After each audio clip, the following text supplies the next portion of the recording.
What's up, boys? Ah.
Apparently, some people didn't know that SNK stands for Attack on Titan.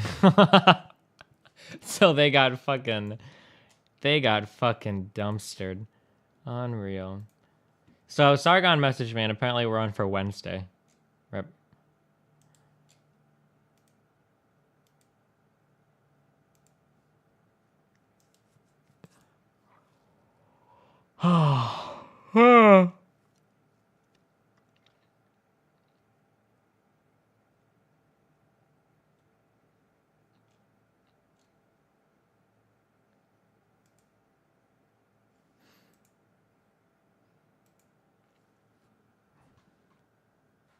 Why the fuck is my monitor cocking my camera?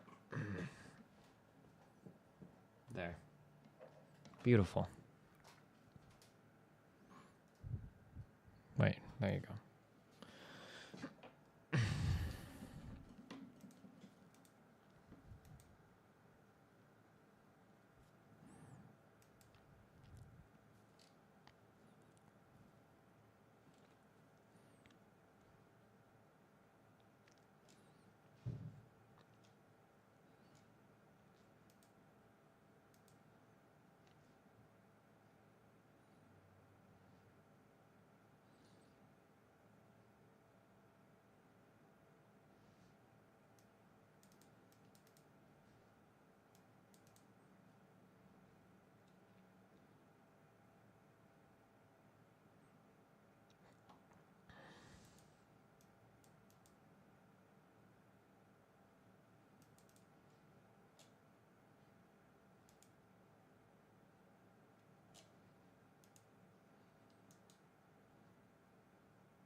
I think that it's interesting. So, let's see if I can think of an example. If I personally look up to somebody and I consider somebody to be very intelligent and I respect all of their opinions, if they say something that I disagree with quite a lot, I usually try to go out of my way to understand why they have the belief that they do. Because if it's somebody that I look up to and I think, like, this person is a very reasonable person, I consider this person to be very intelligent, and then they say something that completely, like, strikes me as something that I don't agree with, I usually go out of my way to figure out what's going on, because I consider the person to be of sound mind. I think it's strange sometimes that I get people that will leave comments like, Destiny, I agree with you 100% on every single thing you've ever said, and I really appreciate all of your commentary, and I think you're so smart and a genius and everything. But on this one thing, you're so fucking wrong and stupid and fucking retarded. What the fuck is wrong with you? How you could be so... That's like, really, dog? Like, so on every single thing I say, you think I'm perfectly on, but then this one thing that I'm off, You think I'm a complete and total fucking retard. Like, okay. Okay, dog. Gotcha.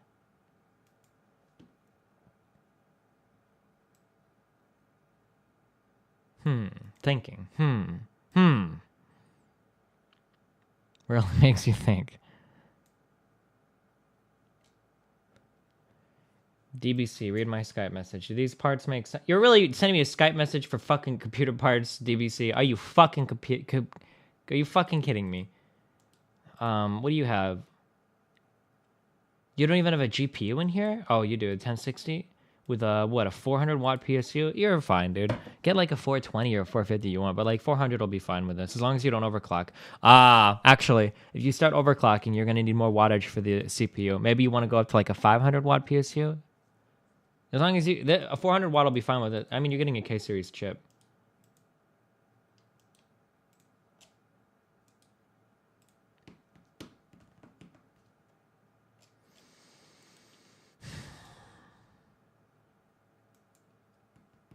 Destiny, wrong message, mate. Oh, you're not that guy? You saying... Oh, spoiler alert! For Attack on Titan. You saying everybody in Attack on Titan is not really true. Well, to an extent it's true. There is non-canon OVA where everybody turns into a Titan, but it's nothing to do with the real story. Oh, I read ahead all the synopses of the next coming manga, and to my understanding, this is what I understand about the upcoming. Now, maybe some of these things are wrong, but in the upcoming in the manga that's already been written, like all of the kids turn out to be Titans, and the wall is like made of Titans. Is that not true? Am I wrong on that? That's the understanding that I got reading through the manga synopses. Is that completely off? That like almost all of the kids turn out to be Titans, and that like the wall is made out of Titans. Is it not true? Only about half the kids. Okay, half the kids. That's like all the kids, dude. Being a Titan was supposed to be a really big deal, but aren't there like 7 or 8 kids that are Titans? Like.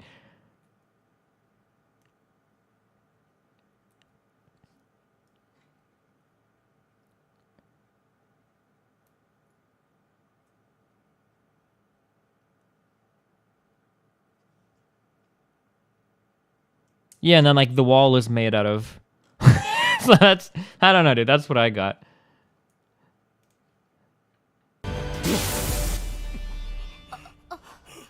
What is this shit?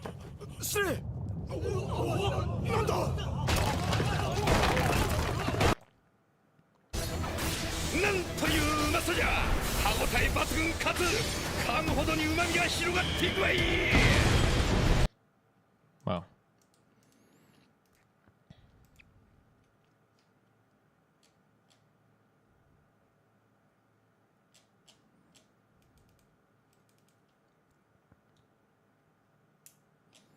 Became like Attack on Titans. Dude, I saw it, Bello, sorry.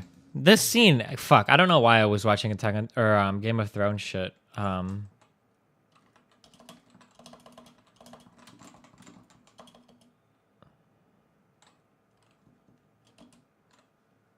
This scene is so fucking stupid, dude. Come on, are you real? Oh, because there are boobs at the very end, I guess. This scene is so fucking stupid. Do we all agree that that her plotline is... I forgot. I must have like wiped this from my fucking mind because of how dumb it was. She just happens to be in a room that instantly completely goes up in flames with only one exit at the front. Why would you even engineer a room like this? Like, imagine if like a kid came in and accidentally tripped and knocked over one of the fire things. You just lose all of the leaders to your fucking clan, just die? Like, how fucking stupid is that? Why would you, and then when she starts tipping over the torches, this shit goes up. Like, what is this fucking, is it covered in fucking gasoline? Look at this shit. Holy shit. What the fuck? This is some Harry Potter shit. Look at the fire. It just goes boom. Like, right. Like, what the fuck? I thought these stairs look like they're made of like stone.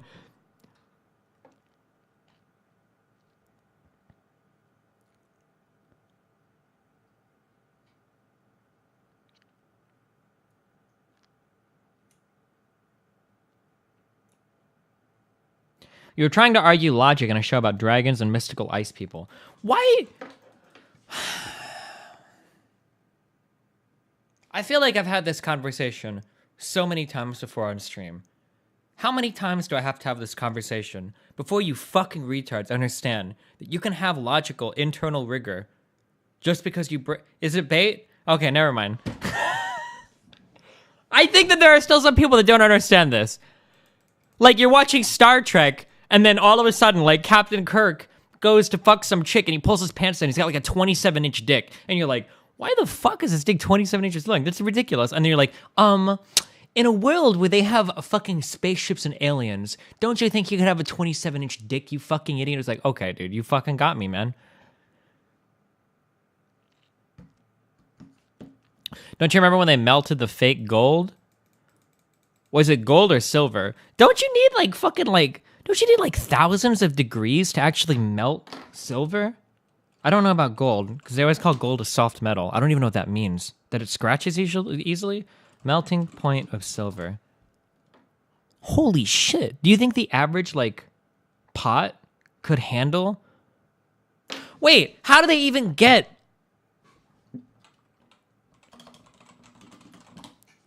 Can I look up, like... Fire doesn't even get this hot. Wait, hold on. Found an average solid flame. In studying fires in a warehouse storage rack geometry, found an average solid flame temperature of 870 degrees Celsius. Okay, so that's like 1,700 Fahrenheit? 1,600 Fahrenheit?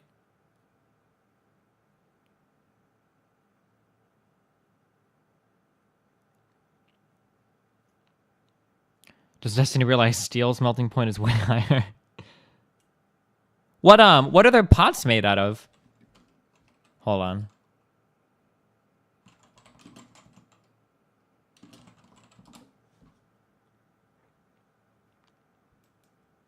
You can get much hotter in a furnace. Why are you guys talking about furnaces? Do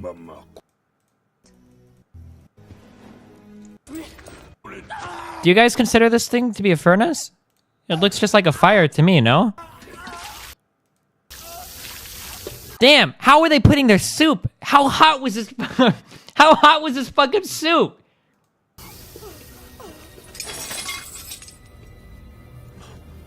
Holy shit!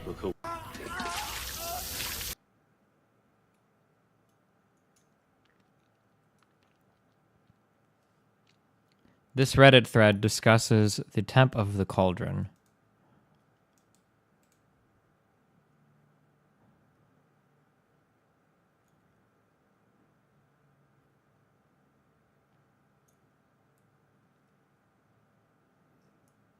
Oh, gold melts at an even higher temperature? About 2,000 Fahrenheit, 1,060 Celsius.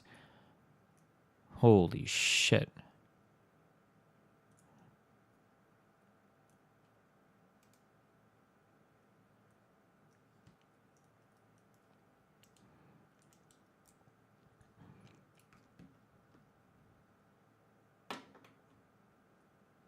Can Destiny argue that one gender person?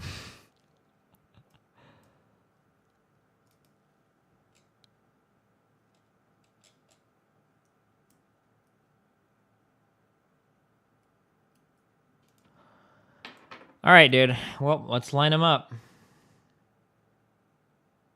Who wanted to come on first? There was a guy.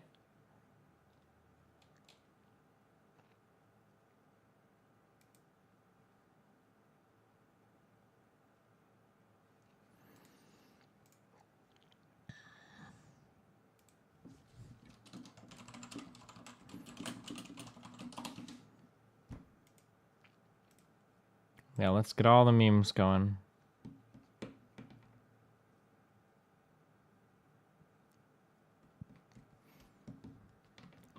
I sent you my Skype on Twitter. Which one are you? Oh, this guy. I want to have a calm discussion. Ooh, I like that. I like that one. A calm discussion. All right, buddy. I'm throwing you in. Ooh, are you Polish? You have to be Polish because that is the most fucked up looking last name. I fucking hate Polish. This is how you spell things in Poland, okay? Let's say that you have a street, and the street is called, let's say that the street is called, like, Wokan Street, okay? This is how they fucking spell this shit in fucking Polish, dude.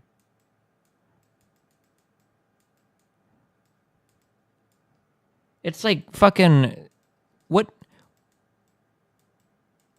Why the fuck do you guys do this shit? Letters have meanings. Why do you throw like fucking random ass fucking like Z's and all this fucking shit all over every word? Holy shit. Have you ever seen Polish fucking street names, dude? It's ridiculous. There's no way that I don't even think that that's like what they really are. I think you guys just write that shit to fuck with people and then you all call it by like the much simpler.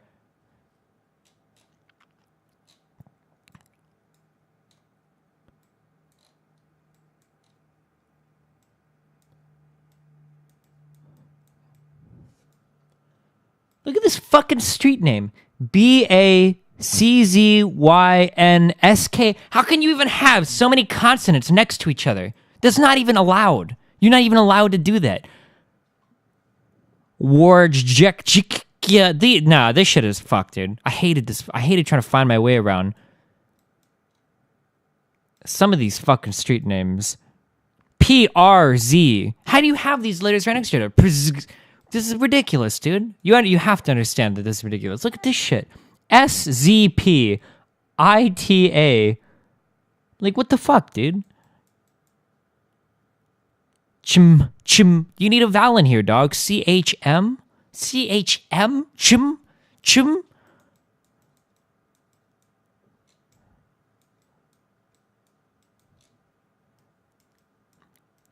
This is exactly why Hitler invaded Poland.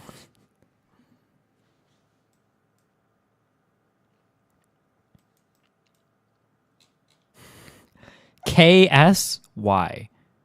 Why would you do that? Why would you put a K and an S? Cause TRZ. KRZYZY.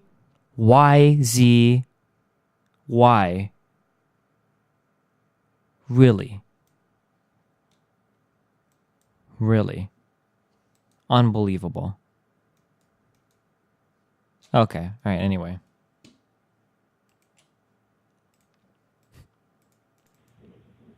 Really? What's up? What's up, my Polish brethren?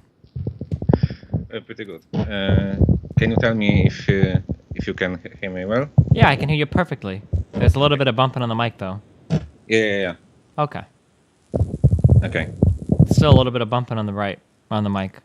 Yeah, because my hands are on the table. Yeah, it's gonna be fine now. Okay, so I'm not sure if you are. What is your stance on this? But you always said that we should encourage women to be in the STEM fields, but the result of that is usually that women are. It is easier for women to score in tests. So firstly.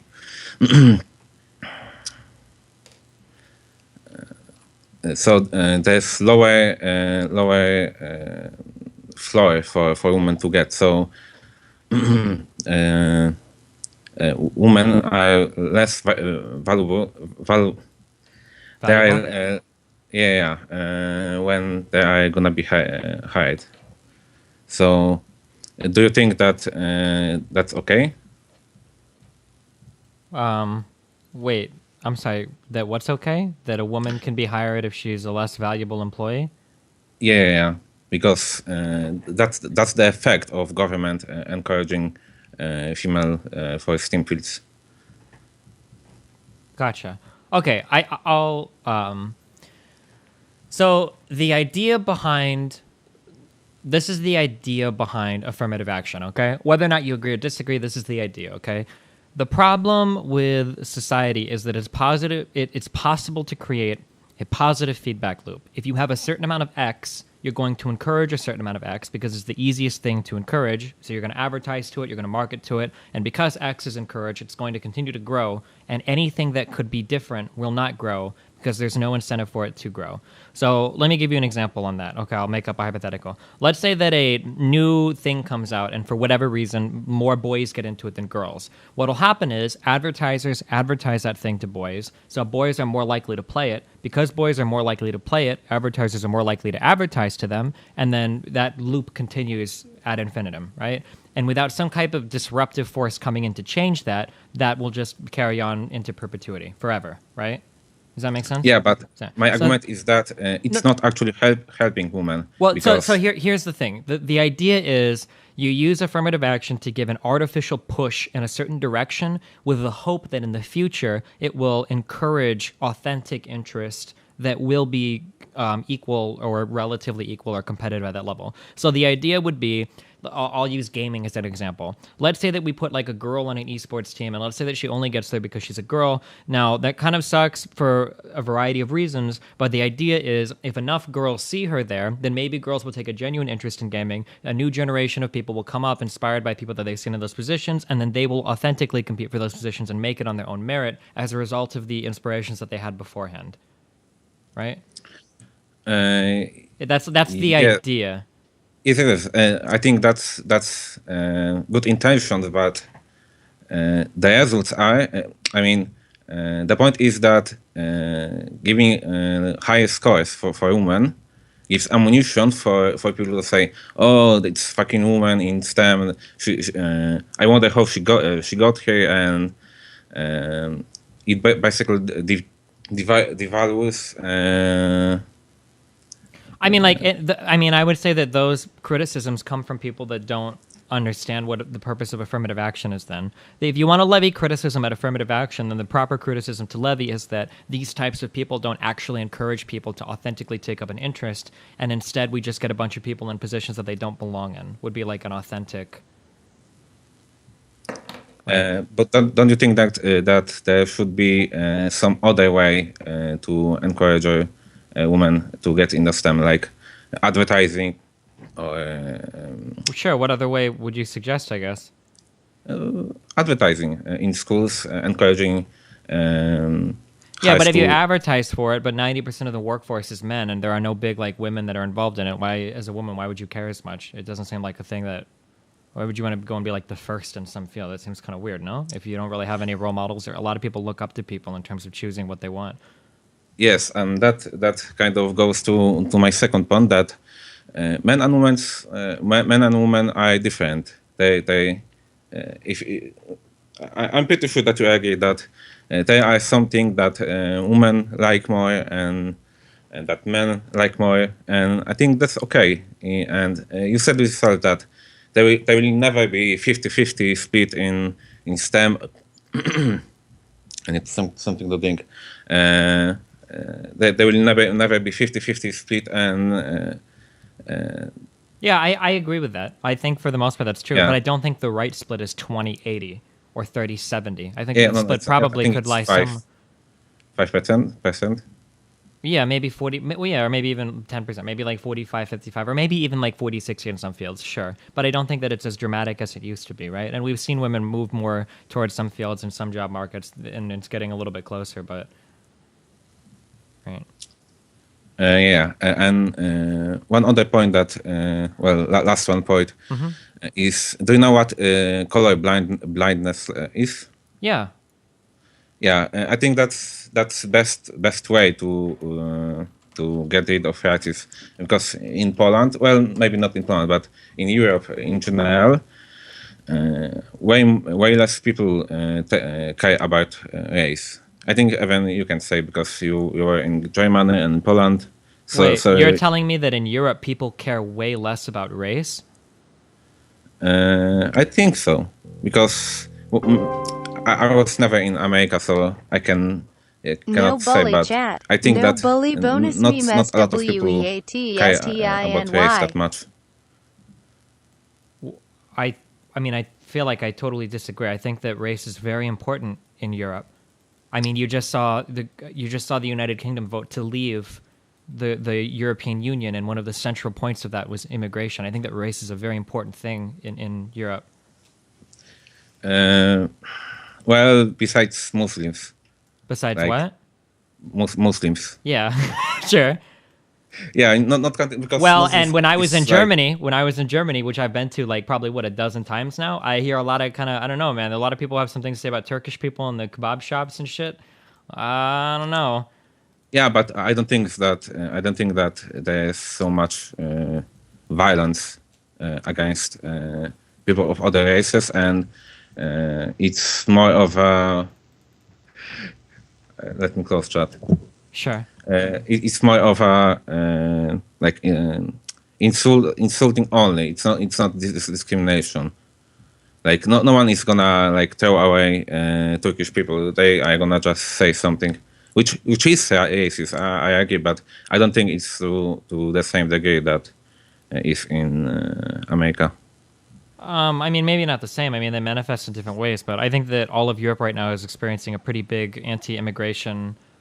Yeah. Yeah. This is pretty bad example right now because there's the Muslim problem. I don't want to talk about Muslims, but like 10 or 15 years before, uh, all of Europe was pretty much Kind of chill. I mean, that might be yeah. true. So And I can't really speak to that because I don't know what Europe was like 10 or 15 years ago. But I will say that, like, while America does have a lot of racial tensions, America is far, far, far more diverse racially than Europe is. Almost like all of Europe, maybe except for parts of Eastern Europe. Like, if you're looking at countries like, I don't know, like, it's a little bit, when countries like Finland and Sweden and Norway are talking about, like, being acceptance of other people, like a lot these countries are like 99% white people. Like these countries have so many white people that when they talk about race, they're talking about like Anglo-Saxons versus like Irish born people. Like they're not even talking about skin color. Like yeah, but I think in America it's like if you're white, uh-huh. then you're white, you're American. But there's more like races. Remember, kids, It's not it's not actually race, but racist. everyone in Europe hates each other. It's no matter if you're Polish, even if you are white, everyone hates each other. But that's okay because everyone is actually working with each other. You can see that in soccer, like one nation hates another, but we are actually working together, and it's there's not like us versus them. It's like we us Europeans, but we still. I mean, like I kind of understand what you're saying but like, can you point to me a single Okay. European country that has even close to the racial diversity that America has? What we have, like what 30%, 40% of our population are like black people make up 10% of the population. Aren't Hispanics like 30%? Is there any country in Europe that even comes close to this? I think France. You can see France. I'm not gonna look up on Google because my mic is gonna. Because I think when go I wide. was in Poland for 3 months, I don't think I saw a single black person, and I don't think I've No, ever seen a Poland- black person when I've been in Poland is Germany either. no, Except for I don't Tempo. I don't want to talk about Poland because Poland is pretty fucking racist and religious and homogenic. So that's not a good example. But countries like Germany and France are pretty diverse, especially that France, because it had a lot of colonies, always had very big diverse of races. England too, but I don't know much about England. Gotcha. Okay. Okay, so let me get back to the point. So I think that gender blindness would be the best solution to this problem. If we treat everyone the same, without subsidizing any of the genders, and we stop talking about gender because this is very charged topic in the whole world. I think with time, everything should sort out. Don't you think? I think this is a better example of better solution for government to do. Wait, I'm sorry. Could you repeat? So, what was the point of the last thing? Do you think that a better solution should be to take gender blindness, so treat everyone the same, or do you think that like women should be given higher scores in STEM fields and Well, again, that comes down to what the purpose of affirmative action is. I mean, in a perfect world, everybody would treat it exactly perfectly, but the idea yeah. behind affirmative action is to artificially boost groups that need it to encourage authentic interest. Is kind of the goal. Because the way that I see it, that if you subsidize women in STEM fields and like not there's all of this gender charge when people talk about you know it very well that that if you start talking about gender, that from both sides, people are start insulting each other. From one side are SJWs, and from other side, men rights activists. Is it? So it's very hard to actually talk about it. Sure. So if everyone was treated the same way, it would be easier to actually look for solutions. Well, except for the positive feedback loops that I mentioned, where if more... Yeah, but it's very hard for actually to gauge how much it's actually working, because even though they are the government is encouraging female to the STEM fields, you don't know actually how much it's working. Even though government is doing that, the STEM fields for women is like 5% or 10%. It's not a lot. It's not actually helping that much, right? I mean, I think, at least in the United States, I think we've reached like parity for men and women in schools for like STEM fields and whatnot. So I don't know if I would agree that it's not working at all. We still haven't seen the same parity being reached in STEM job fields, but I mean, I think we're working towards that. Yeah, but do you think that it's gonna go up way more? I don't know. I'm not sure. I can't read the future. Yeah, but okay. I think that's Yeah, I understand your point. I know what you mean. yeah, because none of us can prove the other person's point. Sure. All right. Yeah. Well, I love you. I appreciate your conversation. Okay, I love you too. Okay. Have fun. Peace out. Thanks.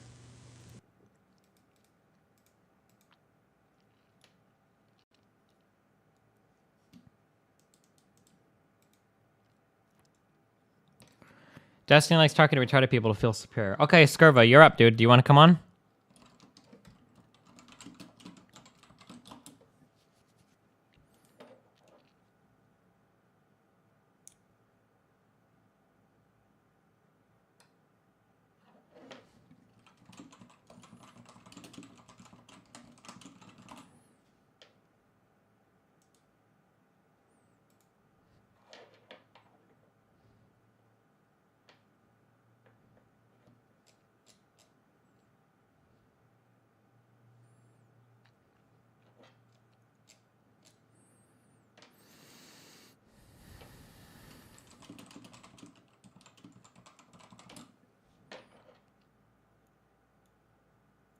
Destiny, it's quite ridiculous to say that the U.S. has the more foreigners. No, it's absolutely true, dog. I don't want to hear some cuck fucking European who thinks they have, because they've got 25 different flavors of fucking white people, that you're some incredibly diverse place. That's some that's like the dumbest shit that I ever hear Europeans say. It's like, dude, we have all types of ethnic backgrounds here. We've got German people, we've got Polish people, we've got people from fucking Sweden, we've got people from fucking, like, so many different types of, like, fuck off, dude. Fuck off. Sorry. No, I'm not even gonna bother. I'm not even gonna address your fucking... That's retarded as fuck. I've got French vanilla ice cream. I've got vanilla. I've got triple double vanilla. I've got homemade churned vanilla. Like, nah, dude, fuck off.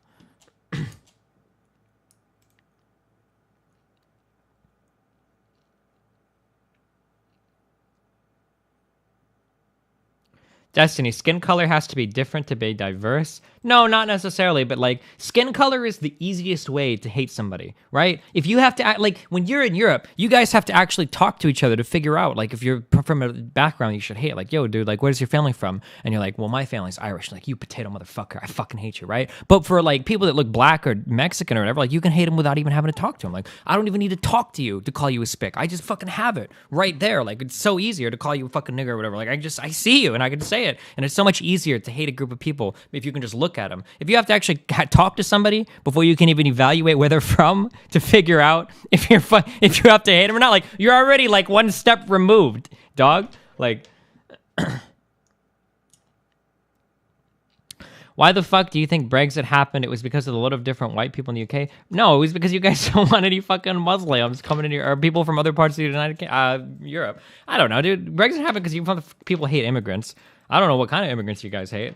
I feels like I don't know, dude. I don't like talking about this shit. I feel like I don't like having conversations like this because I feel like the people that are talking just aren't honest about it. Like Brexiters are some of the worst. Like, you can't get an honest conversation of a Brexiter. You just can't. Why are you for Brexit? Well, I'm for Brexit because of the economy reason, for the sovereignty reason, for the trade agreements, blah, blah, and for the immigration, blah, blah. And you get honest and you go through like one at a time. Like, okay, well, what about economics? Well, because of all the what reasons? Well, fishing laws and bananas. Okay, so not really that. Well, all the trade deals and shit. So the ones that you're going to be worse off for, right? Because you're going to have to renegotiate. Okay, well, not that, right? And then eventually you finally get down to the one reason, which is immigration. That's what every Brexiter is about, is immigration, right? They don't want the influx of fucking Syrian refugees or whatever, Muslim people flooding into their fucking country, right? That's what it all comes down to for Brexit people. But they always lie about it, and they try to make it sound like that's not the sole fucking reason why they're for it. So it's like really irritating. College football rivalries are the biggest producer of hate crimes in the United States. People in the UK hate people from Poland, by the way. Nice. Yeah, I don't know. That's just really... I don't like having conversations with people that can't be honest about why they're... It happens a lot with Trump supporters. It happens a lot with Trump supporters too. Fucking when people and I see this a lot. I'll get into an argument. Some people are like, I'm not really a big Trump supporter, but these are really negative things about Hillary, so I kind of begrudgingly vote for Trump. And yeah. And then you go and you watch their fucking Twitter feed after arguing with them, and they're like, build the fucking wall, fucking make America fucking great again, close the fucking borders, ban all the fucking Muslims, get rid of fucking Islamic extremist terrorism, build fucking local education, fuck the federal government, and all this shit. It's like, okay, so you totally fucking lied. You're actually seriously crazy fucking gung-ho all right for Trump. Why not just say it, right? Why not just admit that? Because then at least we can have a real honest conversation. Because to not want immigrants in your country, you can make legitimate arguments for that. I would probably disagree with most of them, but we could at least have a discussion on that. You want to argue about immigration being the central point to whether or not on how you decide for your foreign leaders? That's totally fine. That's fine. It's an argument. It's a legitimate argument you can have, but don't fucking lie. Don't lie about all of your reasons because you're fucking embarrassed about your one sole issue or whatever. Don't do that. Don't be a Trump supporter that kind of says he's half-heartedly supporting them, but on his AKA where he's got a fucking anime avatar and he's a brony fan, he's shit posting all day about how much he wants to go and work on building the wall. Come on, dude. Just don't lie about it. That's why I don't like talking about the Brexit shit, and I'm even starting to not like talking about the Trump shit.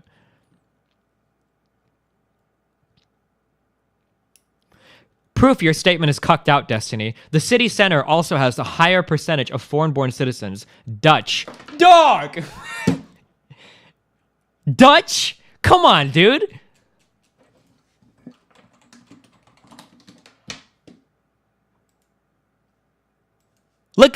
Wow. Come on, dog. Are you being serious right now?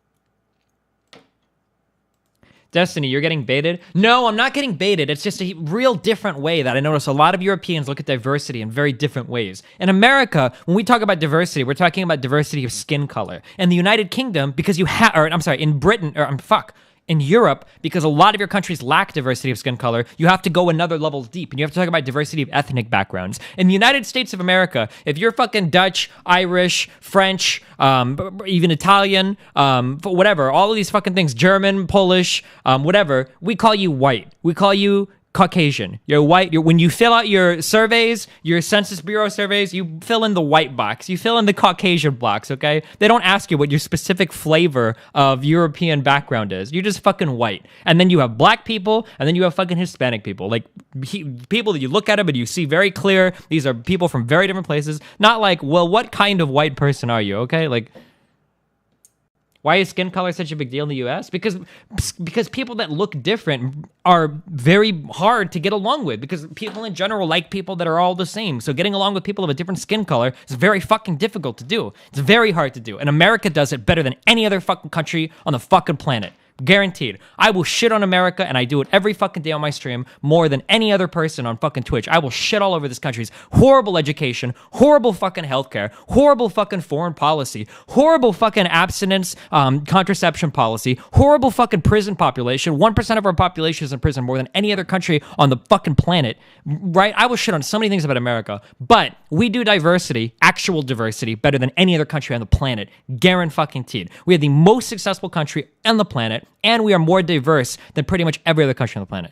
And when I say diverse, I mean black people, yellow people, brown people, and white people. Not peach white and pink white and super snow white and blanco white and kind of, you know, whitish with a tinge of fucking caramel. Like, I mean, like actually different looking people. All right.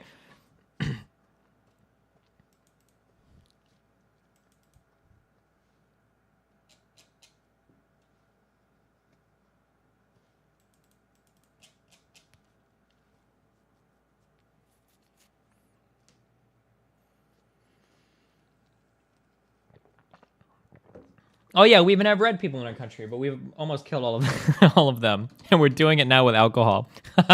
Rip. Canadian diversity? Fuck Canada. Canada doesn't get credit for anything. Canada doesn't get credit for any of its accomplishments because America takes the brunt of all of its geographical problems, and you guys get to do everything you want to. Fuck you, Canada. Canada is a good country, but you're only good because you don't have like you don't have to deal with crazy fucking immigration. Canada is like the #1 country right now that's like trying to talk like fucking Syrian refugees and shit, like, oh yeah, we take Syrian refugees and we've got this hip young fucking white head of state and shit and we're all cool and shit. Motherfucker, people don't fucking flee from Mexico to get all the way to fucking Canada. You can't cross the entire United States yet. Syrians aren't swimming across the fucking Atlantic Ocean to get to fucking Canada. It's pretty easy to be progressive and diverse and include everybody when the worst thing about your country is fucking Quebec, okay? Like, let's be real for a moment, okay? When the #1 problem of your country is fucking Quebecans, I think you have it like pretty good in terms of like challenges, in terms of like global challenges that your country faces, okay? I think Canadians are pretty well off. It's pretty easy to be a progressive, like, upstanding Canadian when you don't have any fucking problems. You know, aside, I mean, yeah, not to say that Canada has no problems, but like,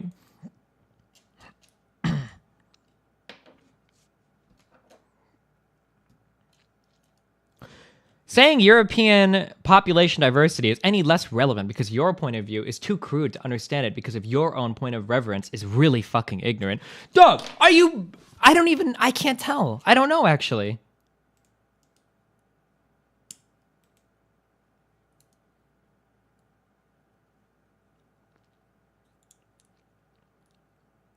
We do have to deal with the worst Americans.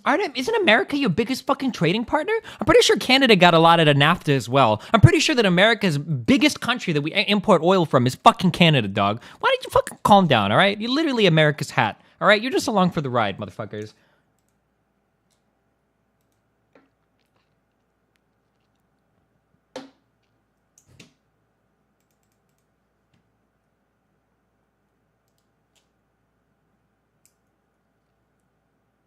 A lot of the things you say about Europe is quite ignorant. Okay, Jamet Tilly, do you want to come on to Skype and talk about it? Do you want to?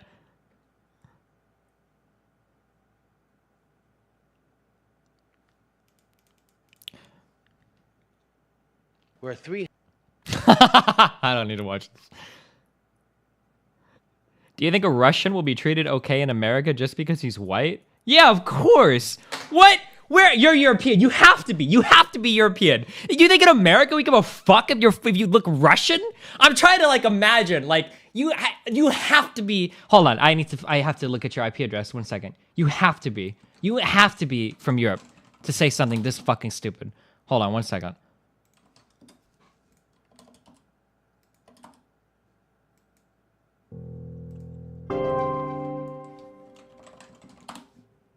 Fuck you, guy. Trump is going to make us pay for a second wall. You're from We fucking can't afford to Norway. pay for the Come liberals' on, dude. retarded spending and that fuck huge wall.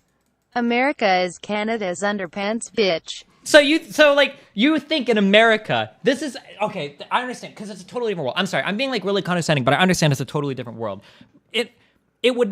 Okay. Hold on. Actually, no, I'm sorry. Hold on. Give me like 2 seconds to collect my mind, okay? Because we look at these things very, very, very differently, okay? We look at these things totally fucking differently. I'm sorry. I understand that more now than I did 5 minutes ago. We look at these very differently.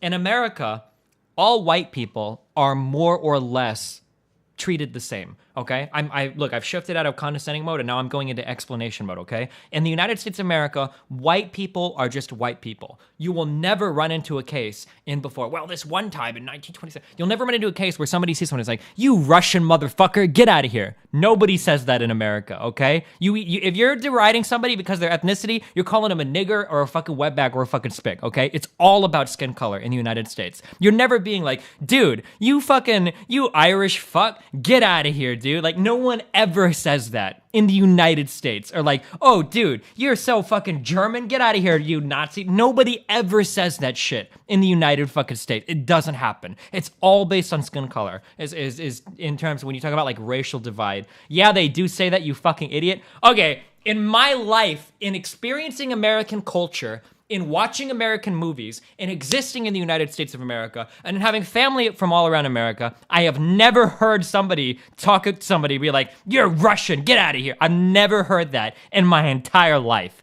Maybe like in fucking the days of like Ellis Island and shit, like in the 1800s and in the early 1900s, maybe that shit happened, but not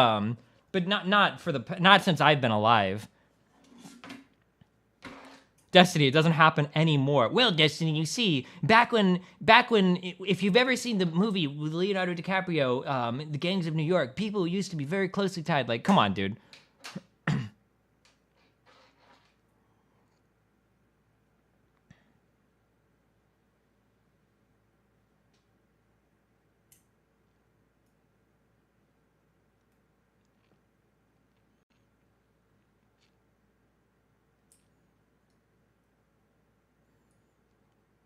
Irish and Indians were considered... I've never heard somebody discriminate somebody for being fucking Irish. Not now. Maybe it happened like in the early 1900s or whatever.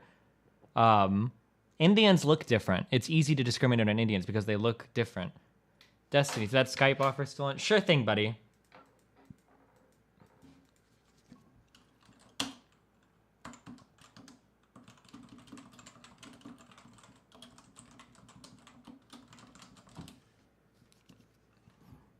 Chronological snobbery is an argument that the thinking, art, or science of an earlier time is inherently inferior to that of the present simply by virtue of its temporal priority. Wow. Uh-oh. This guy is like fucking 80 years old, dude. This guy is literally... Okay, so like maybe... Because the guy that made this movie is like 80 years old. I talk to one another. They do? When you got shit in your ears? I go on out and come back in and talk to him like a man. Like a real man. Come on, all. Come on. Get your ass Also, this movie deals with racial tensions with fucking yellow people too, okay? out of here. Come on back. Destiny, it's at the start. Okay. I'm pretty sure that fucking Clint Eastwood like actually... Or wait, who's this guy?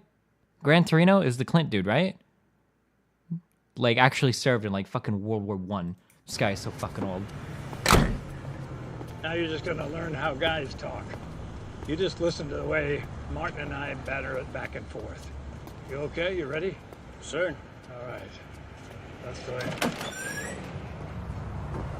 Perfect. A pole lock and a chain. How you doing, Martin, you crazy Italian prick? Waltz, you cheap bastard. I should have known you'd come in. I was having such a pleasant day. What'd you do? Chew some poor blind guy out of his money? Gave him the wrong change? Wow, what a fucking meme, dude. Destiny, have you seen this? Uh-oh. You fucking Paki? Go back to fucking India. You fucking Hindu? Oh, shit. Oh, you Hindu fucking camel rider motherfucker. You camel rider motherfucker. Go back to Hindu. White power, motherfucker. This dude's truck is so fucking lifted.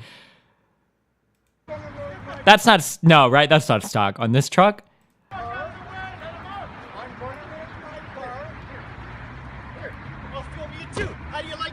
motherfucking Hindu. Jesus Christ.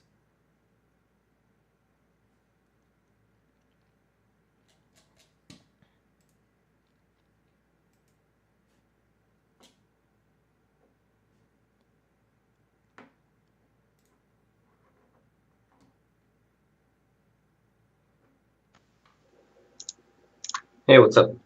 What's up, Jan? How you doing, buddy? Jan, can you hear me? Yeah. Wait, is it pronounced Jan or something? Jan, yeah. Oh, Jan. Okay. Jan. Jan or Jan?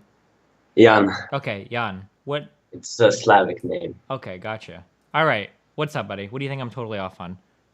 I don't know, there's a couple of things that bothered me. I mean, I understand you're American and I didn't expect that you would quite, there's certain things you start to understand when you live in Europe. Okay. And what you said, that there is like this, how you said it, sort of the how white people in Europe separate each other on ethnicities, and you call like we call someone Irish or you Dutch or something. It's not really like that. So I guess like this is to understand my point of view, okay? So my first premise, I think you can agree, it's usually much easier to hate somebody or be racist against somebody when they look outwardly very different from you at a glance. So like a white totally person agree. being racist against a black person, right? So in America, when we talk about diversity, we're normally talking about different skin colors, more or less, right? We're talking about white people, black people, and Mexican people. So sometimes it gets irritating because I see a lot of European students on the internet where you'll get some guy from fucking Norway or Finland will come up and be like, our country, you're being so wrong. You're such a stupid American. Our country is very diverse. And then they list 15 different types of white people. Like, I feel like there's a very big disconnect there, you know? Yeah, there is no, and not to the same extent as in America, there's no racial diversity, but it is huge, I would say, regional diversity. I don't know, I'm from Slovenia, so in my country, what we have is sort of open hatred towards people from the Balkans. And that can be very disturbing, especially for those. I think it's about 10 or 15% of our population. Same can be said for, let's say in Germany, there's open sort of this discrimination towards Arab or Turkish people or from Eastern Europe. So there's a lot of that. Of course, there's no like a racial discrimination as you would have it in America. Yeah, I'm not denying that none of it exists. I'm not saying that like because you guys don't have as many different colored people that there is no racial tension. I'm just saying that racial tensions tend to be a lot harder to get over when people look completely different than one another. It's much easier to embrace a certain type of racial hatred as somebody looks completely different from you. It's easier to dehumanize them. It's easier to think of them as an us versus them thing. That's not to say that there isn't any racial tension at all, but yeah, it's actually very easy to identify when someone's from another region. I don't know if that's from living here long enough. Sure, but I'm sure it is to some extent. I think that in America, I think that in like any of the Nordic countries, you probably have a much easier time identifying different types of white people than white people in the United States would have identifying different types of white people. I don't know if I could tell you the difference between like what a German guy and a Russian guy and a Polish dude look like. I think I would have, if I see like their names, I could probably tell, but yeah, I would probably be able to tell from the look. sure. Yeah, I wasn't actually sure what we started this debate on, but yeah.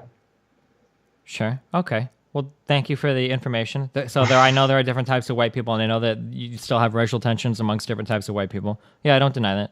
That's sort of, yeah, but we wouldn't call it between white people, and it would be more like regional, and it's more connected to history. Sure. Like these are countries that had long-lasting conflicts and wars, and that's where the sort of hatred stems from. Gotcha. All right. Well, thank you for the information, Jan. I love you, buddy. Thank you for pronouncing my name right. Sure thing. Have fun. I'll see you later. Have fun. See you.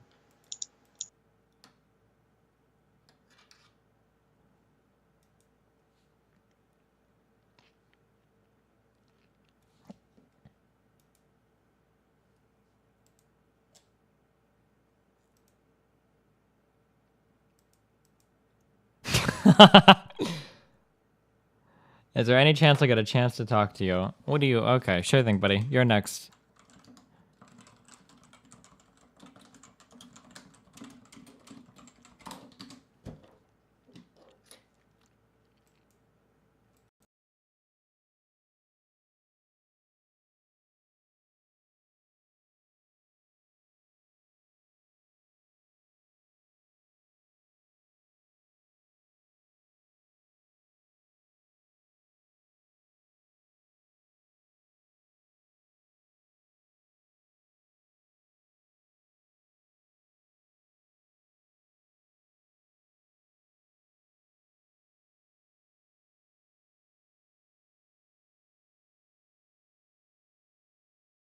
Let's make the W sound together. Ooh, ooh, ooh. We hate fucking niggers!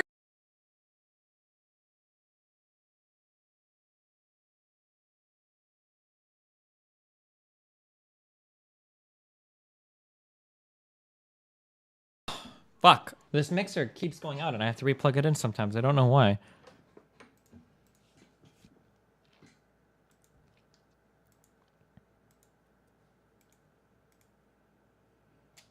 Oh, this guy wants to talk about the trans issue. God damn it.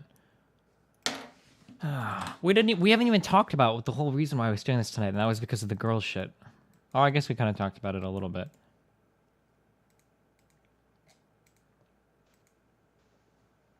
Hello? Hey. Hey, what's up, buddy? That was about the girls? Yeah. If you want to, you're on. You're on the line. It's your topic. Viewer call-in Monday.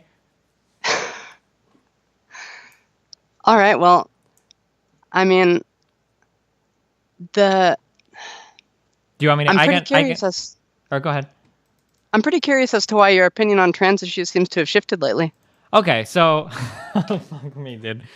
Okay, let me say some things, okay? First of all, I'm pretty chill with most people as long as they don't fuck with other people, okay? I have no problem with gay people because it's consensual sex or whatever. I'm not a big fan of, like, raping children, so I think the pedophiles should seek to change their shit. For the most part, I'm fine with transgendered people. I think it gets a little bit weird. I'm not really comfortable for the big push to get, like, children to start to embrace it. Like, I feel like that's a little bit weird when you're talking about taking, like, T blockers and shit for like kids that are like 10 years old.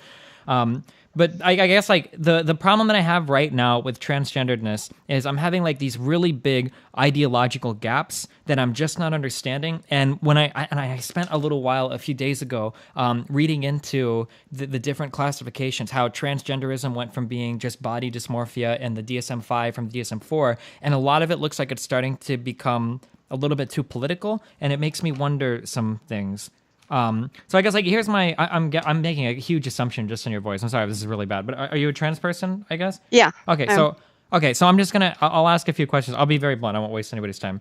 Absolutely. So okay, so if you're not comfortable answering, you can go ahead and tell me to fuck off or whatever. It's fine. Are you? I mean, I'm really interested in just having a conversation about this. Yeah, like, I'm not arguing. I'm just curious. Yeah, totally. Yeah. What is So are you what male to female, female to male? How does that? I'm MTF. I've been like basically living stealth, meaning people don't know I'm trans for the past 2 years now. Gotcha. Oh, so like you're is it offensive to say passing or is that no, it's not offensive. Okay, so you're passing as a female, right? Okay. So I get like here's my question. Something that I really don't understand. I'm sorry if these sound like they come from a place of extreme ignorance, but over the past years, I have journeyed very far left of where I used to be. Okay, so I used to be very right leaning. Okay, I used to be very conservative and even a lot of my social beliefs. But now, as a result of life experiences and learning and doing things, I'm starting to feel more and more when I get into arguments of gender equality, I'm starting to feel like a lot of things in our lives are social constructs. They're things that exist because society has told us they exist. A lot of the nature shit that we grew up with is more or less completely overridden by societal shit, right? Like we're monogamous is very fucking strange. We're fat, which is very strange. Out of shape or learning things in school for 8 hours a day, sitting down a lot. A lot of these things are very unnatural things that we weren't evolved to do, but we do them because society tells us to do them, right? So a lot of things are nurture versus nature, right? So when I think of like, what does it mean to be a man versus what does it mean to be a woman, right? These are things that I've thought about a lot recently. Like, for the most part, what does it mean to be a woman in most ways is just kind of shit. When you think of like, what is a man, right? A man is somebody who they're a provider, they're a protector, they're strong, they're independent, they're confident, they're leaders, they're warriors, they're like all these awesome, like when you think about like, what does it mean to be a man? Like fucking everything that's awesome is a man. Like we fucking get to do everything. Like that's sick as fuck. We're smart,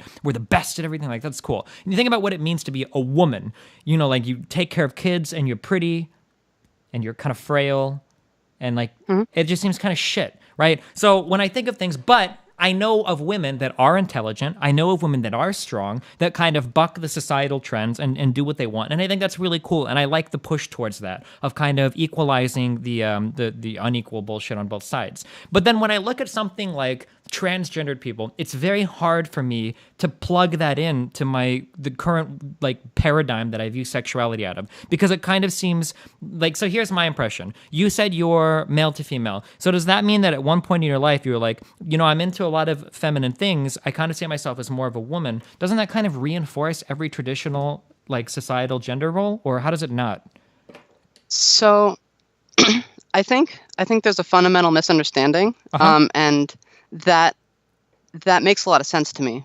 The reason I wanted to talk to you so much is because I think like just the level of autism from every side of this trans discussion is just staggering. I understand a lot about these issues, more so than anybody else in the gaming community, I promise, and 99.99% of my chat. Please do not even bother talking about the stupid autistic fucking shit my chat says, okay? I promise I'm not gonna... Okay, yeah. I promise I'm not parroting any crazy shit. I have a lot of transgendered friends, a few that aren't crazy. I understand the difference, or the purported difference between gender and sex, and the difference between your sex organs and identifying as a certain gender and whatnot. But you see my problem is like bridging the gap between, you know, the genders can more or less do whatever they want, but why don't transgenders reinforce gender norms, right? Is my... So, the interesting thing I think is in my experience, a lot of trans people end up transitioning and then bucking gender norms from the other side. And as I understand it personally, so I sent you earlier on Twitter some brain scan research, which I thought was pretty interesting. Okay. I'll send it to you again on Skype. But basically, some research was done on the brains of trans people, and it showed that trans women have essentially brains that much more closely resemble the brains of cis women than of cis men. Sure. And vice versa. And I've heard that before. I've heard that. However... So now, let's say that I come at you as a 35-year-old beer belly, white trash American, and I'm like, why do all these women want to get into these STEM fields? If you look at the brains, they're totally different, right? Why do women want to get, when their brains just aren't wired for it? They don't like that thinking, right? So how do you argue with something like that when you've essentially just said, I was born as a female, or I know that you're not, but like I'm born as a female, but I feel like I need to be a man. Well, didn't you just kind of like totally affirm what that white trash, you know, super sexist person said, that you have to be a man in order to excel at this because it's all about the brains? Well, the funny thing is, so I've actually looked into both sides of this brain scan argument, and a lot of the articles that you'll find that are against it say, well, the differences between brains are pretty minimal and don't really have a lot of practical effect on a person's life. Sure.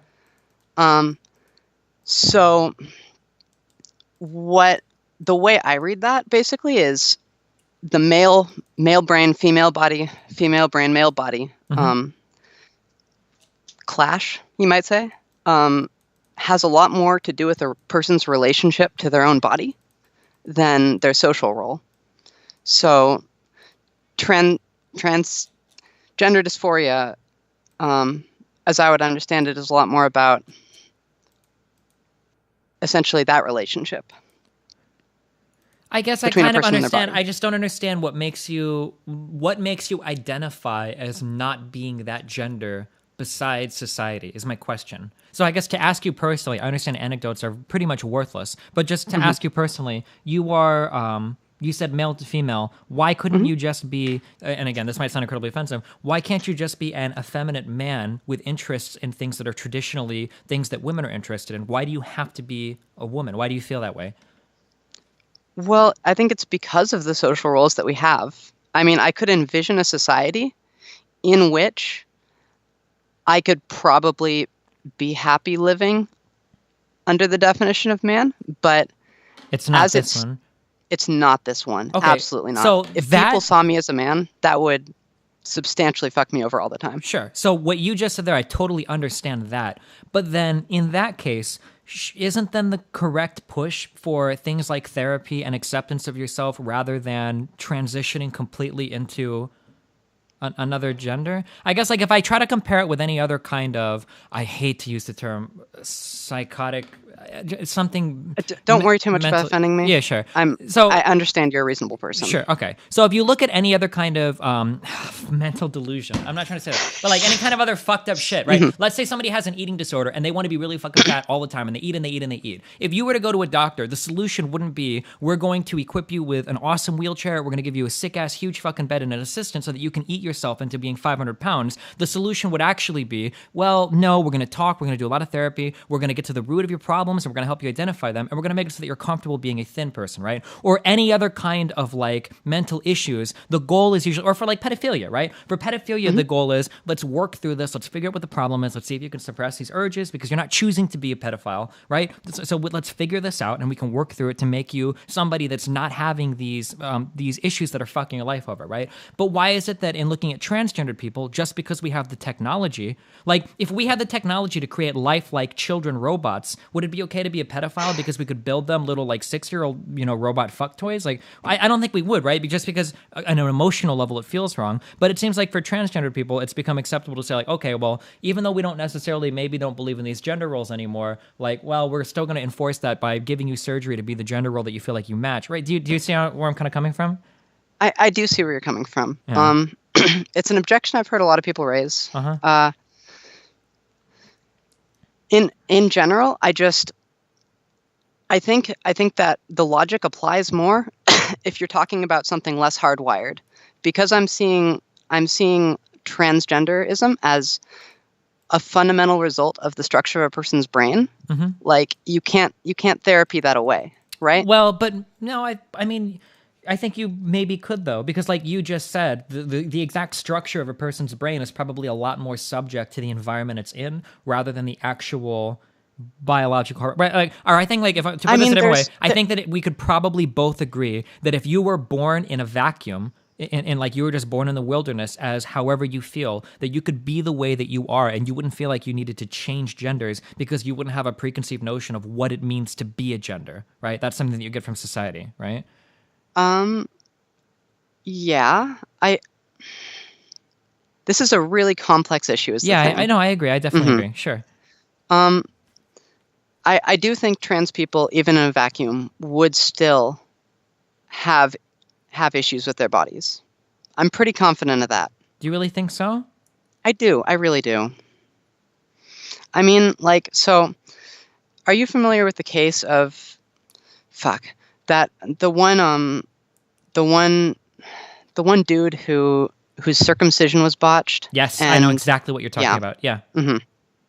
But the only thing that I would need to read into that more, but the only thing that bothered me there was like that dude's life was already, to summarize for chat, this was the guy who had a fucked up circumcision, so the doctor thought that he could just trans him up into create him into a female more or less by doing the necessary surgery, and they would raise him as a female, but the guy ended up having severe body dysmorphia for his entire life, and I think he killed himself, didn't he?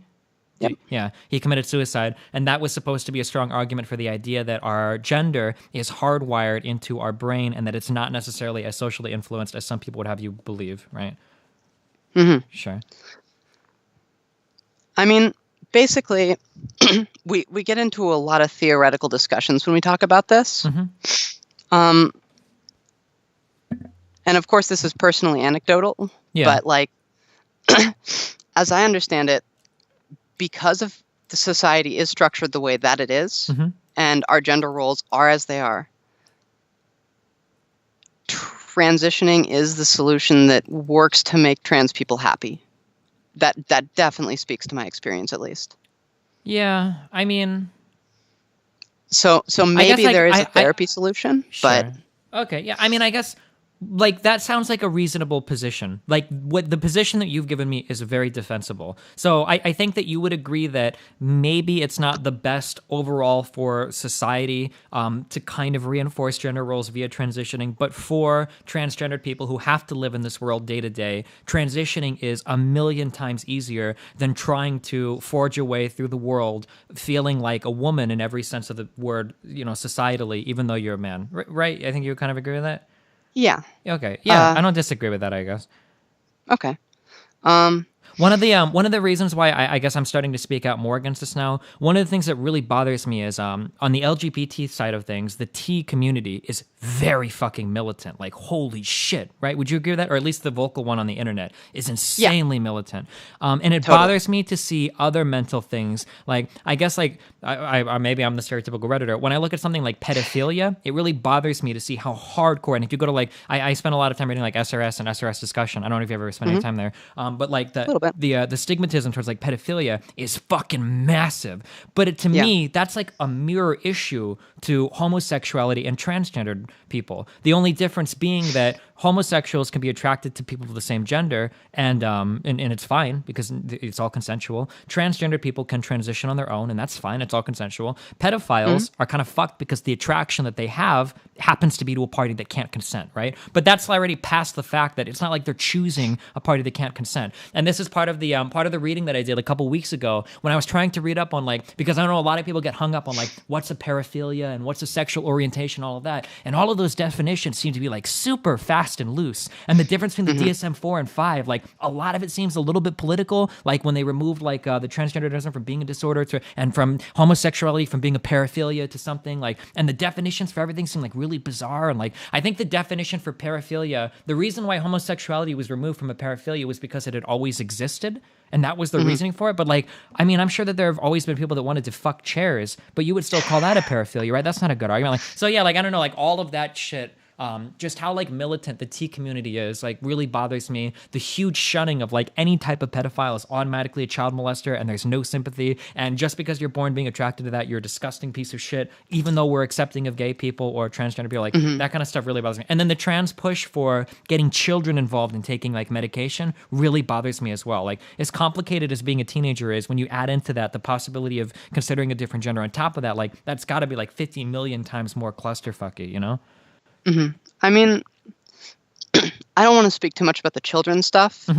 In general, when I read into those cases, they seem pretty fine to me. Maybe I've been reading different things than you, but it usually seems like it's the child's choice. I mean, I guess I wouldn't be too opposed to having some kind of age limit in there. Sure. I guess, like, but what does a child know? You know, like, I mean, I was a kid once, like, what, like, fuck, dude, like, I'm trying to imagine, like, if I had the opportunity to make, like, a life-changing decision like that when I'm, like, 12 or 13, like, holy fuck, dude, like, there's no way I could do it. Like, I was a fucking idiot at 18, dude. I was an idiot at 21. I can't imagine choosing at age 10 to undergo, like, such a dramatic change in body composition that, like, I don't know, that seems, like, really scared.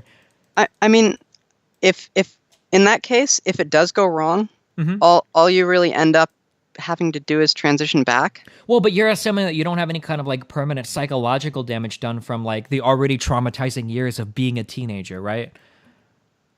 I mean, I guess. You don't agree with that? I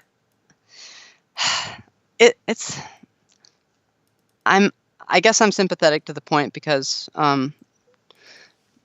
like, if I had, thinking back on my own life, if I had been able to realize what I needed to do personally sooner, I know I would have a lot less damage. Yeah, sure, because transitioning is easier if you can block before puberty and whatnot starts. Sure. I think you kind of just end up with a risk versus reward calculus here.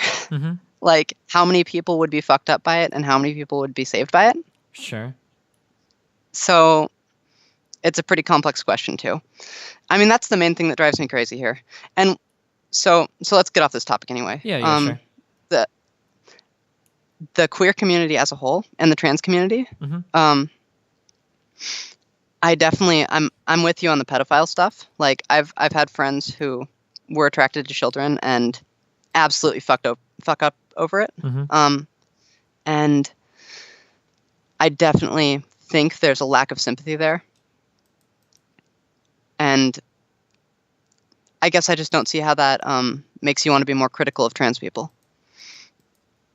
On the wait. The pedophiles issue. Oh no! I mean, it's not less sympathetic. It's just an annoyance that I have. Is like it seems like a lot of the trans community is like super militant. I guess like I say trans, but a lot of I hate to say this, but like social justice warriors have a huge problem with groups that they consider protected groups are like immune from all forms of criticism. That really bothers me. So like people like the Zoe Quinn person who is just an absolute piece of shit. People like the who was that crazy fucking? She's another transgendered lady. She made that tweet like, "I got $200,000 from my parents, and I learned more from that than I ever could going to college." This crazy fucking. Do you know who I'm talking about? I don't know who that is. Fuck. Someone in chat said I always forget her name. But like anytime you try to criticize these people because they're part of like a certain like group, whether it's Brianna Wu. Do you know her? No. Okay, yeah, she crazy, really wealthy person, but she was transgendered, but just said a lot of crazy, fucking stupid shit. But anytime you like criticize it, like people get people are like, dude, she's transgendered. Like, why are you so transphobic? It's like, dog, like she's fucking crazy. Like, what do you want me to say? I guess like the reason why I guess I got a little bit more turned on this over the past couple of months is because I saw what happened to. Do you watch speedrunners at all? Are you familiar with Cosmo or Narcissa? No. Okay, so Cosmo Wright used to be. Fuck, I don't remember. It was a Zelda streamrunner. Or a Zelda speedrunner. Do you know what speedrunning is? Yeah. Okay, I don't know what Zelda it was. It might have been Ocarina of Time. I'm not sure. But they speedran Zelda games. He painted his fingernails. But for the most part, he seemed like a normally well-adjusted person on stream. I guess maybe like I don't want to use autistic, like lightly, but like maybe he had like a little bit of like antisocial tendencies going on. But Cosmo was. Yeah, that was Cosmo. And then at one point, I don't know what happened, Cosmo decided that he was going to transition into being a female. I don't mean this like he just made it one day. Maybe this is something that he or she, I guess now, has wrestled with for a long time, but she decided that she'd be more comfortable being a female. She has a fuck ton of severe personality problems, like massive depression, extreme bipolar shit. She shares way too much information online. And these aren't things I'm saying like because I hate trans people, but just like, look, this is a person that's having like an emotional, mental fucking breakdown, posting very creepy, very weird shit. Like, and it's really sad to watch. But I think the saddest thing is, and like, I don't even think she went to a therapist to do like the year's worth of counseling before transitioning. She ordered the drugs online to start the transitioning, right? So she didn't even talk to like a professional and shit. But the most frustrating part. I actually did that too. Oh, well, the most frustrating part of all of that is a person with severe mental problems, severe fuck-ups in so many different ways, and this person is just getting, like, overwhelming support from a community that won't have them question anything. Like, that kind of stuff, I guess, like, rubbed me the wrong way. It made me feel, like, kind of bad. Like, maybe this person is ultimately, maybe they are going to, if they were even super healthy mentally, going to be a transgender female, male to female. Maybe she wanted to be a female. Maybe that's, like, legitimate, and towards the end of therapy and everything, they would want to, but the fact that they have so many problems and so many like undiagnosed fuck-ups of their mind, and like I'm not even saying this as like they tweeted something weird one time. I mean like crazy narcissist, like just really bad, like just trust me when I say like really fucking bad mental shit, posting blogs and shit online that are crazy. That it's really sad that they still find so much support just because they're transgendered, and the community will never like question one of their own, you know? Yeah, I mean, my initial inclination is to say that the experience of being trans and being closeted and wrestling with that with oneself is an experience that absolutely causes mental problems in a lot of people. Sure. So, I mean, I'll definitely give you that maybe there's more nuance to the situation, but I just don't think that's the place of like a large internet community to question this person's gender identity, I guess. Like, sure, but couldn't you on the flip side say that it's not their place then to encourage it as well? What do you mean by encourage it, I guess? I guess like congratulate somebody on getting drugs without any kind of approval, congratulate somebody on going through with something without taking care of any other issue first, congratulate and encourage somebody to continue pushing forward, like transitioning without any other kind of input from a professional. Or don't you feel like that's kind of equally irresponsible, or has the potential to be? Yeah, I guess it has the potential to be. something you said in particular does bother me a little bit. It's the without getting help for something else first. That seems to me to be something that a lot of cis people say when they don't understand the issues that go along with having body dysmorphia. Yeah, so kind of. I feel like if you talked to a therapist that was well versed in this, or a psychologist or whatever that was well versed in this, like if you were to go in and you had depression and like bipolar, mania and shit, and you were to talk to a therapist and like a lot of your problems revolved around your body dysmorphia, obviously, right? Let's say that I'm not telling a person that has depression. So I understand exactly what you're saying. I really do. So you're saying that let's say that there's a person who weighs 400 pounds and they've got clinical fucking depression, and part of the reason they weigh so much is because they just lay around all day and they don't want to ever do anything, right? You wouldn't tell that person, dude, lose 200 pounds and then deal with your depression. Like, you got to lose the weight first. Like, dude, the reason why I'm fucking overweight is because I'm depressed all the time, right? I understand what you're saying. I totally understand what you're saying. But I feel like it would be nice to have some kind of professional input first before just deciding I've got all these fucking problems. I'm pretty sure they all probably come from my body dysmorphia, so I'm just going to go ahead and self-medicate that, and hopefully everything else will fall into place, Yeah. I think you have a point with the therapist issue. Because I guess in my personal case, I did go to a therapist before I ordered hormones off the internet. And the therapist was basically opened a book, read me the diagnosis. I said that sounded right. And he was like, okay. Yeah, I mean, the problem is... It's a hard thing to diagnose. Well, not only that, you would have to talk to somebody probably that, specializes in... He did. And then because it was unsatisfying to my parents, they sent me to other psychologists who did the exact same thing. Oh. Well, wait, then why didn't you ever get... If that was the case, then why didn't you ever get, a professional medical regimen of drugs or whatever? Why'd you have to order it online? I have that now. I ordered online because my parents, they took me to multiple trans specializing psychologists who were all one meeting, okay, let's give you the hormones. And they just wouldn't accept that. So your parents were shopping for a diagnosis. Exactly. Sure. Okay, so this isn't necessarily this isn't necessarily a problem then with getting help. It was a kind of a parent problem, right? I mean, but at the same time, the scenario you're proposing, I guess I don't really know because I didn't come in with a boatload of mental problems or anything. But what that would probably look like going to a therapist, as good as it would be to do that, would probably be something along the lines of what I experienced, maybe. I mean, I haven't heard of... Well, but it sounds to me like what you got was good. You went to a therapist, they talked to you, and it sounds like, aside from the parent shit, but you said you didn't have a boatload of other mental issues, right? No. Yeah. I mean, the I didn't. narcissistic person has she has extreme narcissism. Sometimes she'll go on these insane narcissistic rants about how she's better than literally everybody. She posts when I say crazy stuff online, I mean stuff that's way too personal, that been posted out to everybody. And it's just very bizarre. The way that she's been conducting herself on stream, the destruction of her brand. She got her Twitch channel completely banned. And this was a total. It wasn't like Cosmo, who she was before or whatever. She didn't have these problems in the past, and they quickly grew and grew and grew and grew. These all kind of showed up at the same time. Although I guess she could have been hiding them before. I don't know. What time was that? When do you guys think Narcissa started? At about maybe a year ago, I think, is when they started to transition. But yeah, I don't know. I guess I like the idea of, I feel like transitioning is a really big deal. I feel like that is a pretty big thing that will have an impact on the rest of your life, especially mentally, let alone, physiologically. So I feel like it would be nice to have some kind of input from a professional there, rather than going full internet diagnoses and internet self-medication to do that, Sure. Yeah, I think I can agree with that.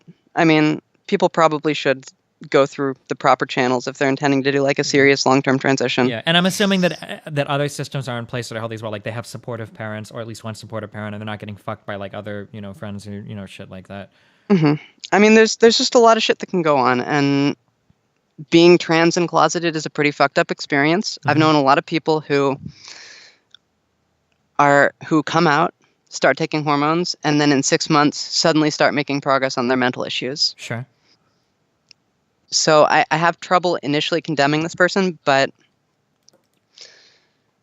I guess I don't really know the case that well. Sure. Yeah, I understand. In that case, it's kind of hard to talk about it. Yeah. And like you do have a point with trans people and generally SJWs being really militant. Yeah, it's not really a trans problem. It's an SJW problem where certain protected groups are immune from criticism, which really bothers me because I'm starting to identify more with those issues and supporting those issues. But it makes it really fucking hard when everybody else on my side is so crazy fucking militant and like immune to criticism about it. So you seem to be like a pretty chill person in terms of talking to this issue. I really do appreciate that because it's hard to find people on that side that don't go like insane about, yeah.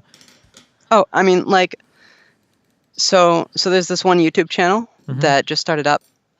He goes by ContraPoints.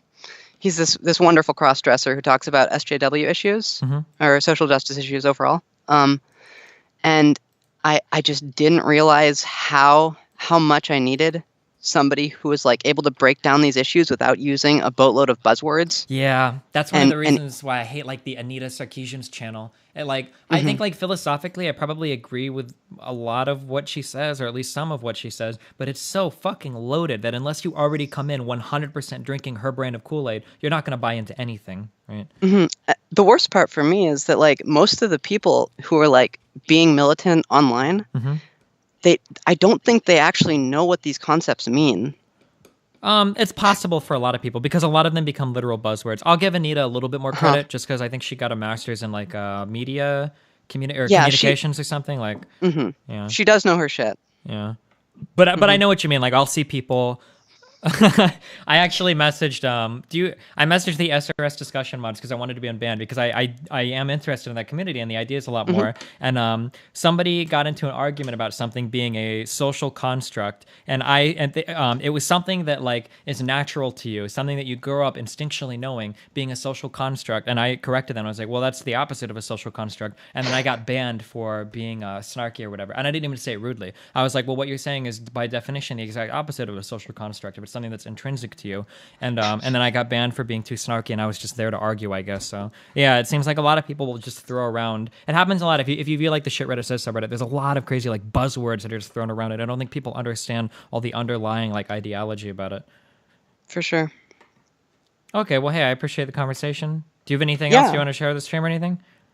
Well, I mean, if you ever want to engage with someone who is pretty much an SJW and willing to chat with you, I would be happy to talk further. Gotcha. I hate capitalism. I think you like capitalism or something? I like it in theory. I don't like what we have now, but... Cool. Why do you hate capitalism? That's a discussion that I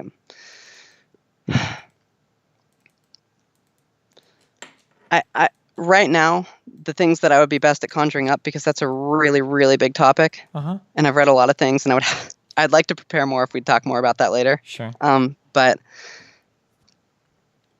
right now, the thing that frustrates me the most is it's been called the second contradiction of capitalism, but basically capitalism demands constant growth, which demands taking resources from the planet, which are inherently finite. So the system is going to collapse really disastrously, inevitably. So is this more philosophically having to do with environmental structures or with like economic structures or systems, I should say? Well, I mean, I wouldn't call it philosophical. Like, well, because like, couldn't you argue that like you could make if you look at something like Tesla, couldn't you argue that capitalism could push for growth in areas that conserve energy or find a way to renew energy like in certain ways? Couldn't you make that as a counter argument? You could, but the manifestation of that right now doesn't seem to support that. Yeah. Sure. Yeah, I that, mean, like in its current form, in the United States, we have something called crony capitalism. So, like in its current form, and there are a lot of negative externalities that aren't accounted for in our current economic system. I don't disagree with that. So, like, I'm not really supportive of the economic system we have in the United States right now. But sure, yeah, I kind of understand. I think. I don't know. From my understanding, it just seems like the system is inevitably going to fuck people over. It's unfortunate because I don't really know what an alternative is. I haven't really been sold on communism or socialism or anything. Sure. I guess some limited forms of socialism maybe, but I don't know. Mm-hmm. Okay, cool. Well, I appreciate the conversation, buddy. Yeah. All right, have fun. Good luck. See ya.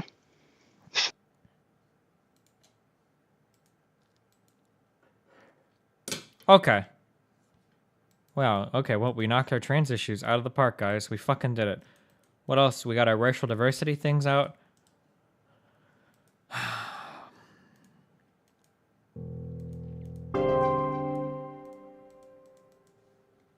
Destiny, I see you've had a few non-stupid callers on the show. Ratings are down 40 points and Trump is running away with the election. Please bring the retards back on. Thanks. I don't know who this guy is, but I don't think he would ever debate me, mates. I like communism in theory too, teehee peppy. If he wants to, right now, I'm on stream. We could do it, though. He tweeted 7 minutes ago. If he wants to, we can fucking roll for it. Or we can roll out, do it, and go for it.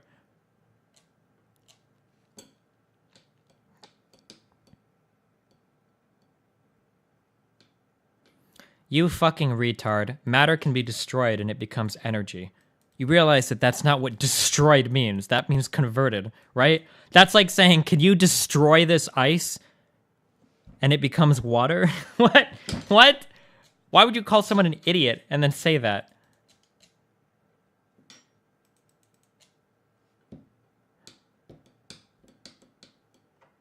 Sarkon is supposed to chat with me on Wednesday. That's the dream, I think. Last attempt. No chance with me getting on. Okay, Careless Whimper. Wait, hold on. I think I added someone else.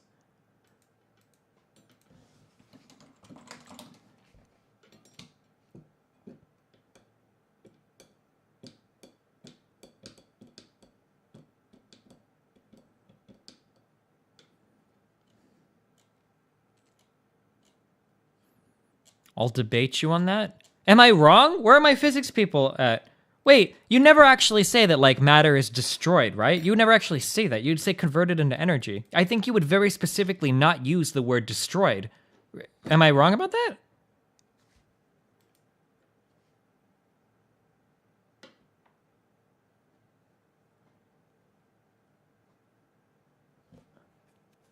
Okay.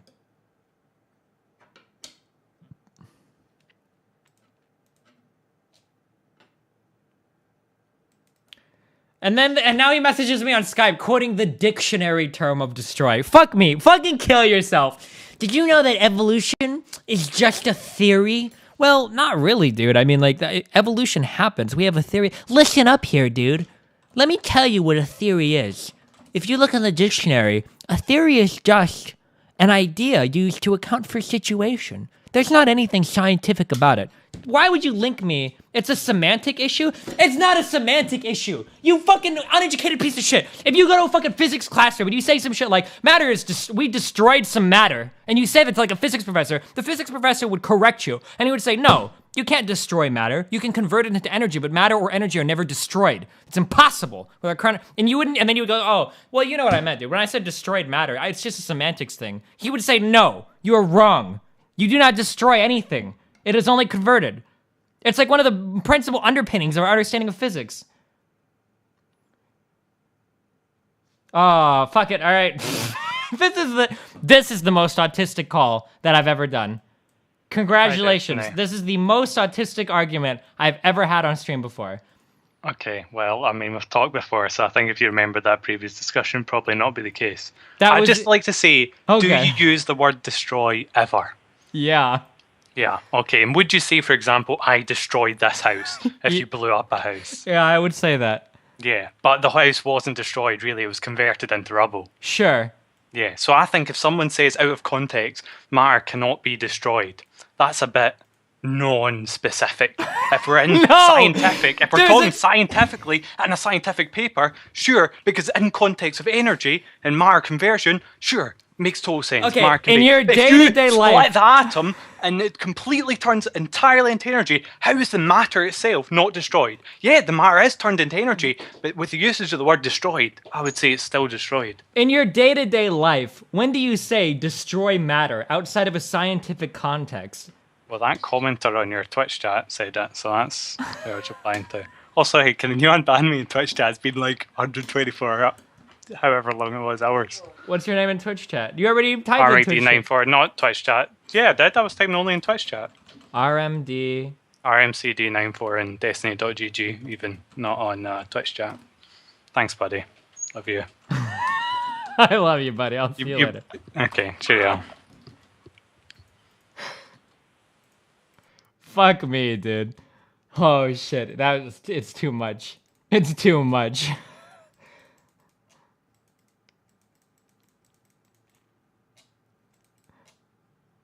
Okay.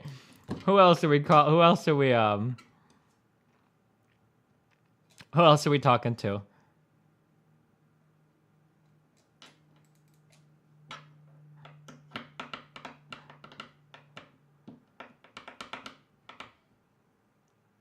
He was a masturbate just to get unbanned.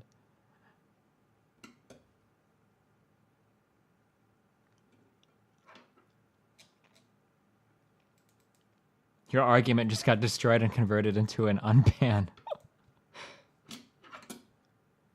I don't care, Randoscope. You're probably right. I don't know fuck all about advanced fucking Hitmonchan shit, dude.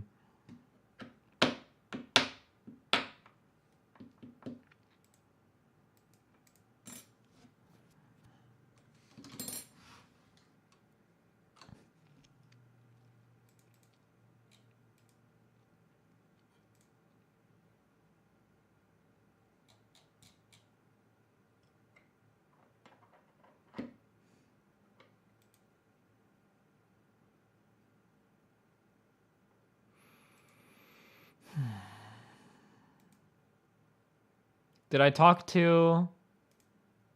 Oh, that was the transgendered person we talked to. Where are all of these brave people from my YouTube comments? I know you fuckers are out there. Where are you guys? You guys had so much to say in the YouTube comments. Where are you? Washbear888. Are you in chat? Want to talk about it on Skype? Oh, and he doesn't even fucking respond to me. What a fucking cuck piece of shit. I didn't respond to this guy.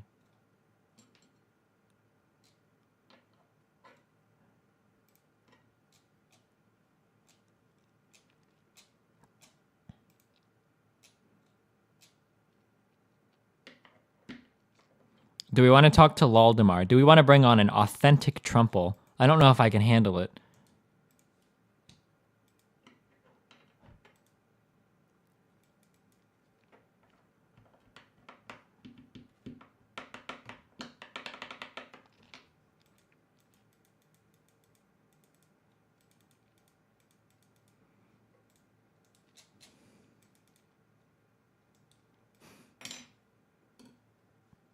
All right, dude. Laldemar is so adamant about not being a Trumple that he actually went and purchased a fake ballot and then wrote his name and everything on it and screenshotted it for chat to try to convince us that he's not voting for the Trumpster.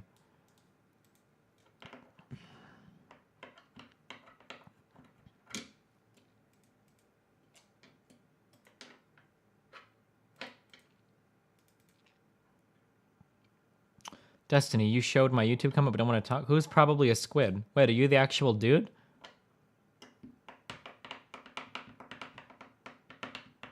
Okay, Laldemar, message me on Skype, buddy.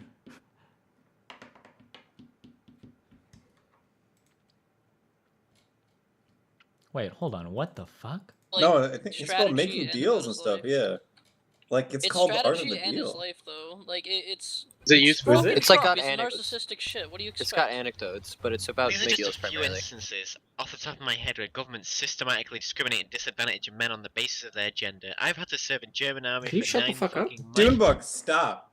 Wait, when did Dunebug become the TeamSpeak president? Listen, okay, a Oh, series no. of bad decisions happened, and we Julius ended up with Haynes this. made a horrible decision and caused Doomdog to be elected president. Dude, it was Newton's fault, okay? Don't I'm a fucking black lie. belt And in here karate, comes the and I've been normies. taking judo for fucking years. I'll debate about fucking martial arts and fighting. How about you debate my fucking 9, motherfucker? I will gun you the fuck down on this street. All right. Where's Laldemar at? Laldemar, message me on Skype. I think we're friends, aren't we? Can you add me? You removed me? Was it your birthday recently? I remove everybody that I haven't talked to on their birthday for a while.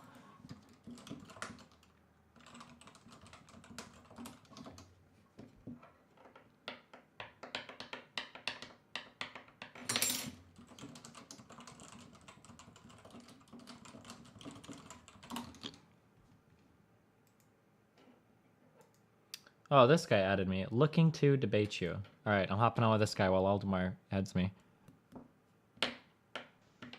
Yo, what's up, buddy? If you're talking, I can't hear your microphone.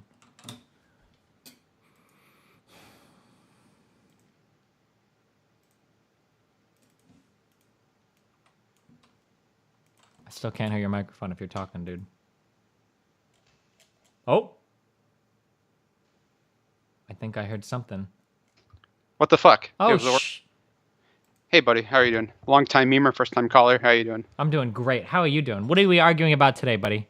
So I thought about your pro-life position, and Oh, I've been no. debating with the Buddhist about it. Mhm. And although this Buddhist guy is completely wrong, I don't know. It's still been kind of puzzling around in my head, and we're not too far apart in this, unfortunately. But it seems like your position goes down to you can't define or you can't make any distinction between a zygote having that be a human and like a 9-month-old baby being human. There's no transition period. And so since you can't find transition period, then the zygote is a human and you shouldn't kill humans, therefore you shouldn't abort, right? Yeah, that's more or less my argument, yeah. So this argument seems kind of akin to the first problem of this is that the transition so it seems like an issue with, so let's say you talk about evolution and we talk about like, let's say 1 million years ago, and you have species that evolved to become human beings. Mm-hmm. Those species 1 million years ago aren't human beings, but because even though each element is discrete. So real fast, I can't give you a legitimate argument for like speciesism. I don't know. I've already said that. One of the things that I've admitted in the past is like I can't defend like being a meat eater like rationally. I wouldn't be able to do it. So if you're trying to reduce this into like why don't we treat like apes or something like people or whatever, I can't defend that. I don't know. Oh yeah, okay. Well, I mean that's perfectly fine. Yeah, this fine. isn't really the strongest argument for the case of okay, sure. Can you give me an argument for speciesism? Why is it okay to eat cow? No. Not really. But I mean, whatever. That's not really the biggest point. But that is, I was trying to elucidate that because you can't come up with a definition or even a set of definitions or even any sort of composite set to define one thing to another, you can tell that even though we were once an amoeba that evolved to a human being, that there is a transition between that state and our state today. And so we can clearly the defining point, if this helps, I'm sorry if this fucks everything up, or maybe I didn't enunciate this clearly enough before. The defining point for me was the creation of your unique genome. That collection of DNA, once it's formed, is who you are. Which ends up being the zygote, right? Well, you can use that as a premise for your arguments, in which case, there's nothing to, debate about because that's just a premise. Uh-huh. But if you have but to come up with that and say that's your definition, you have to give some kind of evidence to why that has to be the case. And right? my evidence is that it's the uniquely identifying aspect of who you are, and it is the only determiner in genetically how you will grow as an individual, and that it contains the basis and foundation for all of your growth physiologically. If that is the most important thing to you, I mean that's fine, but it doesn't seem like that's what everything a person is. No, it's not everything that a person is, but in terms of like being a person, it seems like your genome is the thing that makes you a person. It's what makes you human, right? Right? Your DNA makes you human, right? I mean, that's totally the case. And so... Sure. So the culmination of the unison of the egg and the sperm. Sure, why not? So that's for me that the second that DNA is formed. Anytime anybody ever gets a hold of any part of my body, whether it's a skin cell or whatever, that DNA that is possessed in that cell is chiefly mine, and it is what makes me human. It is what makes me who I am. Right? So that's the definition that I run with. Sure. I mean, that happens. I mean, that sounds like the case. But right now, like at the very start, you happen to be one cell, just like human was an amoeba like 10 billion years ago before we evolved into something that actually gave a crap about anything. Sure, but those amoebas and all the things that evolved into you aren't you. It's not until that genome comes. Oh yeah, sure. I mean, you're talking about discrete state. Yeah. But I would say just as much that you aren't like who you are isn't an individual cell. I mean, even though one cell eventually multiplies to become someone like you, that one cell isn't you. Just as like, I mean, currently the number of bacteria that's currently working in your body right now actually outnumbers the number of cells, like human cells that are in your body. And I those don't bacteria, think that's necessarily true, but I understand what you're saying. No. Actually, you have can more look it up. foreign cells in your body. That's not. No. You have the quantity. The quantity of foreign cells in your body is larger than the number of cells in your body, but the size of those cells are a lot smaller. So even though you have more, it's not really proportionally per volume or per mass. It actually isn't more. It's just the number. So you have like more bacteria cells in your stomach than like, because the fat cell is really big versus the bacteria cell, which is really small. So you can have this huge difference in quantity, but not in mass. Okay, I looked it up. I believe you. Apparently, they've reformed it, and it's fairly equal. But okay, I didn't believe you. Yeah, I totally didn't believe you because volumetrically that seemed retarded. But but if they're much smaller, then sure. Okay, cool. I didn't know that at all. Oh, cool. And then you can talk about... The only problem with what you're saying there, so I understand what you're getting at there. For there, you're getting at the idea of a person has much more to do with just biology, but it has to do with like who you are, like as a personality and all that too, right? Getting a little bit more, not necessarily like the metaphysical concept of a soul, but the idea of a person, right? But the only problem there then is that, well, I say it's a problem, but like couldn't you use that to justify abortions up to like a pretty insane age? Like no offense, like I love my kid to death, but like at 2 years old, he didn't really have much of a personality. Like he laughed if I tickled him and shit. But like, couldn't I abort like a 2-year-old with no personality or like sense of self? You know, like they're too stupid to even like identify themselves in a mirror at that point, right? Like, sure. I mean, right now we're creating a sliding scale of some sort. I mean, that's definitely true. I mean, you can make arguments up to like any age you want, especially people who play League of Legends. I mean, come on. But dude, I'm sorry, dude. It's too easy to target. I agree. And to be fair, what I just said doesn't necessarily disprove your argument. Maybe abortion should be allowed up till 2 years old, if that's philosophically how we want to play with it. Right. Although obviously on an emotional level, people aren't okay with that. But I guess like I just don't like. I think the current position is bad no matter what. There might be better positions, more extreme on one. What do you mean it's bad? Well, like the second trimester is very arbitrary, right? Yeah. I mean, the legal stuff, it takes consideration a lot of other things that need to be balanced. That has nothing to do with morality. Has nothing. I mean, they have to deal with the practicalities of things, and I mean, but it seems like philosophically and scientifically, it all seems very arbitrary, right? I don't know. Like second, third trimester, like when you start talking about like, well, this is around when maybe the heart beats or whatever. Like, doesn't that seem like a little bit arbitrary? Like legal philosophy, sure. And even the things that back up that legal philosophy and science is probably god awful fucking terrible. Sure. But there's actually a stronger point I wanted to go into, which is I'm excited. Oh my god. Let's go. Fuck. So atheist Stephen Bunnell. Yeah. Talking about moral realism, talking about, ethical crap. Where does it exist? It seems to me that, and I think you would hopefully agree that there is no such thing, like there is no like ethics you can point to, and all the ethics have to be derived from someplace. And it seems to me that ethics comes from this is the is-ought problem that you have to define what ought to be, and you have to be like, okay, well, what should I get? And so it seems like that starts at your goals and what your personal aspirations are, and that's how you get the driving force that you can then define using science and empiricism, a bunch of other bullshit, right? Yeah, but science never gives you this, and this is the thing. Do you know anything about Sam Harris? Sam Harris, is he the person who debates Christian stuff? Sometimes. Well, his whole thing, I think, oh God, somebody's going to crucify me for saying this, but I'm pretty sure his thing is that science can give you the ought to, which I think is totally fucking stupid. I don't think science can ever deliver you an ought to, right? You have to get that from something deeper first, right? Yeah. For my background, I got a degree in physics in California, but I grew up in Nebraska, so. Oh, sick. Huskers. What city in Nebraska, dude? Lincoln, man. I went to Lincoln Northeast. Oh, shit, dude. The Huskers just lost to fucking Wisconsin, I think. I know, pieces of shit. Fucking memes, dude. Oh man, I don't know why. So how come our airports in Kansas? Like every time I go to Kansas, like every time I try to go to the Omaha airport, it's like, oh, welcome to Kansas or whatever. Not Kansas. No, it's not Kansas. It's Iowa. And then, I know what you're talking about because it's really far you out drive there. that sign. It's like, oh, but I must have made a wrong turn. You turn around. It's like, actually, no, you're going the right way. It's like, what the fuck is this? I'm sorry, Nebraska. I went back there last summer. Oh my god. Yeah, I'm not really sure. I don't know. Anyway, but so I was in a Oh, Nebraska's a great place to grow up. Holy crap! It's cheap as fuck. I like the land. That's why I'm addicted to it. But yeah, I live in San Francisco. Fuck that shit. I know. Fuck. Okay, $1,400 for half a bedroom. Yeah. In Soma, it sucks. It's dude. like the place to be for like tech shit, but like, damn, dude, because I stream, I make the same money anywhere, and if I could work remotely, like, I can't imagine. Like, it just hurts. Like, I own 2 houses, right, in Nebraska for less than $300K. They're both houses are like 115 and 150. If I go to San Francisco, I would have to pay like $500,000 to get the equivalent for one house. Like, it's crazy. Yeah, it's stupid, man. It's so stupid. But I work in tech, and I'm currently working on some electronic stuff. So sure.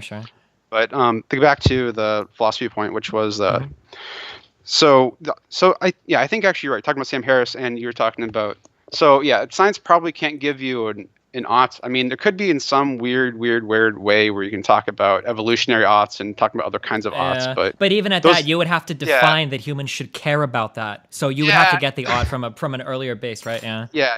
It just doesn't seem to be the case. But you know, that sidestepping that, since we have aughts from personal goals, which seem to matter to us, we can talk about science gives us a method in which we can take those aughts and come to reasonable conclusions about things. So it seems to me that if you're looking for, so once you have an aught, such as you want to make your life better, you should find the minimal energy path to get to that conclusion or get to help your goal. So sure. So I guess so. Like from my pro-life point, the ought that I have is human life ought to be valued. Human life ought to be protected. And that's where. Why? I don't know, dude. Whoa, you're getting real deep.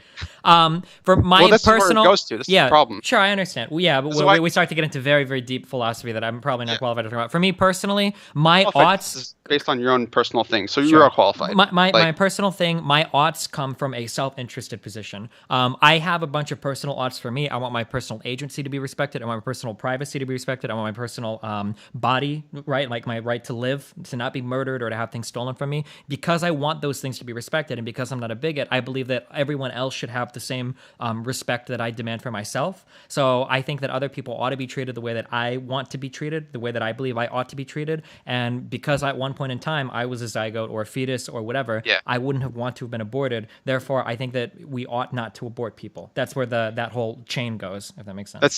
That sounds really nice, but then we talk about, do children have the same rights as adults? I mean, clearly this is a sliding scale again. Well, when I talk of the rights that I just talked about, like I could augment that a little bit. Like I ought to have the right of agency once I turn 18. I don't mean that at 3 years old I should be able to choose if I want to eat, a chocolate cake every single day. I don't necessarily mean that, right? So I guess augment those with a degree of common sense. And not common sense in like any kind of convoluted, you know what I mean, right? Like I don't think that a 4-year-old should be allowed to purchase a house. That doesn't mean that I'm against private property. It just means that I think that you ought to wait until an age that society deems necessary to be able to make purchases like that or whatever. Right. Well, but I think that all people ought to be protected from things like rape or physical or bodily harm or like slavery, things like that. Yeah, that sounds pretty reasonable in our modern society. I mean, I haven't really thought about slavery in like old context because people say it's different. But but the problem is under my system, like you can still attack abortion, right? Because for instance, in my thing, I say every person ought to have agency, right, over their own body and not be forced to do anything. So then somebody could have that same moral system and be pro-choice and say, well, then why are you trying to deny a woman her agency over her own body via pro-life, right? And then my argument, it all comes down to the evaluation. That doesn't convince me. I mean, well, why not? Like, no. I mean. No. Saying like, why does a woman have agency on her own body? Like, I don't think the agency over her own body gives her the right to kill. I mean, maybe exactly. Yeah, what you just said is exactly right. If you believe that the fetus is a human, If it's not a human, then that's easy. Then you fucking kill it. Who cares? Or you Yeah. dump it, right? Yeah. So it all kind of goes back to almost. I don't want to say philosophy completely irrelevant, but almost philosophy aside. First, you have to determine if you believe that a fetus is a human or not, and a person. And if it's not, because if it's not, even under my own philosophy, then dump that shit. I don't give a fuck, right? Even under my own philosophy. Right. So that seems to be the case. The reason why I don't really care about if a woman has agency of her own body, because it doesn't. I mean, then she's okay. It's like you can donate a liver to save someone's life, and even if the person's another person, if you don't do it, then you're basically kind of killing them. So it doesn't really take away the moral bullshit of. I want to morally justify killing a kid, not just say that you legally can't. Yeah, kind of. There's the whole. Here you go. I read a lot of this shit, and that gets into the whole argument of doing versus allowing harm, and if they're the same thing or not, which is like a whole other argument that a lot of people have different beliefs on. And so what to respond to that with is hello, can you hear me, please? Yep. Sorry, I have a bunch of Arduino crap on my table. I pulled a cord and oh my god. Anyway, so what I would respond to that is like, is it okay for us to kill like Osama bin Laden or something? I think that generally the arguments you get into there that make that a lot more palatable is it's not so much that you're killing someone so much as you're doing a cost-benefit thing. So say somebody walks into a restaurant. That's what I'm trying to get into. Yeah, that's what I'm trying to speak to. Please go ahead. Yeah, somebody walks into a restaurant with a gun and they're about to kill 15 people and then you kill that person. Are you really killing one life, or are you saving, a net 14 lives or 15 innocent lives versus one guilty, something like that would kill. Right. So like, I think that's like my philosophical arguments or my moral or ethical arguments on like killing terrorists or whatever. Right. And so we talk about the cost benefit. I mean, the cost benefit analysis doesn't go away with people and their rights. I mean, rights are just a cost benefit analysis taken to like an nth degree, where the reason why we have pursuit of like life, liberty, and happiness is because the cost benefit analysis of having people with that kind of like having those like indelible rights would outweigh the like despotism of like individual person taking away those from people or something. That like everyone's life overall would become richer and just overall better just because they have these indelible rights. But that might not be the case for zygotes or fetuses or whatever, because when we look at third world countries and the transition to first world, the one market difference that shows like a vast improvement in these societies is that when we give women the control over the reproductive systems and faculties through before your chats, edification, through condoms, through Plan B, through the pill, and of course abortion. Yeah. And so you could make some kind of thing saying that, like, well, look, if we just don't give anyone rights to life before 3 months, the 3 months is arbitrary. You can come up with some set of criteria if you want. My personal set of criteria would be the point in which doctors can't take the baby out of you. Yeah, viability. The fetus one, yeah, viability. Sorry. So like the weird thing we get into in this area. So I understand what you're saying. What you're arguing then is that even if these people were people, you could argue in favor of their sacrifice for the net benefit to society, right? Sure. Why not? So then, are you? It sounds loaded. Are you opposed to something like eugenics? Because isn't that kind of the same argument where you can eliminate some people from the gene pool and it's kind of shit in the beginning, but you do it for the net benefit of society overall?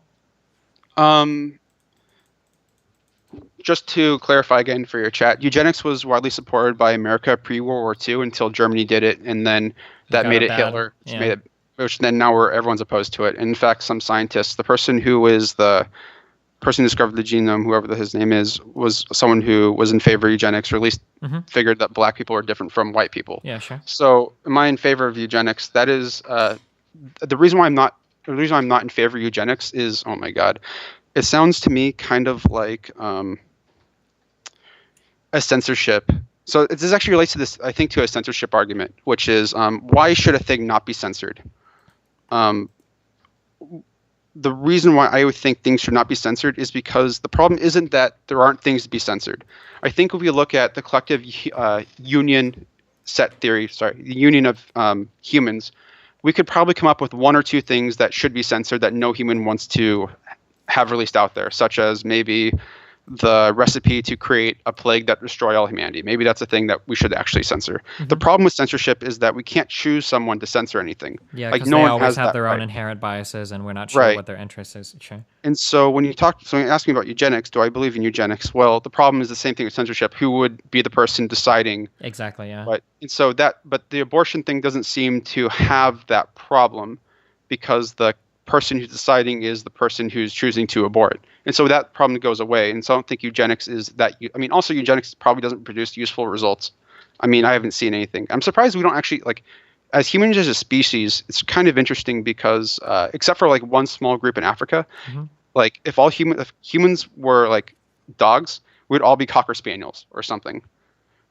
Like we're all just one breed of human. There aren't like multiple breeds of human because we're so. Sure, I understand. Like we similar. talk about, we talk about like racial differences, but in terms of genetic similarity between like like a black person from Africa versus whatever, it's not even close to the same level as like two different types of dogs, like a Cocker Spaniel versus like a Schnauzer or something. Right. Sure. And so I'm actually surprised eugenics hasn't produced any like interesting results so far. But I would also say it's probably not useful in that regards. And so like its non-viability and the fact that we can't trust someone to choose something would probably mean I'm against eugenics. So going back to the thing, it seems like abortion doesn't have that issue, and we can still give those rights to women over their children. Gotcha. So then you're in favor of like the ends justify the means, but the reason why you wouldn't be in favor of eugenics is because you can't actually guarantee the ends. So if I were to tell you that like the ends justify the means. Well, like when I say that, like for instance, let's say that we have to sacrifice a human life, that's the means, which is a bad thing, but the end is a better overall society for everyone. That's a good thing. So even though the sacrificing of a human life via abortion kind of sucks, the overall net gain is such that it's justifiable, right? Yeah. The argument I guess you would have to use to really cut my balls off is ask me if I'm pro-slavery or not, especially in ancient times, because that could be like one person suffering to the benefit of everyone else. But sure, but then I could throw the same counter argument that you used. No. That's an argument against me. Yeah, no, but I could use the counter argument that you used then against that, where I could say that who's determining who's going to be the slave might be the fucked up thing there, right? Yeah, actually, that sounds pretty smart. Yeah, thank you. Probably.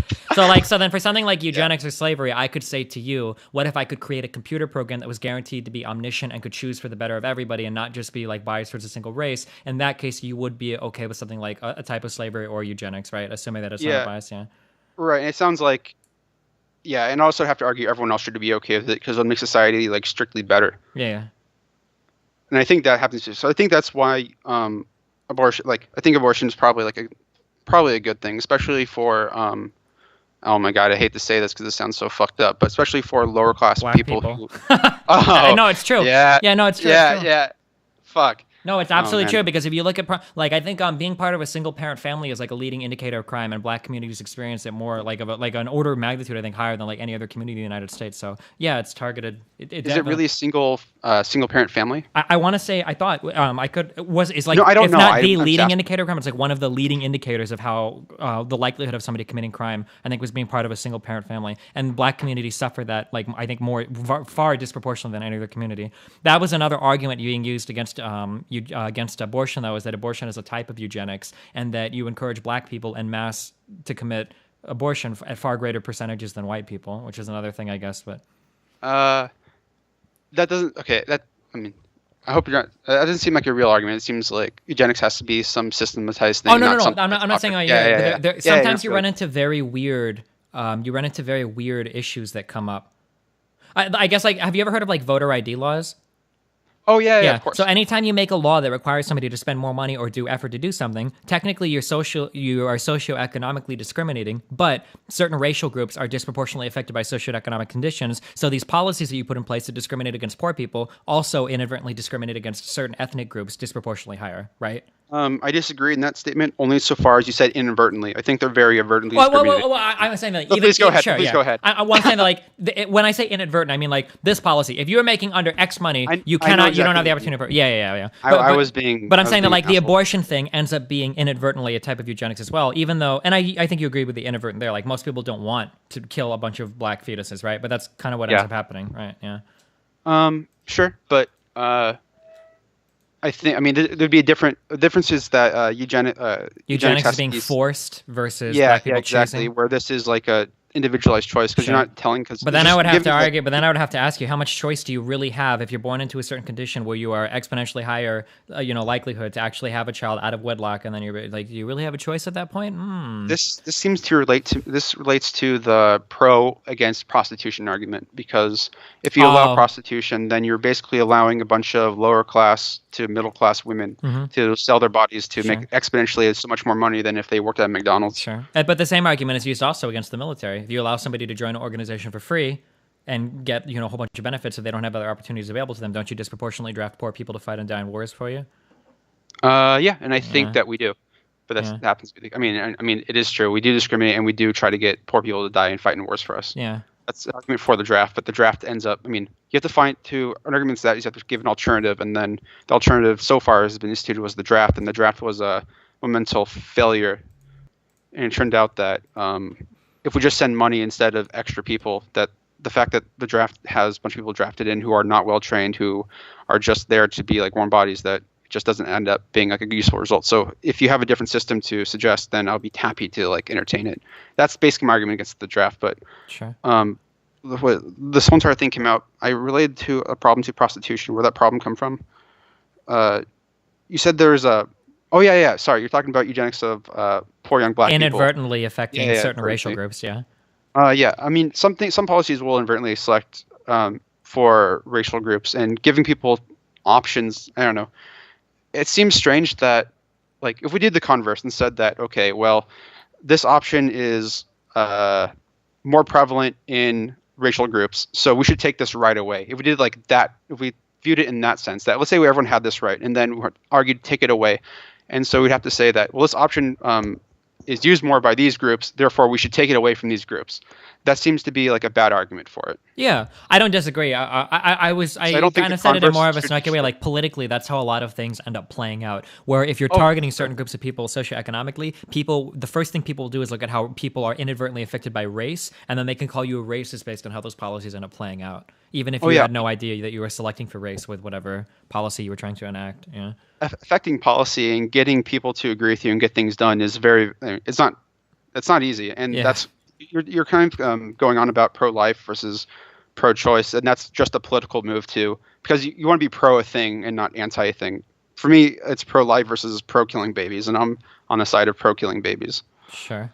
So on the argument that it's a net benefit to society that people aren't being forced to choose, right?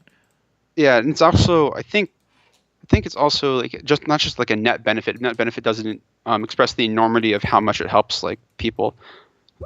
In that case, you get use science and empiricism to break down what the positive effects are, and I guess it's up to each individual person to conclude what's going on. Mm-hmm. But calling them human beings is kind of like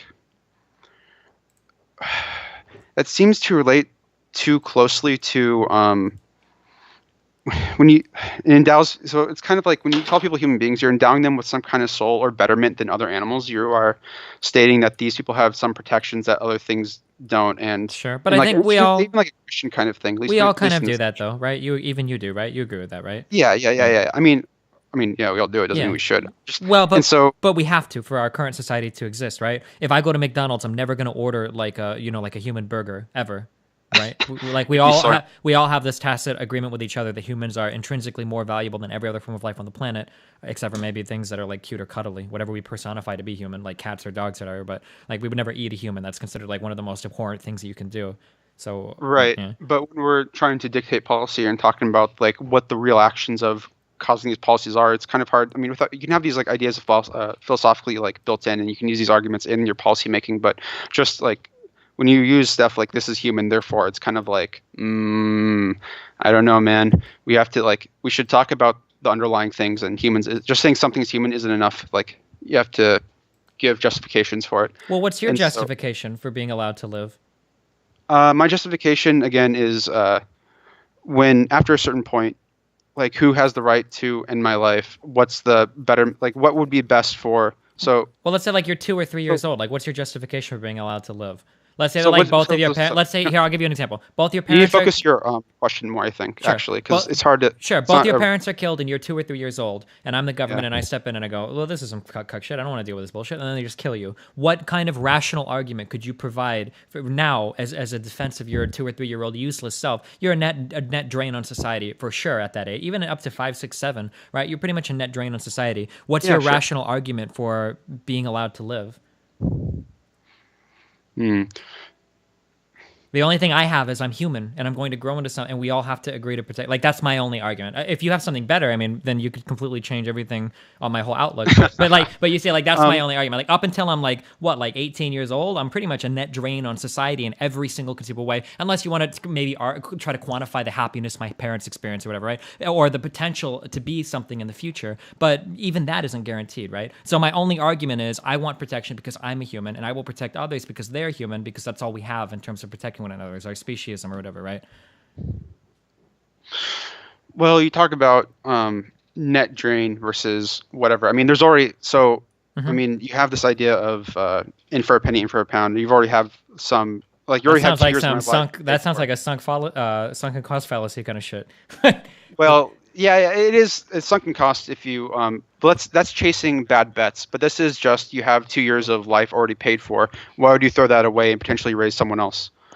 That's like that would be. Well, the argument would be allocation of resources. Let's say, for instance, okay, so I'll amend the example more. I could put money towards a legion of 2 or 3 year olds that have dead parents. I could put money towards them, or I could just forget all of them and axe that, and then I could put any money that would be used raising them towards currently sick people or towards bettering the life of already existing people that are relatively successful, like not like rich or whatever, but like people are doing okay in the form of tax rebates or giving them money. Those are guaranteed positive allocations of resources versus gambling it or risking it on a 2 or 3 year old.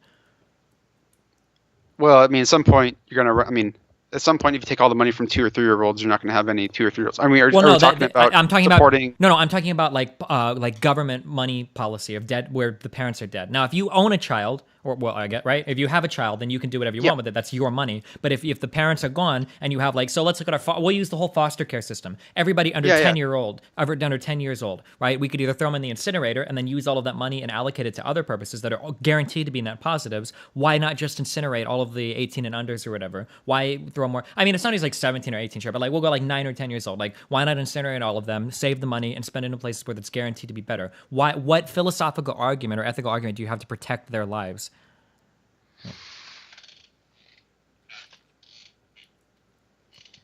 Well, when we talk about that, so let me think. So we're talking about government investing money into children, and we want to talk about the role of government and their purpose in allowing children to die. So I guess the reason why we allow those children to live is because we're hedging. So it's basically that's kind of like a dead parents insurance policy that the government supports. I would think that we all pay into it because if we happen to die, if you happen to die, and so does what is it, your ex-wife, then Nathan has somewhere to go. Sure. And so you pay into that for that reason, and that's why that is important, not because of the... Wait, so what's the reason? Oh, because it's like dead parents insurance policy that we pay for by the government to say that if you happen to die or people, happen to die, their children don't just happen to die as well. People want to maximize the welfare of their child, and they realize that if they happen to die, they want their children to live. Yeah, so sure, but let's say that seems where that comes for argument's sake, let's say that we live in a those thought problems. You live in a perfectly rational society because we would assume here in a society where we're incinerating 10-year-olds, we're going to assume that the population has accepted that that's okay. We're a utilitarian society that's accepted that for the greater good, right?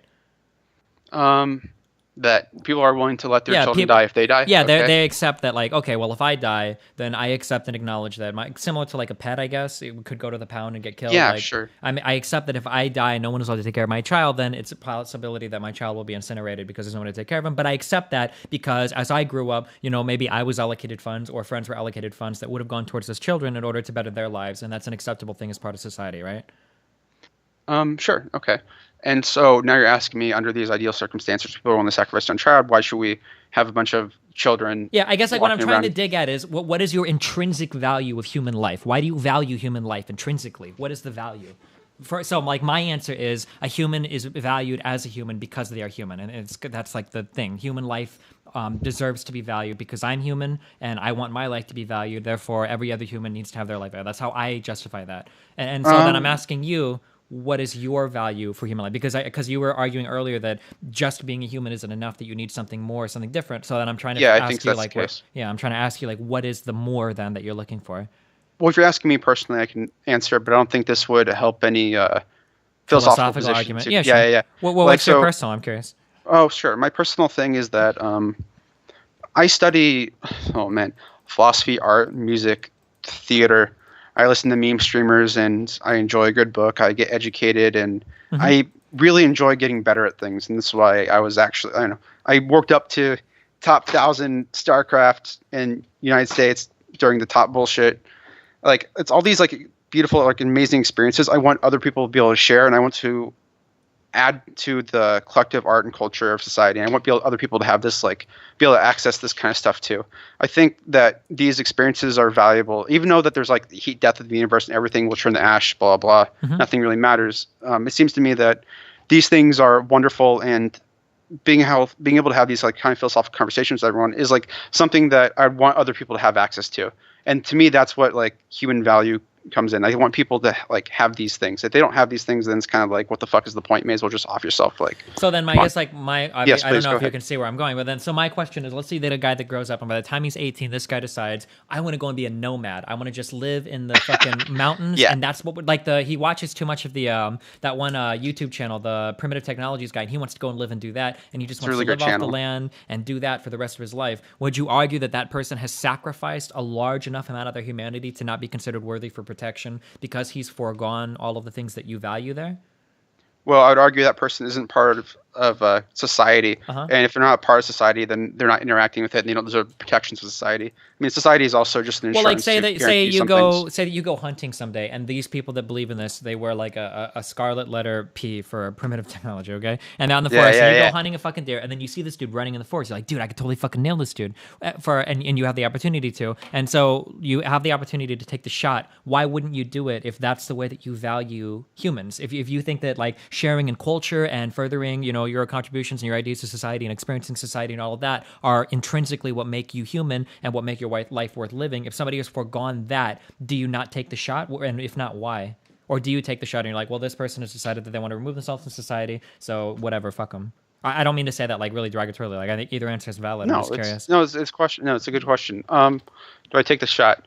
If I did take the shot, I'd miss because I suck. Sure. But I guess if you take the but shot, then let I me- feel like you're being morally consistent. If you don't take the shot, then I'm digging further to figure out if there's something. Yeah. more. Let me. So, I mean, I do realize I'm an emotional human being, and I do have like. I mean, there are some like everything. I mean, I am philosophically, I'd be consistent, but I probably would be a coward. I don't know. Let me think. Yeah, no. I'm not asking you like if you were No, on no, the it's fucking okay. spot and they looked at you and their eyes were beaming with hope and you had them in your sights and you don't like. I'm just asking for like philosophical consideration. Like This seems to be similar to a problem of like the lighthouse, which is so this is like there is no such thing as a free lunch. When you have a lighthouse, you're giving benefit to someone else who never pays for it. Mhm. Like this is kind of bullshit. Why are you building a lighthouse for ships that never pay taxes or pay anything that will ever pay for it? So why do you have a lighthouse in the first place? It seems like the person would have a greater benefit because people can then come in later or have a discussion with them and then like maybe it'll amount to something. Like I'd be hedging my bet. Like me, the benefit of me taking a shot and being like, dude, I nail this guy in the fucking head. Holy shit, I'm a god. And I walk away feeling good for 2 days. Then like everything goes back to normal. It doesn't really benefit me, but for them, like they in like 20 years they could come back and then possibly like have a change of heart and maybe like communicate a lot of shit to people. I mean, that's what is it, Jack London did when he went to Alaska. I mean, he went there for like 20 years and he came back. And so I'd probably think of something kind of like that. I mean, he could just be a total drain and do nothing, just live in the woods all his whole life. But I don't think I have the foresight in order to make that Oof, okay. discernation. Are you ready, dude? Because now I'm Yeah, coming please, full what's up? fucking circle. And you know exactly where I'm going when I get halfway through the sentence. So if you see Yeah, a sure. person in the forest and you decide not to take that shot there because in the future they have the potential to rejoin society, then how do you justify avoiding somebody that could have the potential in the future to enjoy society? Yeah, I mean, of course they have potential to join society. That's the whole entire point. I mean, I've never disputed these people weren't human beings. I mean, of course they have potential to enjoy society. Uh-huh. The issue with that is the difference in cost benefit of society. The person who I don't kill in the forest has zero drain on society, has zero drain on anything. Leaving him alive means that he can add potential to society, whereas this baby takes 18 years or however long to More of an investment. Yeah. And then it also, like, if the mother is poor, she has to pay for extra abortion. If she's like, I mean, if she's a teenager in high school, she has to go to a different school now just by being pregnant, even though the guy doesn't. Sure.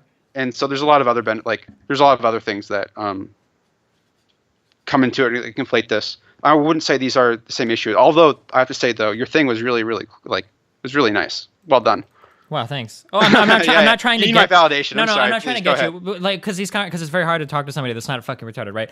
The questioning of our underpinning Yeah, fundamental sure. values is something that very, very few people do, right? You acknowledge that, right? Very Yeah, few of course, people please. question like like. And again, this is another reason. Did I ask you if you know anything about the Sam Harris guy?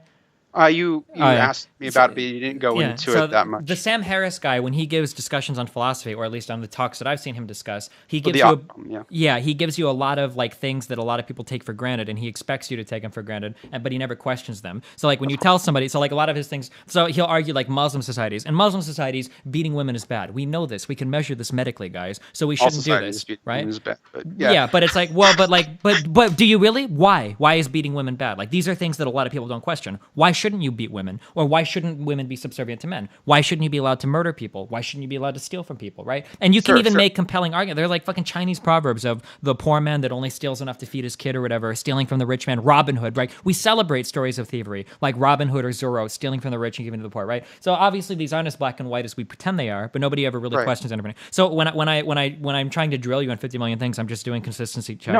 No, I totally get it, and it's like I appreciate the back work, and I know you're intellectually honest. I mean, this is great shit. Sure. I mean, I'm willing to discuss with you. This is a discussion. It's great. Yeah, There's yeah, no winners, no losers. There's only like difference of opinion. We're actually not as far apart as like the initial discussion might support. Like I'm pro-life, but that's probably I'm pro-killing babies. So that's probably yeah.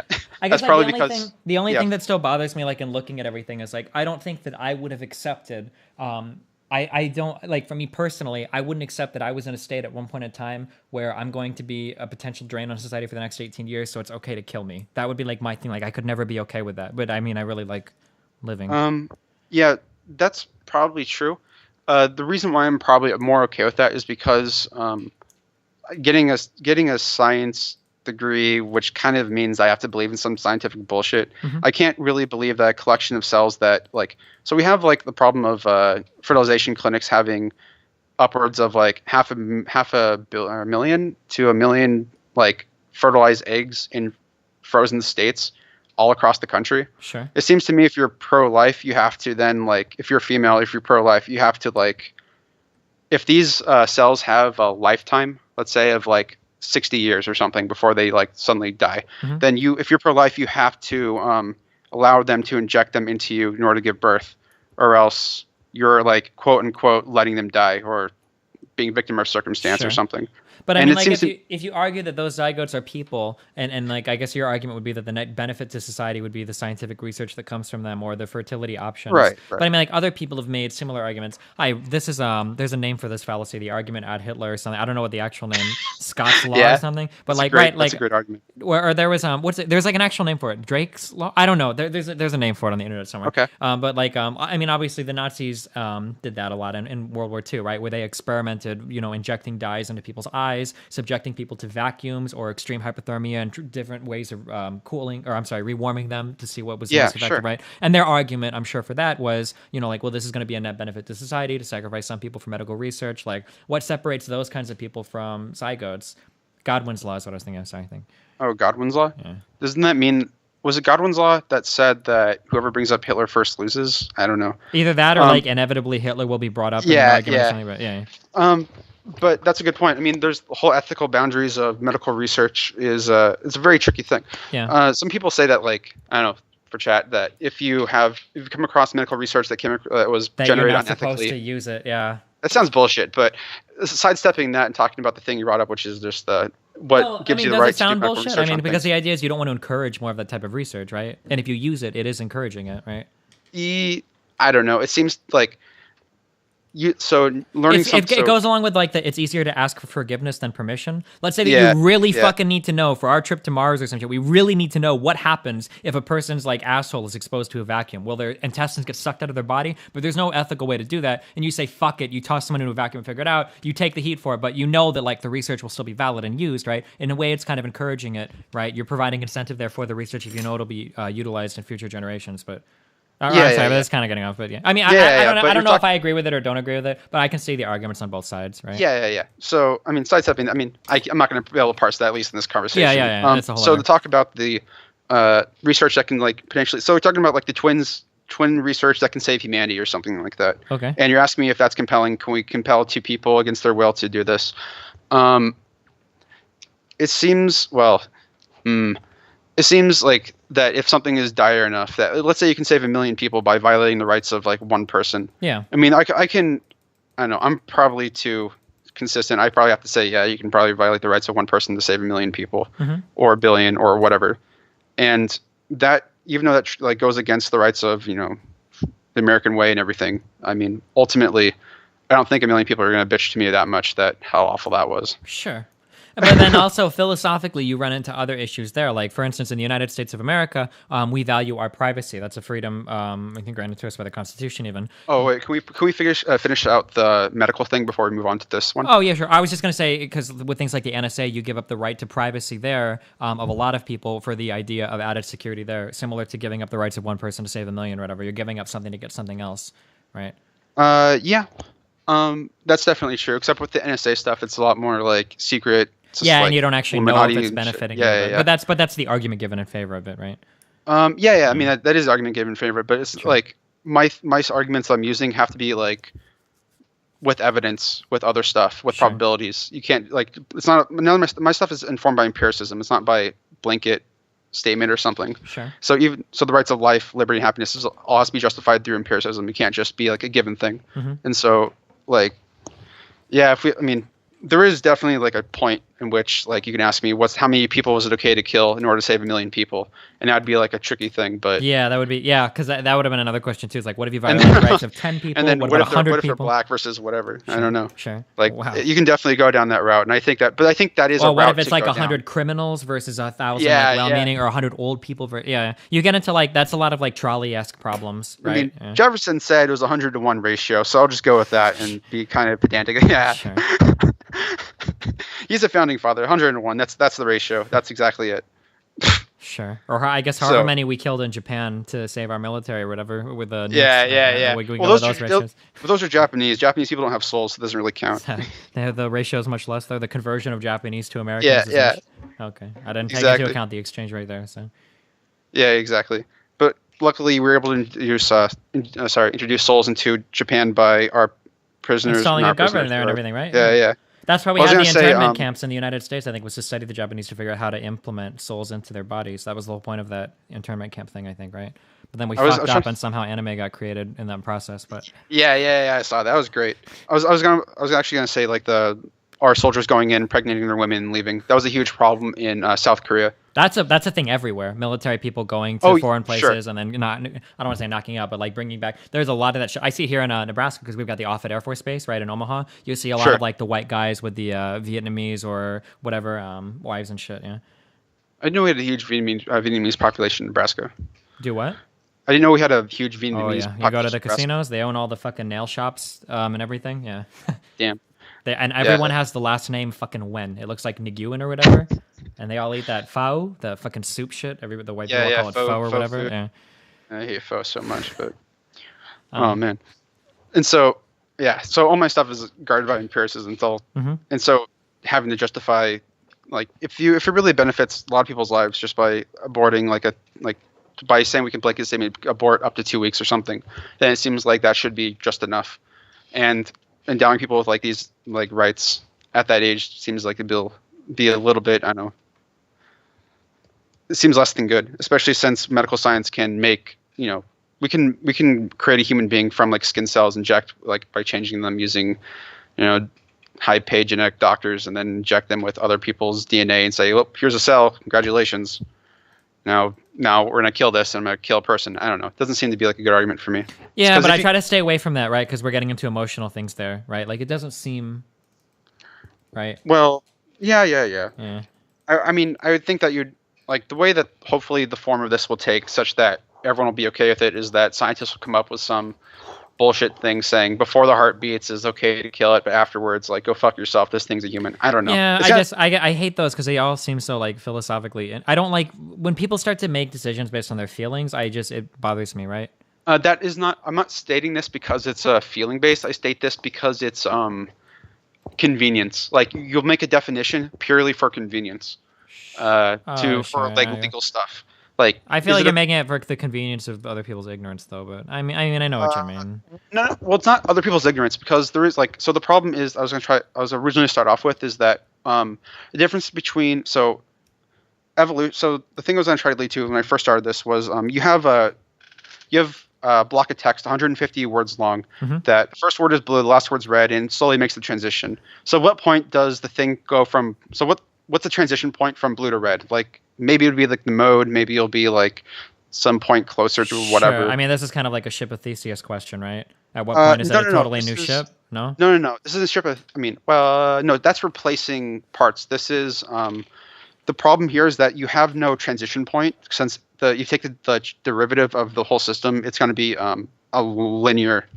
It's just going to be a line. So you have no transition point to say this at one point was this and then this happened. Oh, sure. Well, but couldn't you argue for like the ship of Theseus, if you take the derivative of the replacement of parts, it's a linear thing and it doesn't automatically become a ship at one point in time, right? If you replace it board by board. Well, the ship of Theseus takes place in time, which is different. That's a temporal problem. This is like I don't know. This seems like a yeah. physical I know what you mean. I know what you mean. I'll stop trying. And to so it's like, I mean, you could talk about that, like at what point in time. So, okay, let me think. Actually, the ship of Theseus. Okay, so yeah, you could make the argument at what point the ship of Theseus isn't that ship. I would say the ship of Theseus changes when you change out the first part and go fuck yourself because whatever. But oh, but you're not asking about a complete You're asking from most to, or well, so my question at the end was, when does blue become red, or where's the transition point that we can meaningfully say that blue is now red or whatever? Oh, sure. Yeah, you get into this with computers sometimes when you're messing with the little fucking slider bars like 255G, 255 or whatever, right? Like at what point, is there really a difference between 254 and 253 green? You know, not really. Yeah. But there's a difference between 255 and 155. So when does it go from one to? Yeah, no, I know what you mean. Yeah, it's different. So yeah, I understand what you're saying. So the problem is that the derivative of the change is constant, which means that there's no big hump of transition where there's a massive sure. So there's one. So but clearly at the very start you start off with blue. Then clearly at the end you start off with red. You ended with red. But there is some point, and you can make maybe a zygote is like the same thing. Like the zygote's blue, and the human is red, and there's some transition. And so all you have to do. So what's the answer? Is there an answer to this, or is this just some bullshit? Did you just cuck me with this fucking question? Yeah, I cucked you. I'm sorry, man. I'm sorry.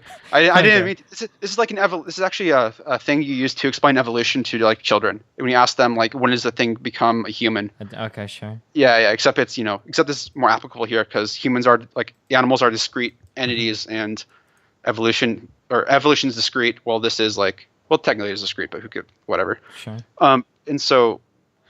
It seems to me that a zygote can be blue, and then eventually we have you, who's a human, that can be red, and then we can argue where this line is. But clearly there is a transition, and we can try to define a transition by saying you have to have a summary of these characteristics to be human. Sure. And I would argue, there's not going to be any one thing that will say here once you have this you're human, because it doesn't define what humanity is. So you have to be a set of characteristics, and eventually it's going to come down to something bullshit like once your heart can start beating, or once you have developed these viability outside of the womb, or brain functions. I use viability because of the obviously woman's choice thing, saying that you can decide not to donate a liver to somebody. I don't like the viability thing because I feel like it's inconsistent. What if I would have been born and so my mom was like, fuck this shit, I'm aborting this little cuck piece of shit, but then the next day they invented something that allowed first trimester babies to exist. Man, I would get cucked by 1 day.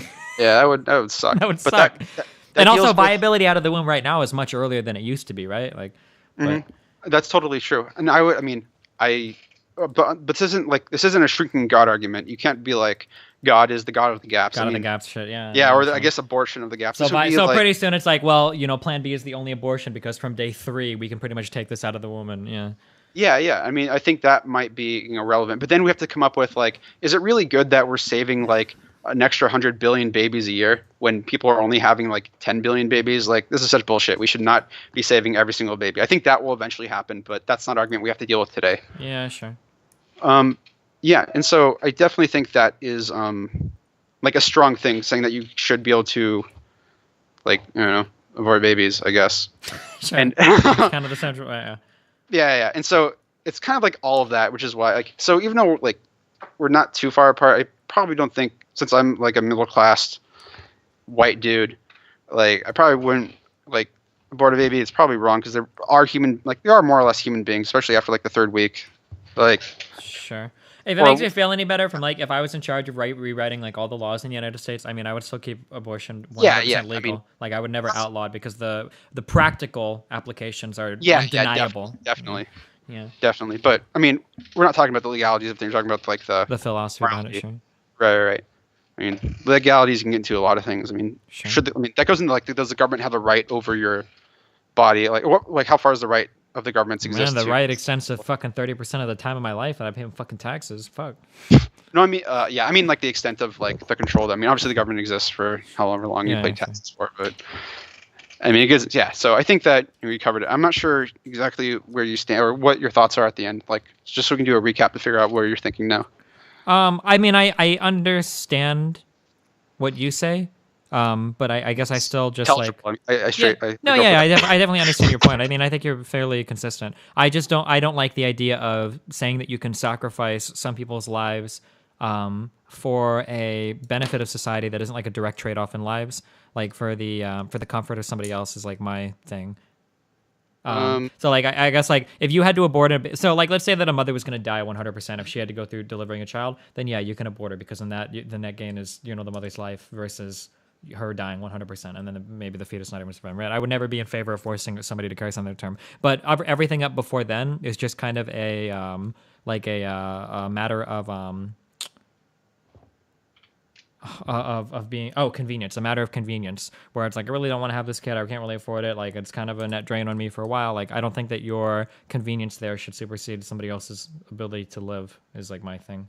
What about you and like all the babies in Africa? I mean, I know they're black, but still you could probably save them if we send some of your donation money overseas to help some people out, right? I mean, we could probably give like a few more like lives if we sent some money. Yeah, I really I'm not entirely sure about that, but I mean, they're not my fucking kids. Like, if for like a pregnancy, like I'm more closely involved with. Well, but what you're saying is a good question. Like for instance, like I know right now I have the opportunity to give thousands of dollars to a homeless person if I found him on the street. What's my rationale for not doing that? I'm not entirely sure. Maybe I don't know if they would efficiently use the money. I don't know if I would truly save children in Africa. I mean, probably I would, right? But yeah, I'm not entirely sure. I don't know. That's a difficult.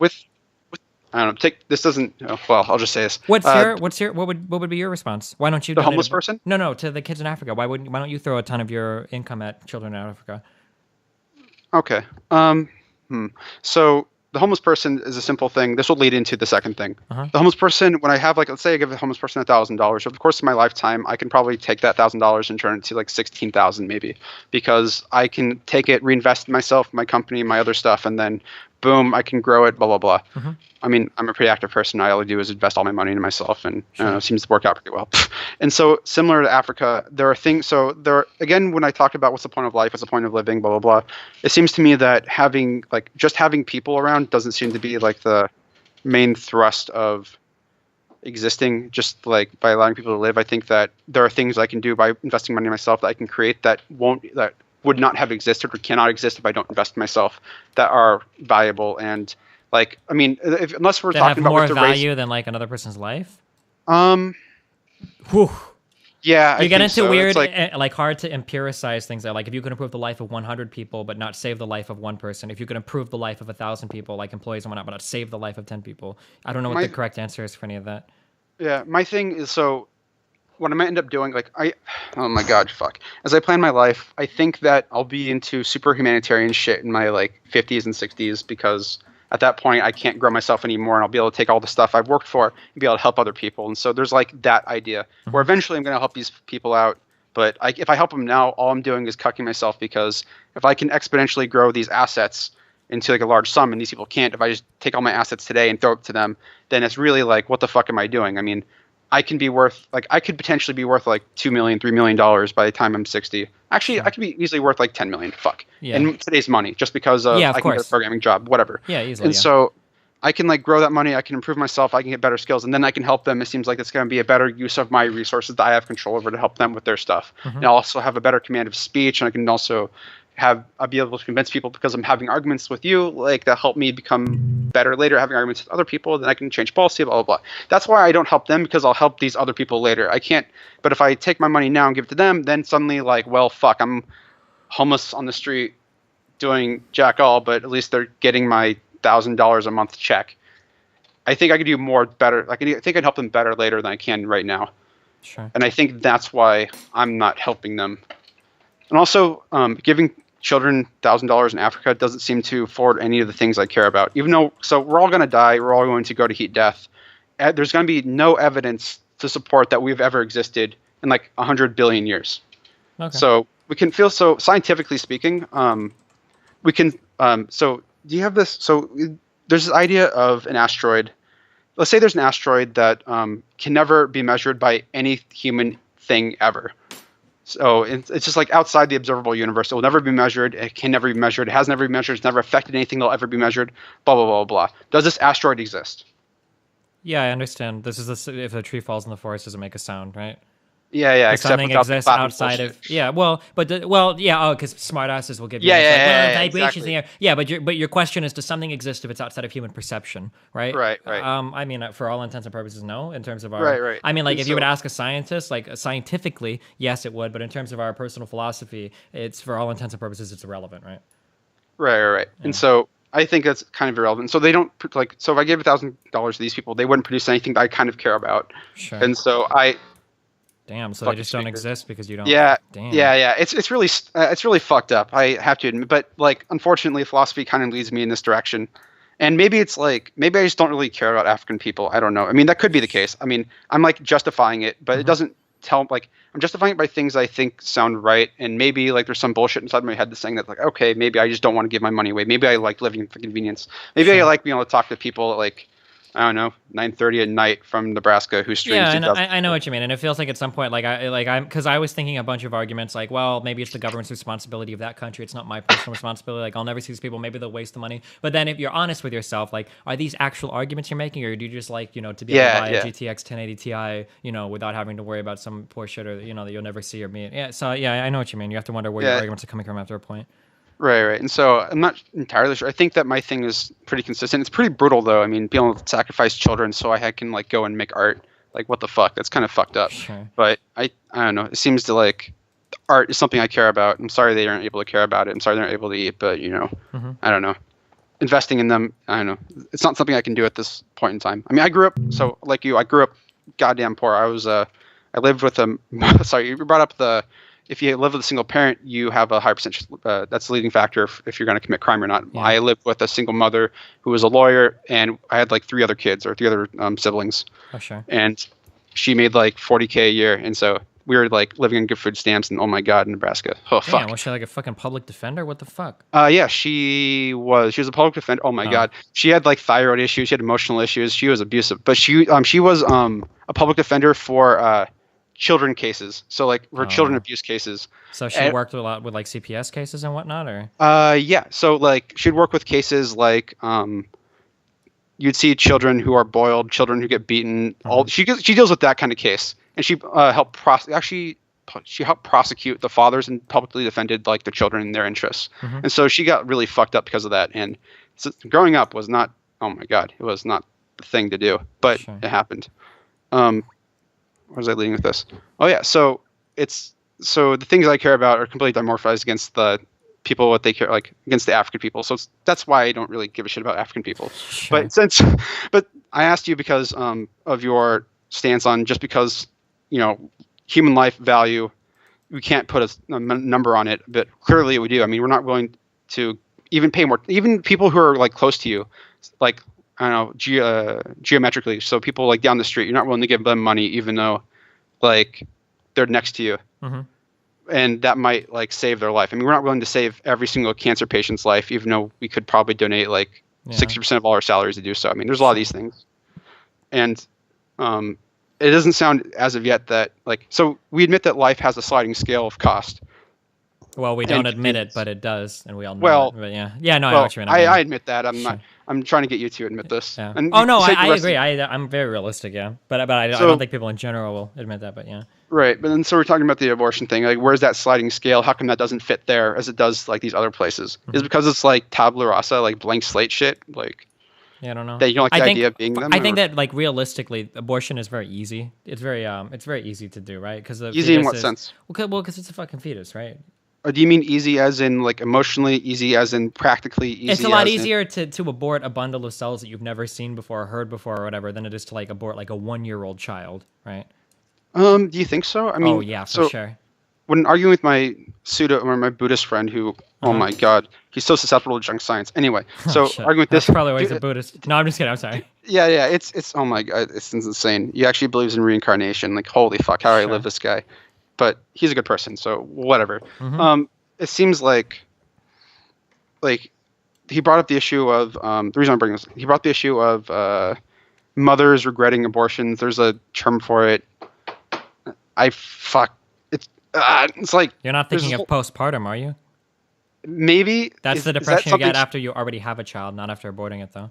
No, that's something else. There's a lot of women who so there's a lot of women who regret out there aborting. Yeah, no, I know they do. Yeah, and then like they have like emotional trauma because of it that have to get like it's a seriously fucked up thing. And so like when you say it's like a very easy thing to do, it's like, well, maybe it isn't that easy. But no. I'm sorry. Please don't misunderstand me. I don't mean that like it's like going to the fucking candy store and popping out a bundle of shit and like walking home. Obviously, an abortion can be very difficult. Obviously, it could be, depending on the person, the most difficult decision they ever made. But I'm just saying that like in general, because of the way human psychology works, it is much easier to have an abortion than it would be to kill a 1-year-old child. Right? You can't possibly disagree with that, right?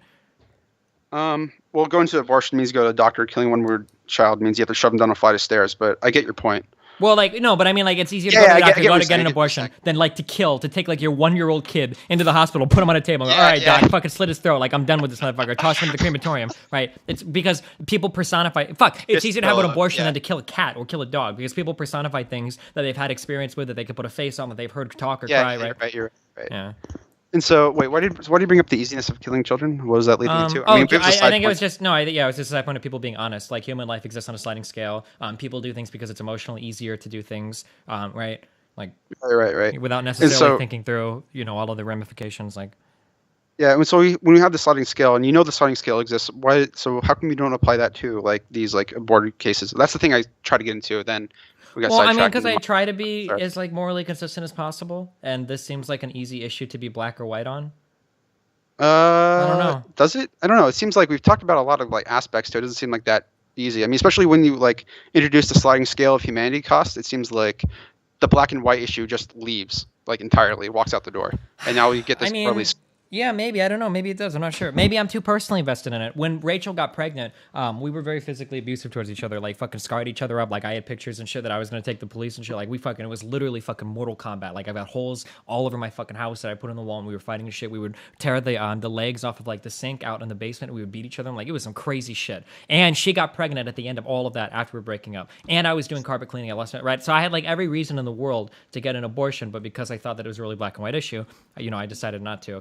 Maybe at this point, maybe I'm a little bit emotionally invested in it because if I admit that I'm wrong there, maybe I fucked up and maybe I should have aborted my kid instead of having him. I don't know. I don't think that would keep me from seeing like a moral or ethical thing, but it seems to me like an abortion is a very easy, like you don't have to go out of your way, like donating money to African children. Like how would you even do that? Like if I had the ability to like send $10 in PayPal to like little Tyrone in fucking Somalia or some shit, that's probably not what they call black people in Somalia, but like if I could do that and then like he would Skype me like the next day and go like, yo dude, like check out this cheeseburger I got with like 15 cents. It was so awesome. Like I would probably do that. I think you would too, right? I think a lot of people would do that. Yeah, if you could Skype a fucking dude and send him $10 in fucking Somalia and watch him go to the store and like buy gifts. That's why they send the pictures, right? That's why they send pictures to people. To get that emotion. Yeah, I would probably do that. But like a lot of those organizations are like you send a random check to somebody and I hope that it works out, or maybe they'll send you fucking pictures. I don't know if it works out right, but like with the abortion, like it's very clear, it's in your power, it's right there, it's a yes or no. You have to go out of your way to do it. It's not like the baby will die on its own unless you go to the hospital. You have to go out of your way to go to the hospital to abort it. Like I think emotionally, like it's a different thing, Yeah, sending $10 is definitely a thing, especially if you can like have a small conversation with them, what their lives and day-to-day stuff is like. Yeah, sure. I got to have a conversation with a Saudi Arabian chick who's like living in a mansion villa and how she had to deal with like a family forcing her to go through an arranged marriage and how like the intricacies of like a father telling her to meet the person and the mother, like how much control she has versus other stuff. And that was like sick as shit. And eventually they didn't get married, but like the multiculturalism of that is like pretty fucking awesome. I would definitely pay for that. Holy fuck. That should be a service. But that seems like, so you're saying that your current position is couched in like this emotional thing, justification of your previous like Oh experiences. no, I guess but- I was just explaining personally. Like I feel like doing the abortion thing is like I feel like it feels pretty black and white, even though, and I guess like I was coming from a pretty difficult position, but it still felt like a black and white issue to me. Unless like What the life, time? what? Well, you said at the time. Yeah. Well, I You're- mean, well, even looking at it now, like, because I feel like donating money to children in Africa, like, I mean, you can do it or you can't do it, but like the payoff and everything is like all of that is so questionable. But like to abort or not to abort, it's very obvious. Like you can see, like if you have an abortion or if you don't have an abortion, that has an immediate impact on your life immediately. You have to make the decision to go to the hospital and do it. Like it seems like all of those things have such a much greater sense of immediacy, and you can see the culmination of your decision whether you do or don't, like immediately and personally. Like I Okay. feel like it's a little different than the humanitarian Yeah, stuff. it definitely isn't like emotionally that totally changes the thing. But since we're talking about philosophy and talking about what should be the case versus whatever, we can't. I mean, it seems to me that you can't just allow that to guide all your actions or Yeah, something. sure. Like I'm not sure. I mean, I definitely understand the position of someone who is like on the fence. They have like a kid and like, what the fuck do they do? I mean, everyone. I mean, that's people should make their own decisions. Government, fuck you, whatever. Sure. But we're talking about the should you be okay with having this as an option and taking that option? Mhm. That's like the kind of thing we're talking about. And so even though you ultimately chose to keep Nathan, and good job, because everything tended to work out. Well, maybe I don't know. Maybe I'd be a million times better off. yeah. I don't know. Yeah, I'd be fucking rich as fuck right now. You have no idea. I'd be living anywhere I want in the world. I'd be traveling all the fucking time. I wouldn't have to pay child support. Damn, dude, I don't know. I Maybe wonder you every give day you- I maybe see you him. give you a Every time sense he of starts, focus. every time he throws a fucking temper tantrum or acts out or whatever, I'm like, man, maybe I should have aborted this motherfucker, dude. I don't know. He's being a little bitch right now. I'm not sure, dude. No, I just Oh, I yeah, like okay. my kid. He's pretty cool. Yeah, No, yeah. I know what you So- mean. I know what you mean. And so, I mean, but what I'm trying to get you is back away from the edge of saying like this is a black and white issue. You Mm-hmm. shouldn't have, or I should never do this, to the point of which like maybe I can do this, but I prefer to do this or something. Yeah. That's the I mean, position I'm I don't trying to know. get It you to feels change like I guess like could you give me examples where it's not a black or white issue? So I mean, what do you mean? Just aborting a Yeah, kid, like or whereas an abortion isn't a black or white issue. oh, so you're like 17, so you're a 16-year-old girl in high school in a right-wing state, which says, well, actually most states, which say that if you are pregnant as a high schooler, you have to be shipped off to a special school because kids can't know high school girls can get pregnant or something. Sure, This I thing went to exists. I went to private high schools growing up, and if you went to one of the 3 private all girls high schools around here, and or you lived in, I don't know if you ever heard of like Marion High School or any of the I've heard of. Duchesne, I've and yeah, really if you go to those high schools and you get pregnant, they kick you out of the school. You have to go to Right, OPS right. or something. Yeah. And so now you have an issue, which is you have a kid. What do? Do you want to like lose all your friends? You want to lose your high school? You want to have the issue of credits? Like, there's a lot of things. I mean, it's a huge inconvenience. It costs a lot of money. Yeah, it definitely is. And But then again, like it's I like an turn that, emotionally wrecking I have thing. to turn that back around and say that would have happened to me growing up, and my mom would have experienced all those inconveniences, and like you would ask me, like, listen, Destiny or Steven, we could have just killed you, and it would have been so much easier for your mom. Like, do you really want to be alive or not? Like, don't you wish you would have just killed you? Like, I'd be like, well, no, fuck, I want my mom to like, she has to be my representative. I need her to fight for my ability to live or whatever she do, because I would do that for somebody because if they were my child or whatever, like that would be my. Wait, you'd fight the right for what? I'm confused. For like my child to live, even if it meant that I would advocate for them. Like even if it meant that I was going to have like a shitty scenario, I would have to advocate for my child. Like I wouldn't let them die just because it was going to inconvenience the fuck out of me for the next few years, right? Because I ended up having That would be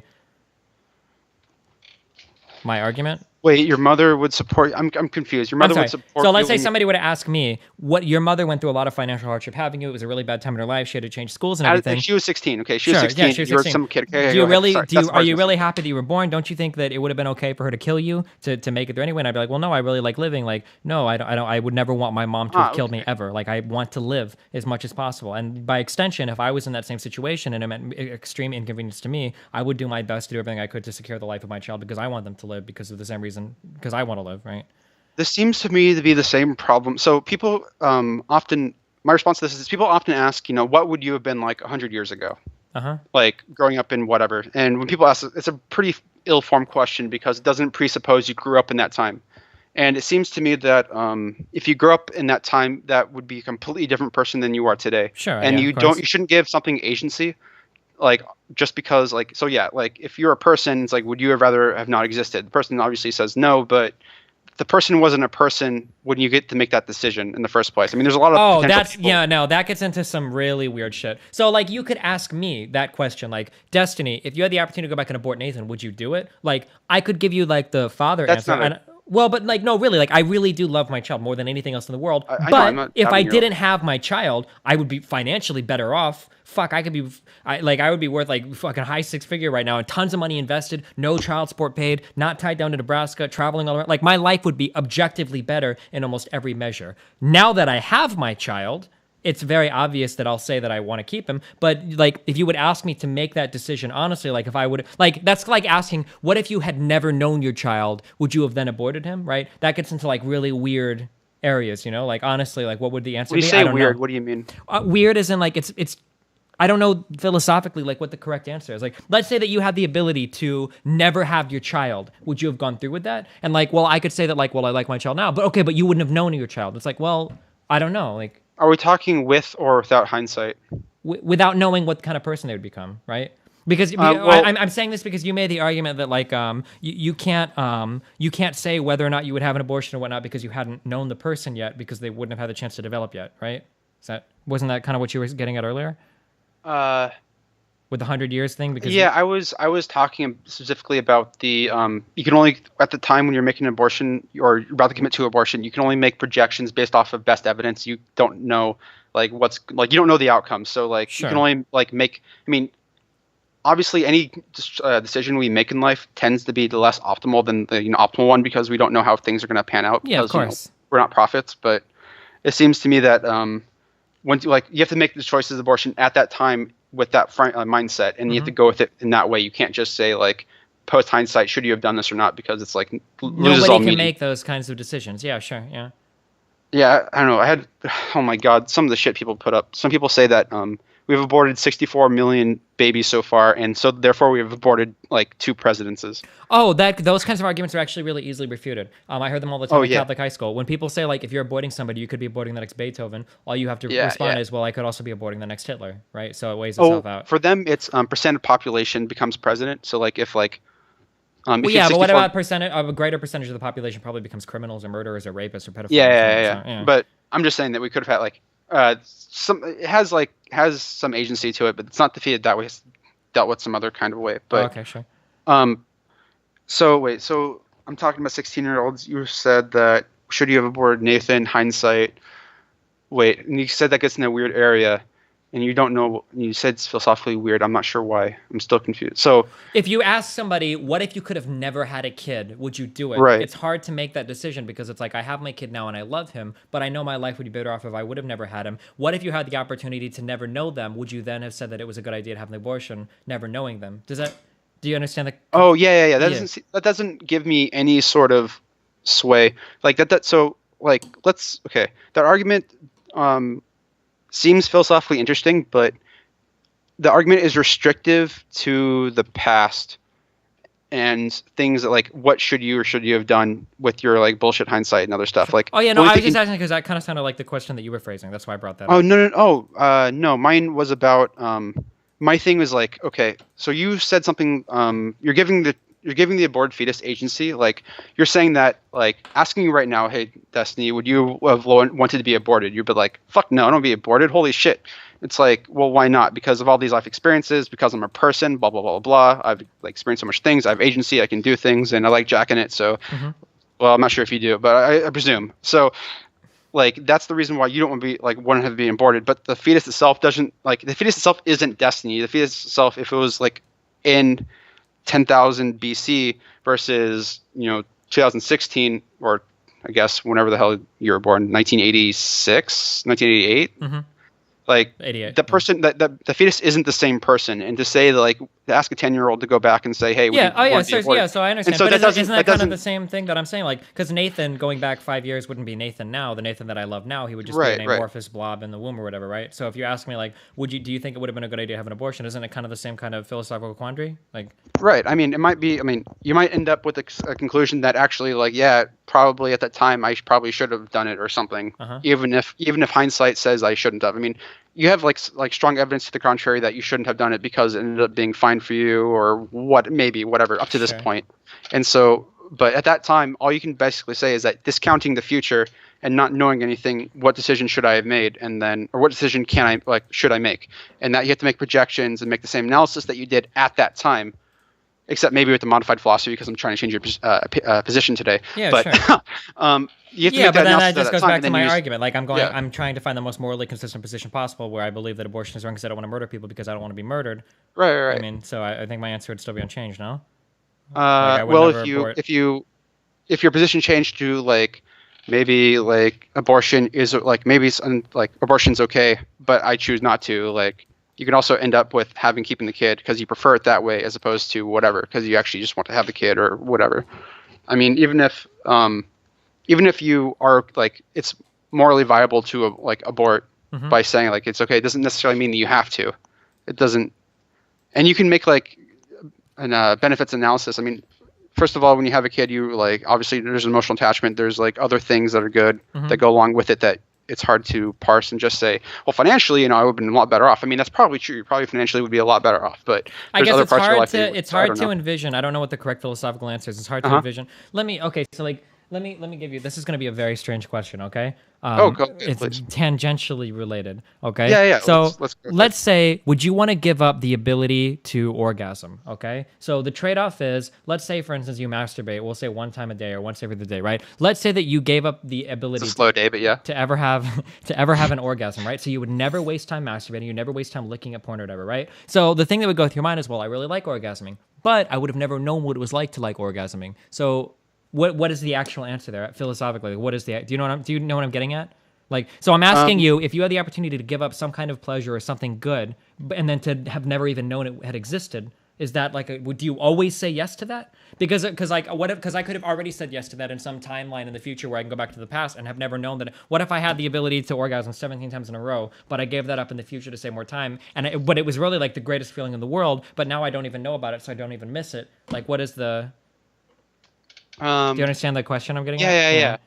It's a well, I don't. So first of all, let's be clear. I don't understand it. You've articulated it well, but I have to think about it for like a second. Are you understand it, but you don't know the answer, right? No. I don't understand it because I have to think about it because you're asking like a weird question. I have to like parse it in my head and come up with like a way to like. I have to come up with a way to like digest set it up, address it, blah blah blah.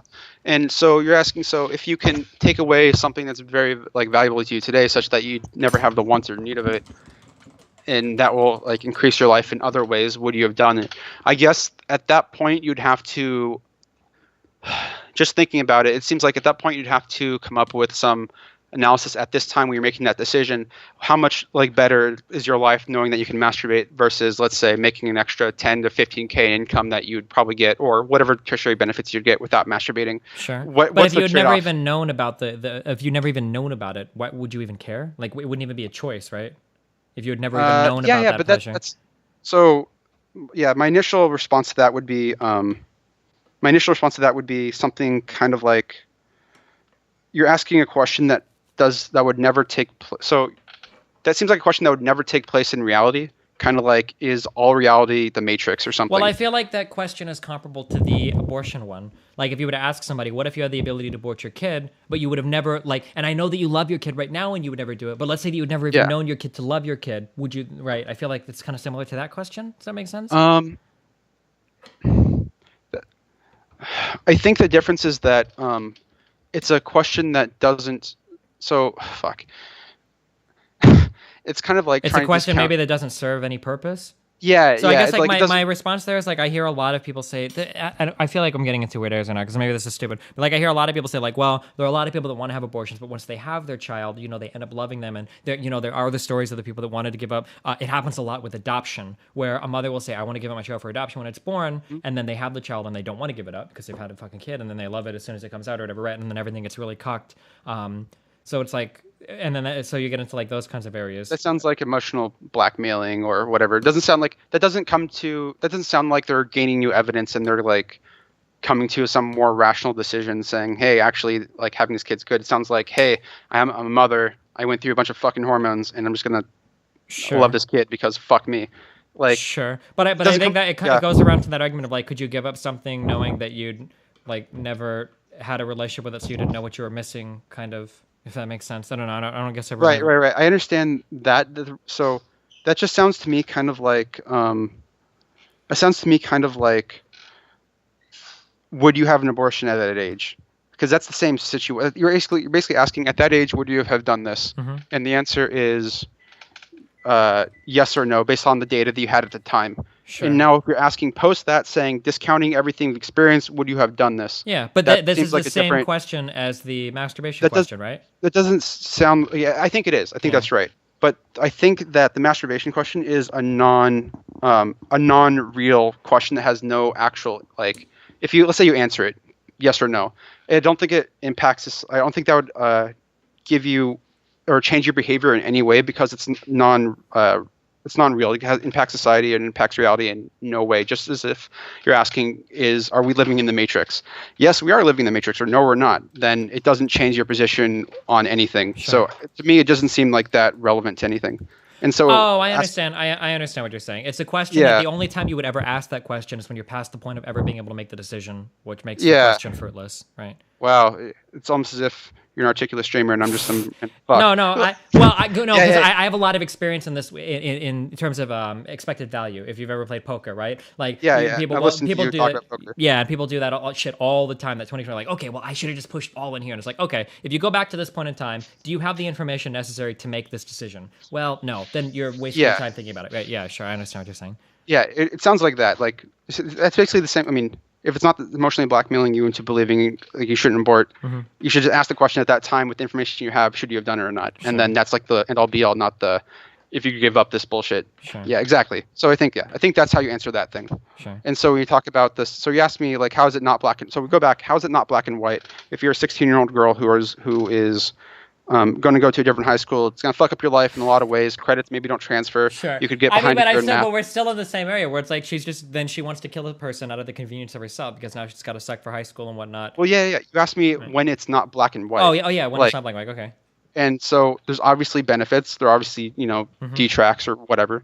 How do you parse this? Well, you asked. So I kind of said that. So I said that life is a sliding scale of value, and we're having some value stated. Is it okay to like take care of the zygote and like remove it from everybody or remove it from your vagina? When that life is a sliding scale of value, though, I think proximity and whatnot, there are different things that go into that. Like one life and one life aren't exactly equal. For instance, let's say that you had the opportunity to save the life of your child in exchange for the life of a random African child. Okay, we'll use that. How about South America, right? You would do that every time, right? I mean, it's shitty, but you do it every time. But let's say that you had two twin boys and you had the opportunity to save one and sacrifice another. That's a much harder decision, even though it's a 1-to-1, right? Yeah, definitely. So the sliding scale, it doesn't necessarily assign like all human life the same value, right? It depends on. So when you talk about like whether or not you should have an abortion or not, that's not necessarily the same as like treating an African child because it's a much different, right? Proximity and different reasons. Right. Yeah. I mean, that's just was a secondary effect of another way to augment the scale. Yeah, sure. Right. In math, you have these things like you have like at least in physics, you have primary effects, secondary effects, and as like in macrophysics, you start with the force or the momentum of an entire object, then you have to deal with the average change in momentums from the individual atoms. So there's like these more. That's how like that kind of gets washed away. Sure. We're talking about the primary effect of this thing. Like, how do we deal with this? Like, how do we like? So you asked me about this expected value of things, or how do we make it black and white? So I guess I was asking you. Can you give me? Or wait, you're asking me a question? Wait, what? Yeah. So I guess the question has to have a question mark. Fuck, I kind of screwed myself there. So I'm asking you like, so should this person abort? Yes or no? When she has obviously positive benefits from aborting, and basically for her life negligible benefits if it's below 2 weeks or something. She has like no like to her it's like, well, it's just a collection of cells. Like, why shouldn't she do it? Like for you, why shouldn't she do it? Because it'll grow up into a human being. It could grow up into a human being like resembling me that would want somebody to have defended its life or advocated for its life when it was a fetus. You think that we're talking about the sliding scale of cost, right? And maybe this is getting away from me a little bit. Yeah, I mean, but I thought we addressed that point with the fact that this baby might doesn't not want to live. Well, it doesn't. The thing doesn't have agency because it doesn't have anything associated that would give it agency. Like this could be like a baby from, like 10,000 BC. Like it was. Oh, it's not using gonna- that kind of argument. Yeah, sure. I Yeah, understand and so- what you're saying, but the problem I have there with relating that is that at one point that was me, though. At one point I had no agency. So Right, I would have wanted somebody to what- advocate on my behalf when I have no. Oh, my or thing is, like, at one point it wasn't you're- you.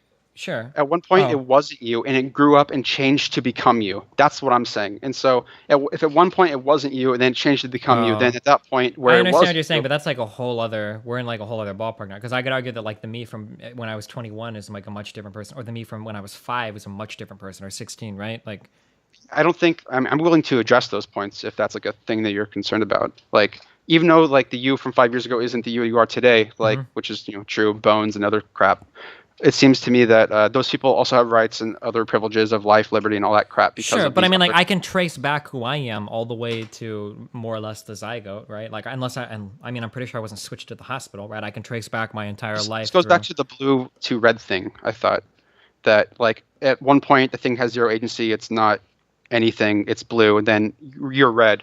And at what point do we say, because it doesn't? It's not a person when it's blue. It's a nothing. Then it becomes a something.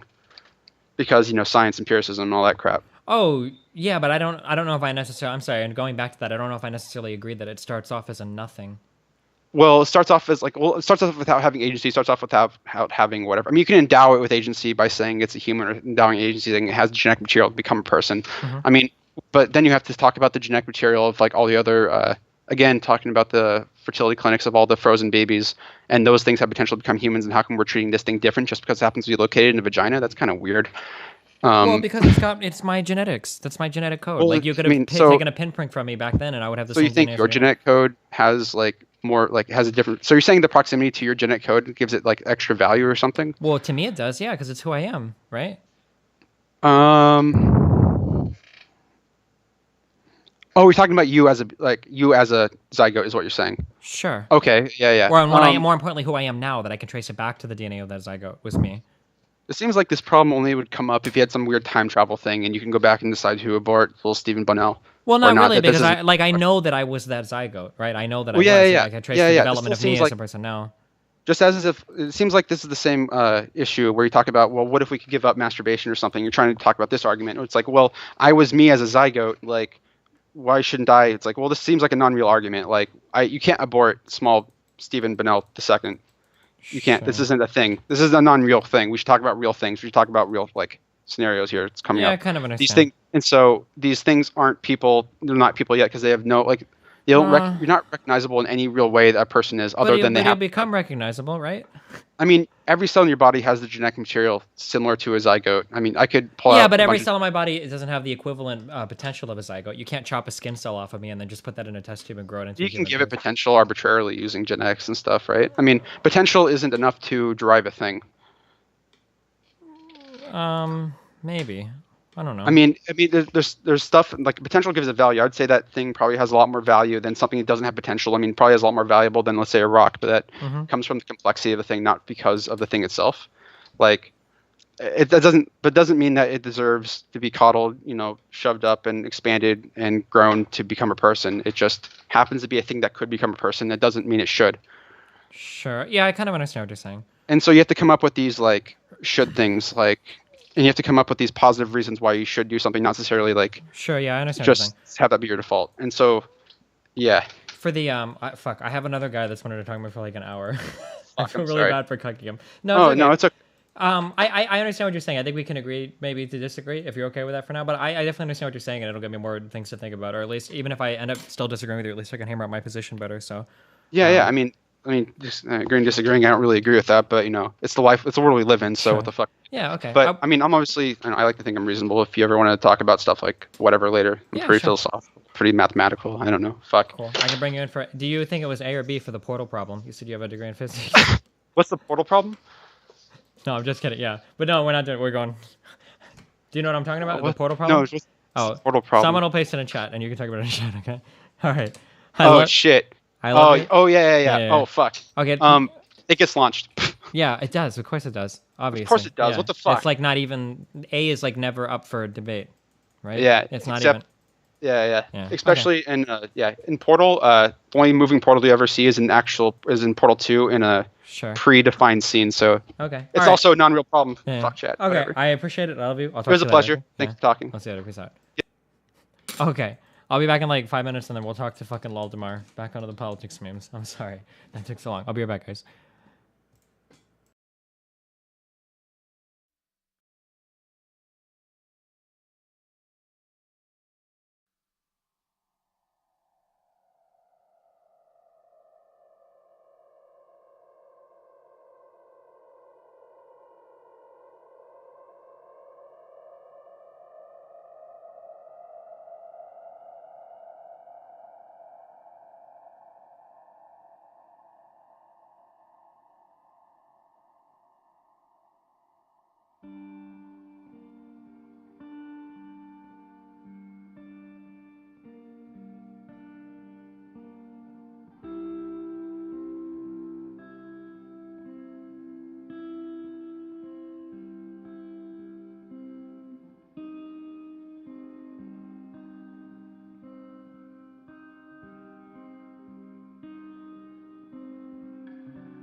test.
Fuck dirty Negroes, fuck dirty Negroes, fuck dirty Negroes, fuck dirty Negroes.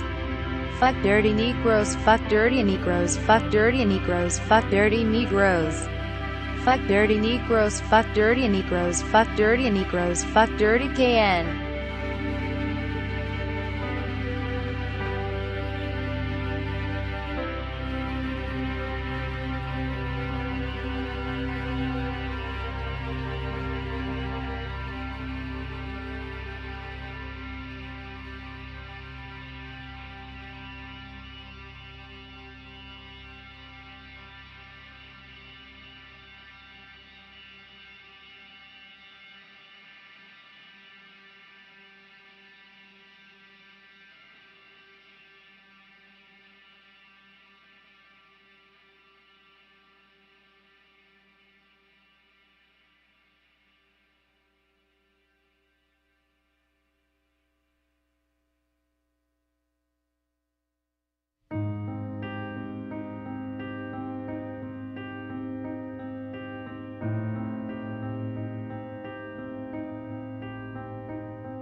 Well, guys, what's up? All right.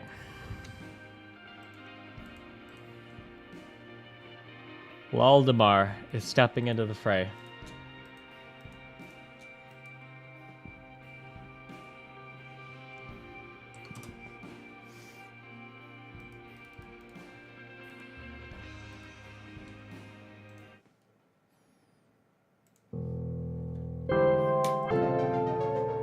Whoa. The benefits to society for taking care of those who can't take care for themselves. Character improvement, increased compassion. Knowing that human value is not based on productivity, etc. These benefits may be more valuable than monetary value.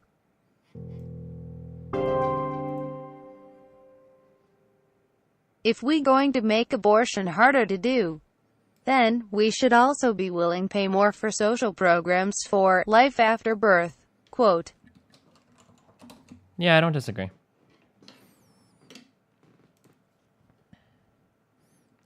Hello? Hello? Hello? If you're talking, I can't hear you.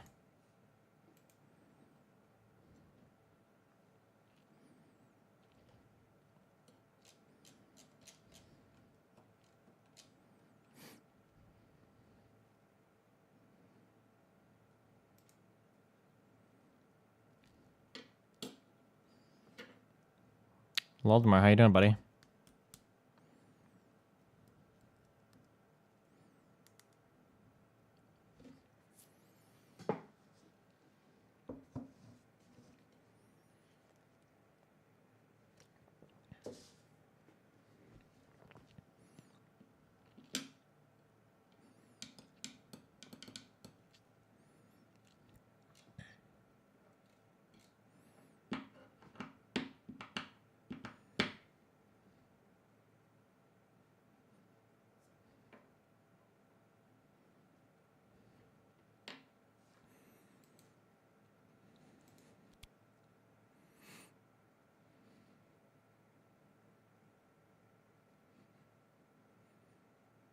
Wait, what is meditation?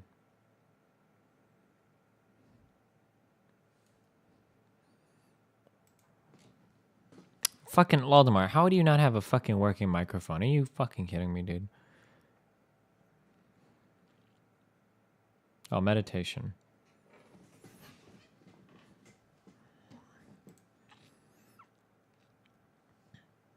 Destiny, what are your thoughts on this? Now this 8 one, minutes, dude. this is the thing I really hate. Here's Olivia Wilde, who's the actress most famous from being in House, and here she is talking about why she is in favor of abortion. This is one of the more disgusting videos I've ever seen. This election cycle, I'm thinking a lot about reproductive rights. Everyone's right to plan when they want to have a family. And it's on my mind because I'm literally about to have a baby, like in a minute, to be able to decide exactly how. Okay, so she says that she's thinking about reproductive rights 1 minute from having a baby. This is about as perverse a notion as I could possibly imagine. That as you're about to have your child, you're thinking, boy, wouldn't it be great if I could still kill this thing?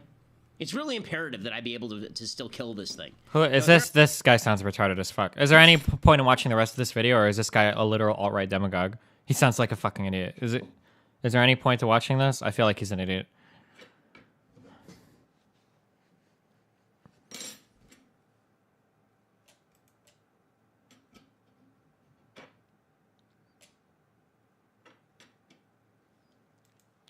Sure thing, Waldemar. I'm on TeamSpeak. He's on Milo's level. He's Milo Light.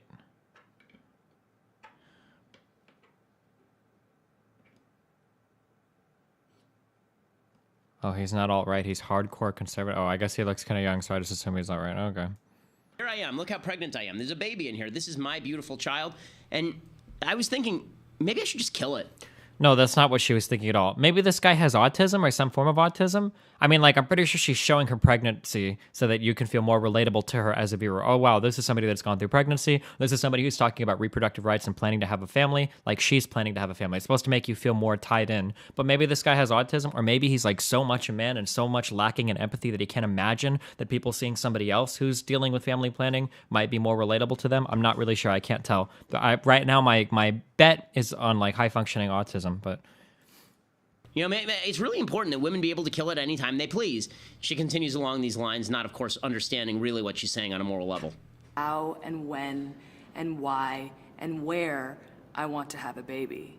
And I believe that is a basic human right. I care about reproductive rights. Why does anything right-leaning suddenly become alt-right? Because right-leaning at one point in time meant that you were a fiscally conservative person that believed that the government should have fiscally conservative positions on things, and that's like that's kind of like what right-leaning or conservative is supposed to mean. The insane prescription of morals, the insane demagoguery of anti-immigration, and the insane like forcing religion and religious morals down your throats isn't supposed to be what conservatism is about. But what do you care about? If you care about your future, vote for it. He's trying to misrepresent her argument to make a point. He's an idiot. Well, yeah, but this is the same thing that Sargon does, right? I watched all of Sargon's videos on Lacey Green so that I could be well-versed when we talk to each other. Okay, what I care about is not killing babies. And let me this is going to be mildly graphic, but this is important because I'm sick of the euphemisms, okay? It's not aborting a fetus. It's not getting rid of a ball of tissue. Okay, what I'm about to show you right now is a picture of a baby. Okay, this is a baby it was a picture of a baby that was aborted by Kermit Gosnell. Okay, this is the Gosnell was somebody. Okay, so we've got the appeal to emotion. This isn't worth watching. Don't link me, Ben. This guy is an idiot. I don't think I have any interest in ever hearing anything this guy has to say on anything ever. But thank you, I guess, so at least I know there's one more retard that I can safely ignore anything out of. All right, what's up, buddy? Hey, what's up? How you doing?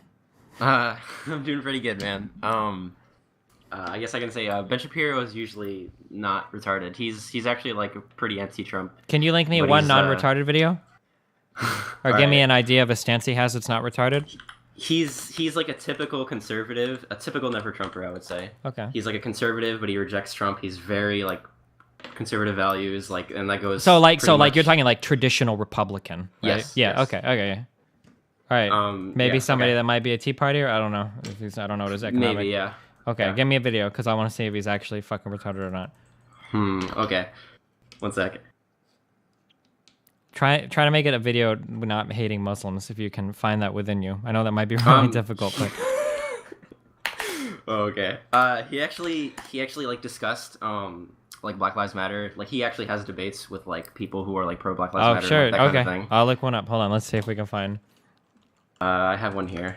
It's kind of long, but I think he comes off pretty well here. Like pretty data driven, pretty smart. Is this an 11-minute video or? Yeah, it's pretty long. It's 11 minutes. Yeah. Oh, I see it. According to Pew Research. Okay, can I watch can I watch 2 minutes of this? Yeah. Okay, all right. Are you gonna go to sleep anytime soon, or should I talk to you now, or? No, it's fine. Okay. I can wait. All right, I want to watch this real fast.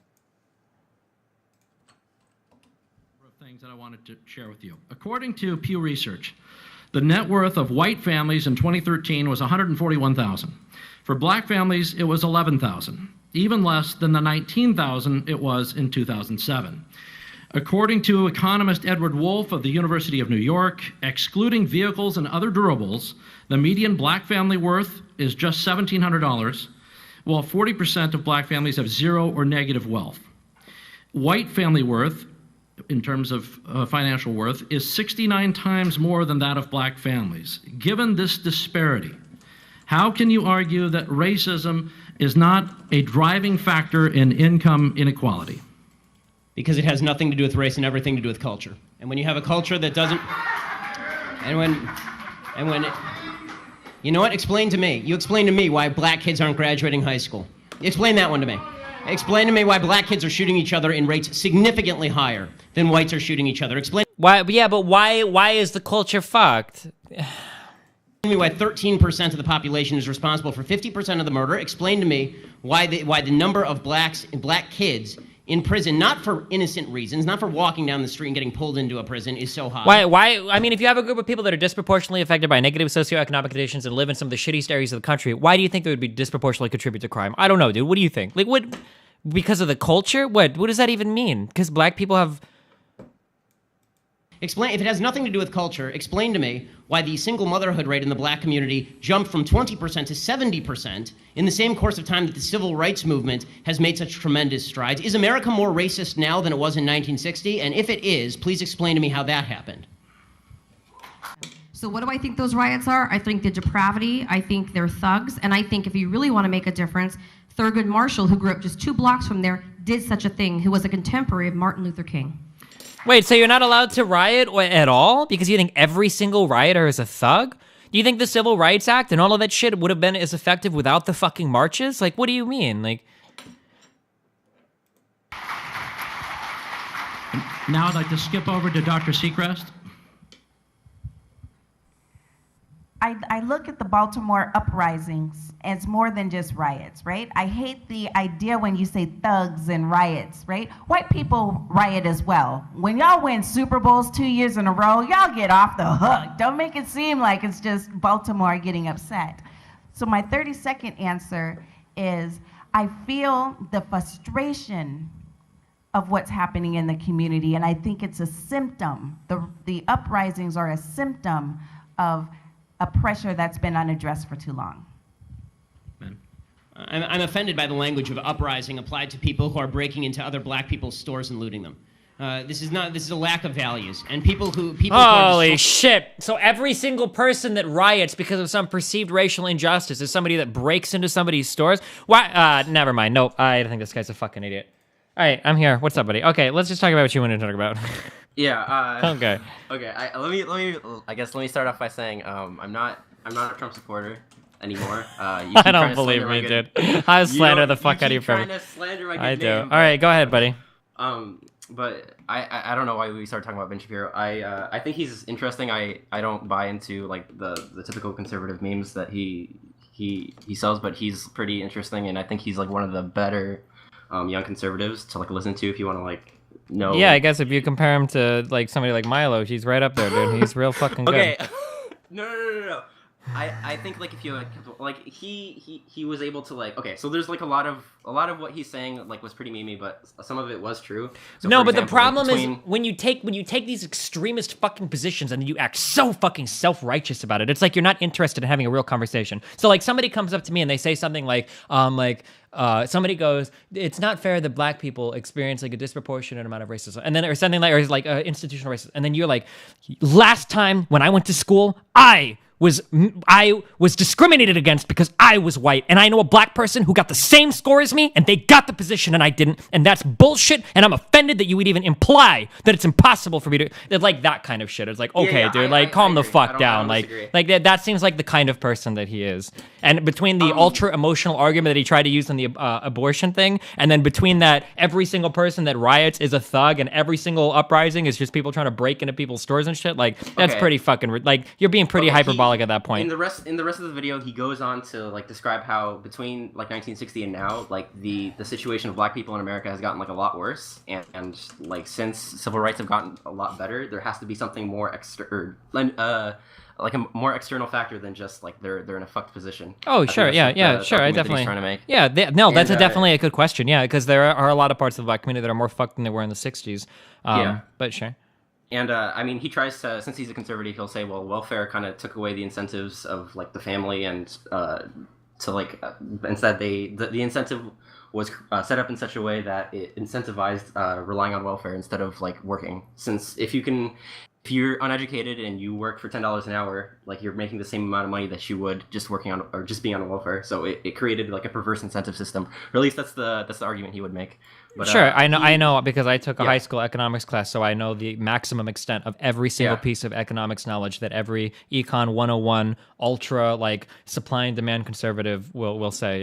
Yeah. If you have welfare, you have zero desire to work. You will never get a job. Every single person analyzes it. Well, do you see these arguments are fucking retarded? They're so fucking juvenile that like anytime somebody like I can't help but like roll my eyes out of my fucking skull that like you think that people in the real world function like the literal examples given in your Econ 101 textbook, where every single Econ 101 teacher will tell you that these are very, very primitive concepts. They don't apply one-to-one like this exactly in the real world. Economic systems are very complicated. Okay, I agree. Okay, yeah, all right.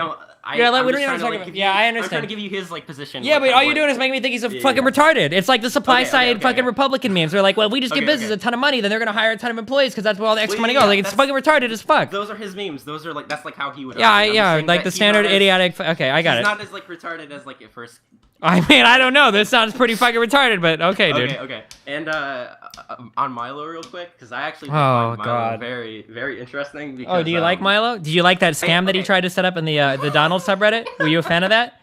Okay. Did you hear about that? Turns out, yeah, I did. But actually, it turns out that was a real thing. And the dude the rich guy, was actually a board member on Y Combinator. And he came out as a Trump supporter. And then Mark Zuckerberg had to come in and say, hey, guys, it's okay for somebody to have a different political opinion. So it actually wasn't a scam, but it seemed really fishy at the time. But, It seemed really fishy. What about the, did he ever figure out where he was going to put that money towards the White Scholarship Foundation? Yeah, okay. I view Milo as a professional attention whore. He literally exists to like draw attention to himself and to make money off of it.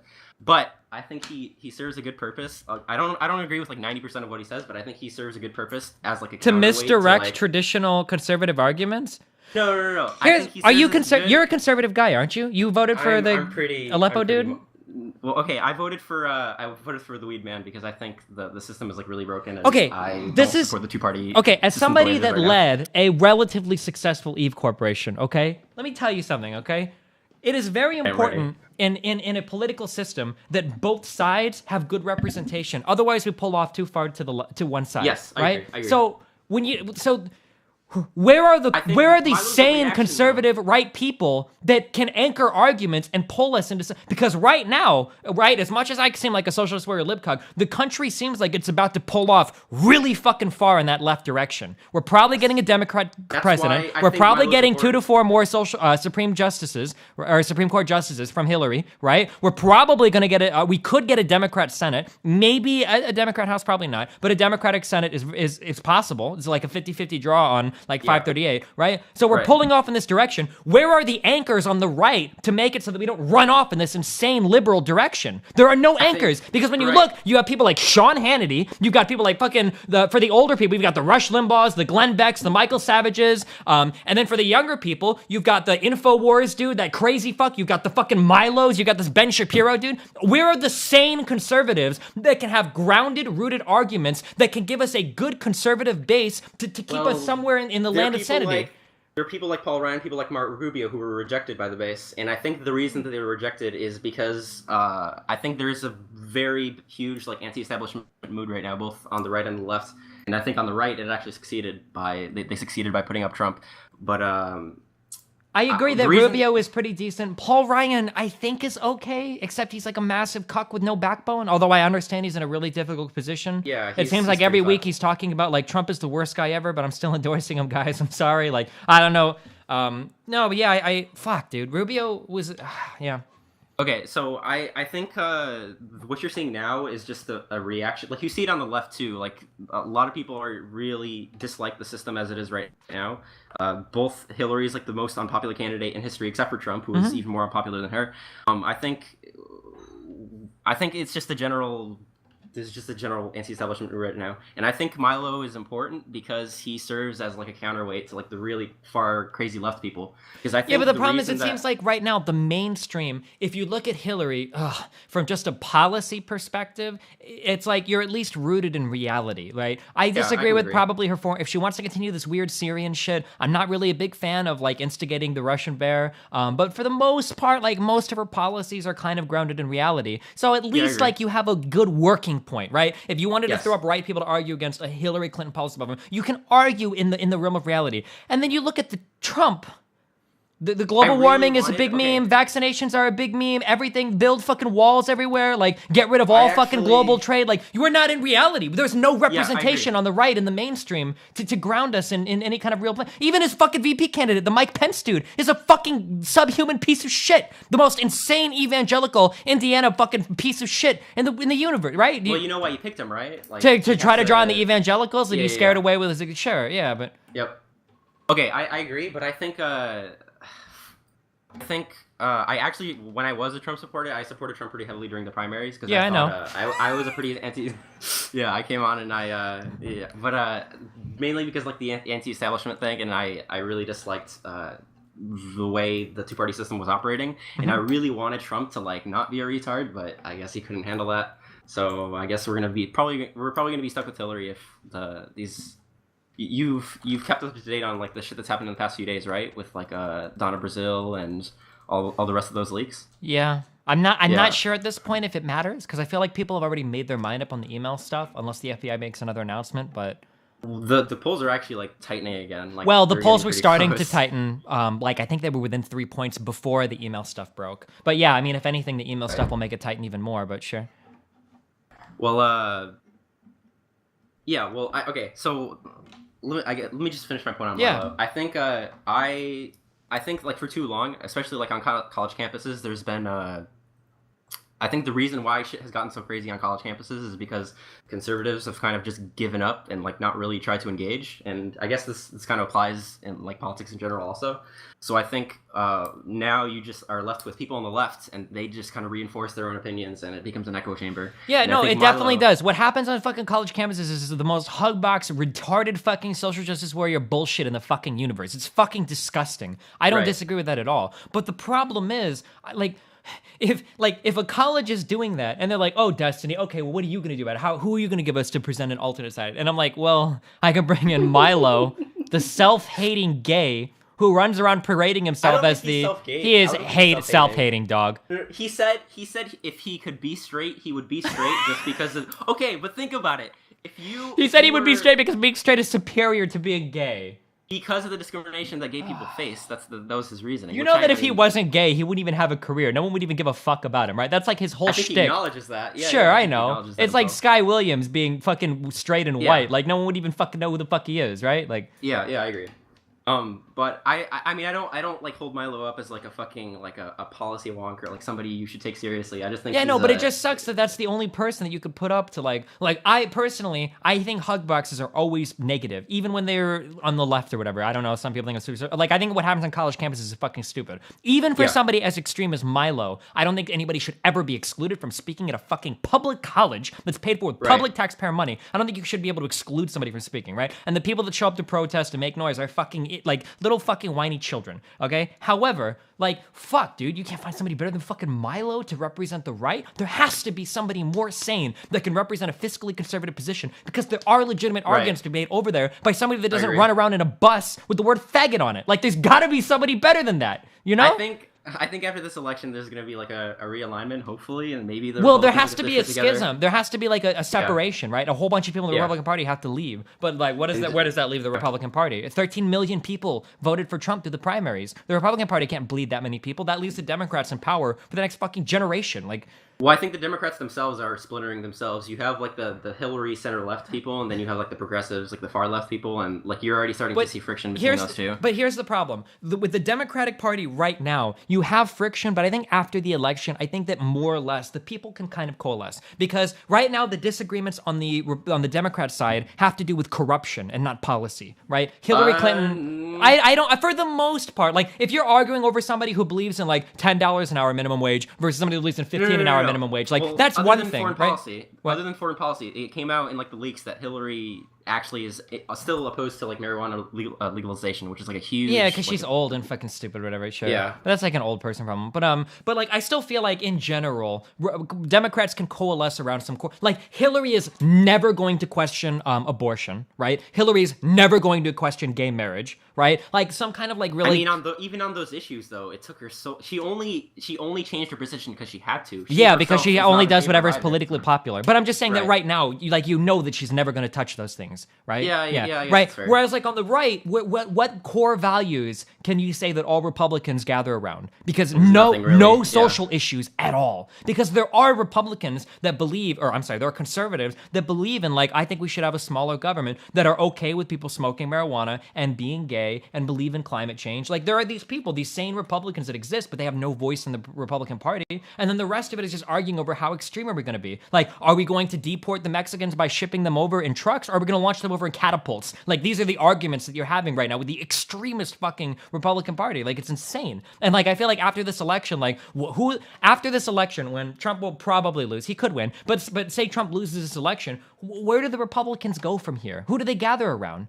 It's not going to be fucking like Paul Ryan and shit like that, right? Because how many fucking cucksters from the Trump side already fucking hate the fuck out of him because he won't like unequivocally support Trump, you know? It's not going to be the establishment that, you know, this entire primary season was a big fuck you to the Republican establishment with their total rejection of the Republican establishment. So they're not going to coalesce around that. What other extremist kind of candidates do you have besides like I guess like the evangelicals or whatever? Like, where do you go from here? This is kind of why I equivocated, and I know it really bothered you, like the kind of the Tea Party with the alt-right, because I feel like they do share a lot of kind of like these insane detestments or this detesting of the establishment, and also share a lot of like these moral values and shit. Right. But yeah, I don't know where the Republican Party gathers from here. I think in the future, I think this is like my theory, but I think like 10, 20, 30 years in the future, you're going to see like a pretty big split between like what would you call the progressives and between people who are like in favor of more, I guess you could call traditional values. Like, I mean, even free speech at this point is being a pretty much like a topic that's defended by like conservatives. I think maybe if the alt-right can like get rid of their like really detestable parts and kind of focus on small government and like those fundamental values, I think they could be like a force, but it's going to take like a long time, like 10, 20 years. I think in the immediate future, the Republican Party is probably fucked because there's just too many factions and they can't really agree on enough to put up a candidate that most of them would support. Yeah, okay. I don't know. I guess we'll find out. Yeah. Oh yeah, so what do you want to talk about, buddy? Okay. Well, it was mainly on your like Monday Mail. You talked about like how bad it was to be a woman and how good it was to be a man. Oh, and, yeah. Now you're gonna bring up a lot of like really weird one-off examples and pretend that I said that in every single place not men really always one-off, have though. it better. I mean, how many there's men a lot run of off and die categories. because they're fucking drafted into war in the past fucking 30, 40 years, dog? Let me just name off a few categories. Okay. So high school and college graduation rates are in favor of women. How much? Like 55, 45? Like, I mean, it's not by much, but even if you go like by grades, like women generally do better. Okay. Okay, and then you have like suicide rates. Men commit suicide at like 4 times more likely. Men are sentenced to longer prison terms than women. Women usually get more lenient prison terms. You have what else?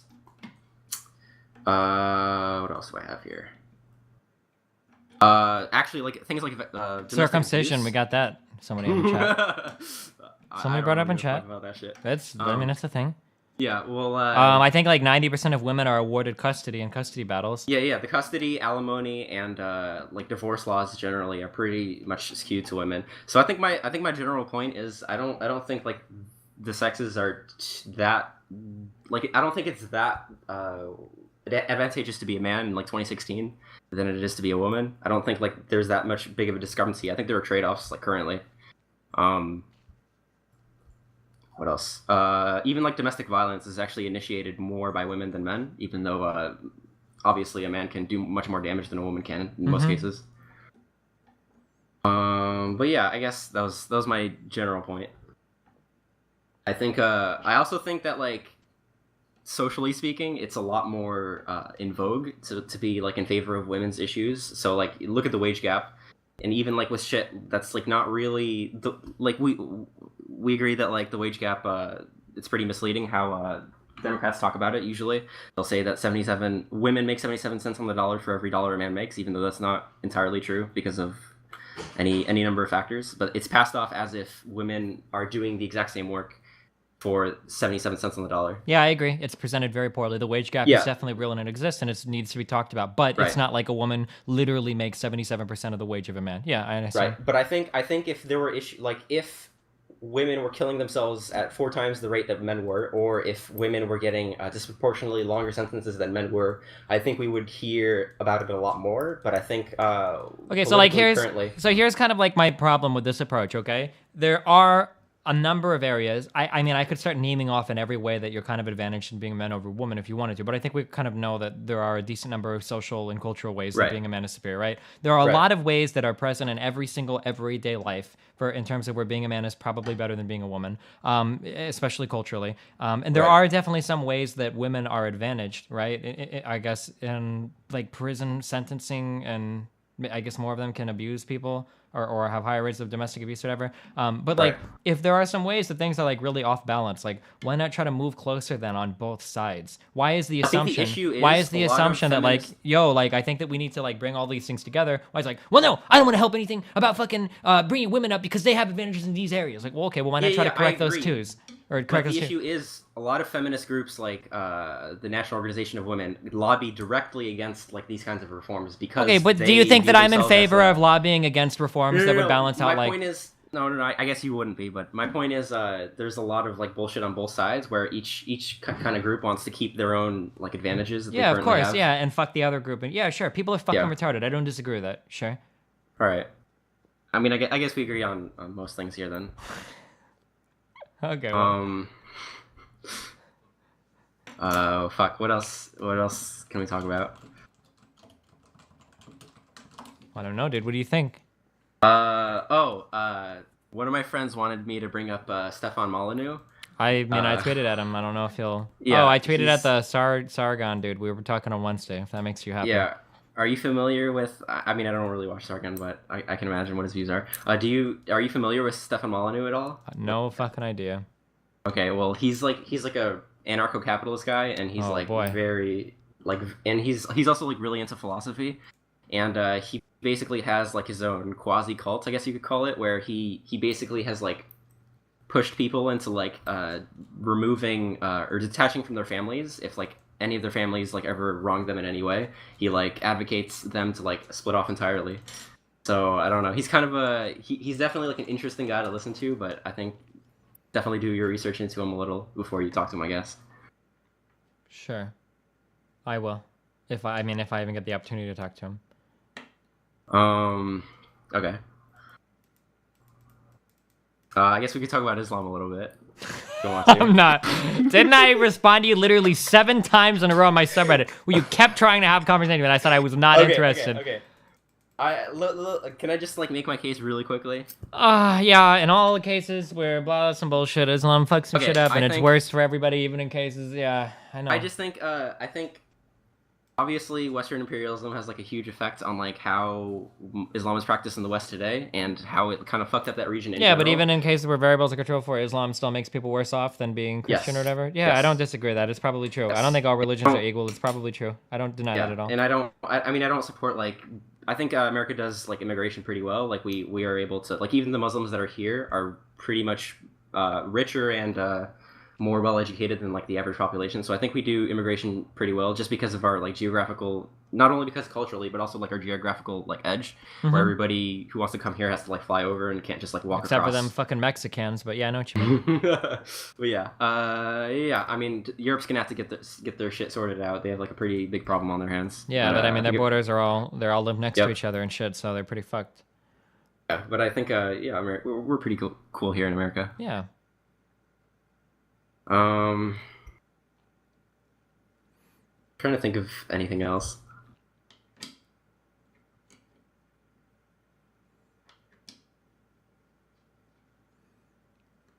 Well, I wanted to ask you, why don't you? What is like your issue with like being proud, being patriotic, or like being proud of your country? It seems to me like you don't like really. It's just like a you personal look down on philosophy people. thing, I guess.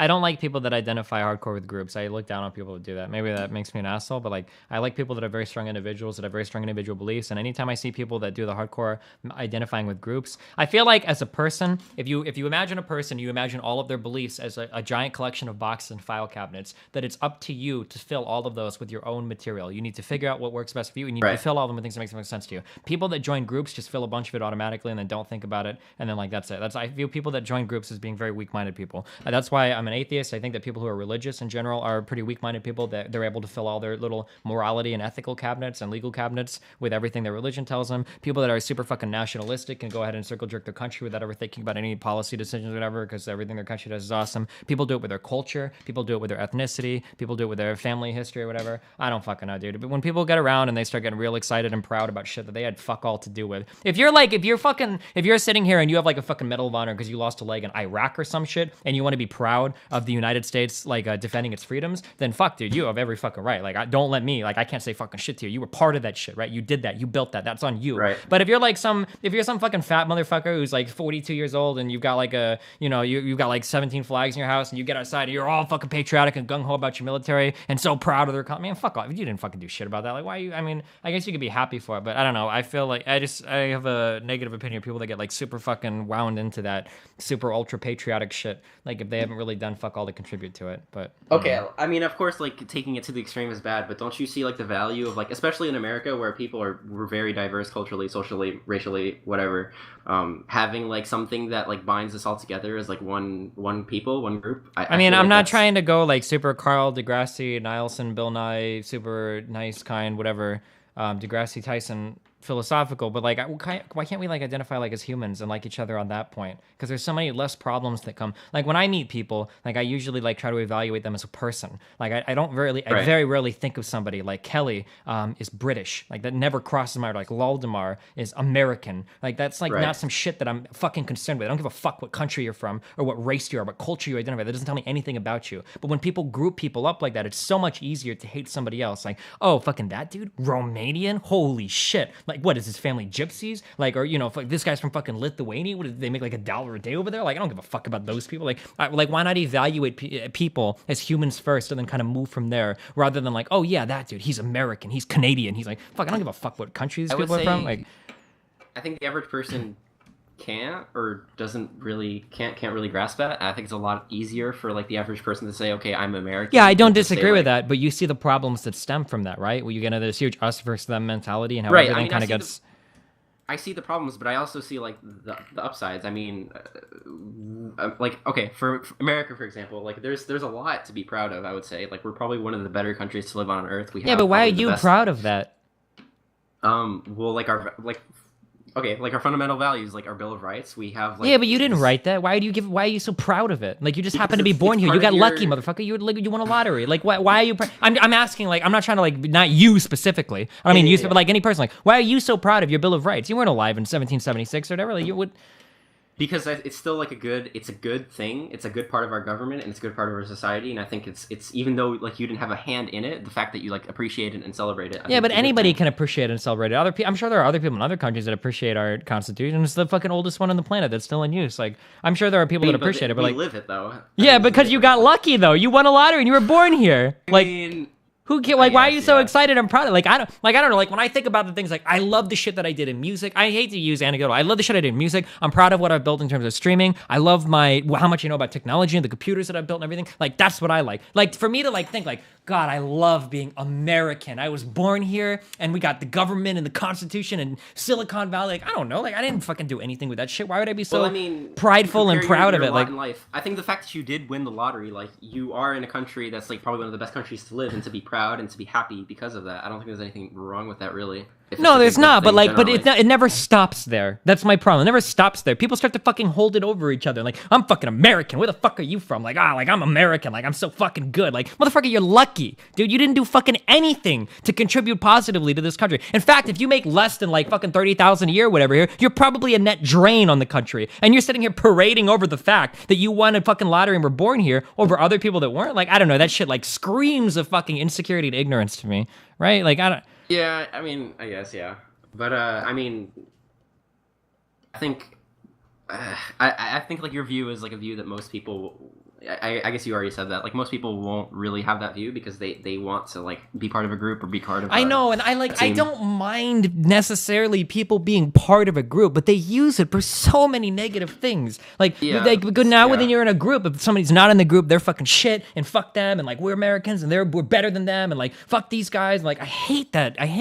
I'm better than you because I'm part of a group that I don't even deserve to be in. I didn't even do anything to get here but be born here. Like, that just bothers me so much when people are arrogant and you go on like fucking poll where you've got like the flags and everything and people are making fun of each other for their countries and shit. It's like, dude, you're literally nothing. You're a fucking no-name, non-contributing, nobody piece of shit. And you're so fucking proud of the country and you're insulting somebody for being part of another country. Like, what the fuck did you even do to earn the right to say that? You're not a fucking veteran. You don't have a fucking Purple Heart. You don't serve in public office. You're not the fucking president. You're not in fucking Congress. Like, why do you even think you are entitled? You don't even pay enough fucking fucking taxes to fucking. In fact, you probably don't even pay taxes. You're probably a drain on the fucking system. You probably have student loans that are subsidized by my fucking tax dollars. How are you gonna take that, a fucking 19-year-old kid at school, and then be arrogant because you came from this country? Like, I don't know. That seems crazy to me, Can't dude. you? I mean, couldn't you apply that logic to like any kind of group, really? Yeah, Like, that's why I hate fucking groups altogether, dude. But so you don't like identify as like you're Cuban? No, fuck no, no. Why would I be proud of being Cuban? I didn't do anything for the fucking Cuban people. Now, maybe if there was like if there was like an international Cubans for technological advancement, maybe then I'd be proud of like, yeah, dude, I stream all the time, man. I'm a good representation for like half Cuban people there. Maybe I could be like a little bit proud of that. But in terms of like the history of Cuba and shit, and Cuba surviving under the embargoes of the United States and all of that, like, no, I'm not fucking proud of any of that shit. I didn't do fuck all to contribute to that. I'm not even proud to be like a Nebraskan. Like, I do everything I can to get out of fucking paying as many taxes as I can. That's why I'm fucking forming an S corp to fucking tax evade as much as I can. Like, I'm not proud of any of this shit because I don't contribute to any of this shit. I'm proud of what I've done musically. I really enjoyed the saxophone shit I played. I'm proud of what I've contributed to the streaming world. I'm proud to be considered a part of that community because I've contributed to these communities. I think I have a right to be proud to some extent of the things I've contributed here. But to be proud of shit like being an American or being Cuban or, you know, like, fuck, I haven't done anything to further those groups. Why would I have so much fucking pride of it? And why would I hold it over other people, right? Yeah, I agree. I don't really have like a good. I guess like I'm sorry, like what you're saying, being proud of being of a particular group provides you a kind of cohesiveness. It gives people something to rally behind. I don't necessarily think that that's bad, but it just gets channeled into so much negativity, like so many times. And then when people start getting defensive about like their culture and shit, like, I don't know, it just rubs me the wrong fucking way. Like, is the problem is that it seems like it gets misused and abused like so much that's like the thing that bothers me, you know? Yeah, I mean, I'd agree with that. Are you afraid of, this is kind of off topic, but are you afraid of like with immigration fucking your culture? No. Well, I mean, I think that is kind of. I hate culture too, though. I don't even care, dude. But I'm a horrible person to talk about this. But go ahead. No. Wait. Well, I don't think you really mean that. I do. I don't give a fuck, dude. You would rather live in a culture that values free speech than one that doesn't, right?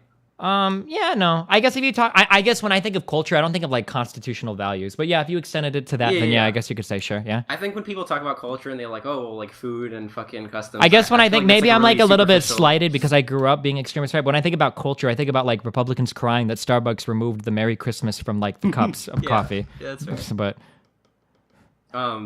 But I think the point what I was gonna make was, are you worried about like Second Amendment rights like being infringed if Hillary comes into power? Because I don't even know, dude. Even cops are fucking bad with guns. I want to be for Second Amendment, but I see so many people that are just so fucking bad with the guns. I don't even fucking know anymore, dude. Maybe I should go turn mine into the fucking incinerator. I'm not even sure anymore. Don't you think like having so I know a lot of the arguments that like Second Amendment people, and this is like an argument that I would a lot of the conservatives, if you listen to the radio and they talk about how important guns are, you could tell they never even fired a fucking gun before. I was really impressed with fucking Cruz uploading his little AR-15 shooting, because most Republicans, I think there are a large majority of Republicans that talk about how important Second Amendment rights are. You listen to Trump, like, Trump, do you ever carry a gun? He's like, well, yeah, I carry one around all the time, or whatever. Like, he says some weird shit. Like, I was like, dude, you've never fucking fired a gun in your life. I know you have. You can tell by listening to him that you haven't. Like, how am I supposed to take you seriously when you're so crazy about Second Amendment rights? But I'm sorry, go ahead. Are you like pro? A lot of the like main argument that I hear a lot of conservatives make that I think is pretty like valid is like they say that like the Second Amendment is there to like protect from like the tyranny of the government. Mm-hmm. I know that's like that sounds pretty memey, but I don't know. If you look at the 20th century and like all the times that like fucking tyrannical governments came into power, like in China or in Russia, or in Germany, like it seems like it occurred because like the people didn't have any of the power, and I feel like the Second Amendment puts some of the power in the hands of the people. What's your opinion on that? I don't know, dude. I think that it's a fucking fantasy of like I said, like if you had like a ton of people that like fucking went to the range like at least like bi-monthly or some shit, and we're up on their fucking shooting and shit, and we're talking about how important that was, like I could buy that a little bit more. But when I hear people talk about like guns are so important, we gotta defend ourselves from the government, blah blah, and these people like never fired a gun in their life, like how could I take those people seriously? mean, that's true, but I feel like there are enough people like who are Who up would on their, actually like, shoot? Yeah, I mean, it's Yeah. possible. I personally, I don't see real fast. I want to address an argument because people are saying like, what about nukes and jets and aircraft carriers? The idea is that if you have a well-armed populace, the government can't take over everybody. There's not going to be a nuke on every corner or a jet on every corner. Right. And Right. also, if you look at, we were in Iraq for 10 years, and we weren't in Iraq fighting against nukes and jets and aircraft carriers. We were in Iraq fighting against people wearing fucking Exactly, towels on their heads with fucking pistols and AKs like hidden in fucking buildings. Okay, so don't tell me that a $300 million what was the argument against like a British reinvasion of America, that if you tried to invade America, there would be a rifle behind every single blade of grass? The sheer number of people with firearms in the United States would prevent a violent takeover, even if like the government could win in concentrated areas. Like, yeah. So I'm sorry, just to address that. But I think that America is moving in the way that the people want it to, even if because we're voting for all of the autism that's happening. Like, I don't think that it's. Right. I don't think that we're gonna have to like violently fight back because we're voting for the stupid shit that we're getting. Like what are we gonna go and protest against? That we nominated fucking Hillary fucking Shitlin as our Democrat enemy? That we nominated Trump? Like these they got through Well, on the I think- people's vote. Like who are you gonna Right. go and fight against? I think like there's like a big fear right now, like the Obama's gonna come take our guns memes. Like I feel like there's a little bit of kernel of truth to it, because if you look at like the 2008 Supreme Court decision, DC v. Heller, that only passed like 5-4, and now Scalia is dead, so that's 4-4. So Hillary goes in and Hillary has said some very fucking stupid things. Hillary essentially wants to ban the sale of firearms, really, in the United States of America. And Right. and I'm usually against hyperbolic statements like that, but she wants to make it so that it's legal for gun manufacturers to be held liable for crimes committed with guns. Why the fuck would you sell a gun in the United States if somebody could Right. sue you every time there's a fucking shooting? Like, that's Right. insane, right? That would effectively ban the sale of guns. Now, closing up certain loopholes, like the gun show loophole, maybe making a little bit more like a psych eval required to purchase a gun or get a permit or whatever, I think those are okay things. Yeah, I agree. But it never seems like the Democrats are pushing for those. It's always like magazine clip limits and like all the Yeah, like, just assault weapons autistic, bans, all like the stupid autistic shit from people that don't know what guns are. Yeah, like fucking like what? So I have to Right. carry a few extra mags with me if I want to go shoot up the fucking local mall. Like if I want to go to Westroads or whatever, I've got to bring like a few more mags. Like changing on a mag is literally fucking less than like a 1.5 seconds. Like I mean, I could kill a lot of people with fucking 9-round magazines. Not to mention if you already have the gun, I'm sure getting the higher capacity magazines is probably easier anyway. But I think that this was actually one of the reasons that I liked Bernie, is because Bernie was from Vermont, and Bernie had actually surprisingly a very realistic view of gun laws. He did. Yeah. And she attacked him for it. She shouted Yeah, at him she for did. It. She absolutely viciously attacked him for it. And I think Hillary's views on gun laws are absolutely fucking insane. Like, so stupid. Yeah, I don't know. And if you look, even like I live in California, and I live in like the Bay Area, and you look at like how you get a concealed carry permit, and it's literally like you have to know the sheriff like personally. So like all the fucking politicians, like they all have the concealed carry permits, and like all the like high up like business people have or can get them, but like no one else can. And I think that's like pretty fucked up, honestly. Sure. Yeah, I don't that seems very strange. Yeah. But I don't know. I think even if like Hillary tries some like bullshit with guns, I think like there's enough like retards out there that would like try to overthrow the government that like it wouldn't happen. Hopefully. I will say that if we were ever going to live in a time where we would see like an assassination of the president, I think that it's like the highest opportunity right now between either candidate. I think. Right. Yeah, people are pretty mad. My like pipe dream is like because I think if we were to move towards like a parliamentary system where like you have multiple parties, I think that would be a lot better. Now you look at Hillary and you look at Trump, and like these are what you have to choose from essentially. And, there are so many better. It's the form of voting we have. The first past the post will always first fuck past the us. post, yeah. Like I think the best one that I read about was the what's it called? Where you put 10s everywhere? Rank choice. No, there's one where you have like all the candidates are listed. You like how much you like them from 1 to 10, and I think it's like unequivocally the best. But there are a ton of other systems, yeah. But the idea there is like if you like somebody, you put a 10, 5, whatever, and then you just add it all up like that, and then there's no incentive to vote for anyone over anyone else. You can put 10s for 2 candidates if you want. But we're never going to get rid of first past the post because we would need government to do that, and government is run by 2 parties who would both be damaged by changing first past the post. Right. Yeah, so it seems kind of fucked, but I think I'm an optimist. I think it's going to change because I think we've reached that like critical mass of like there's enough angry people now that I feel something has to give.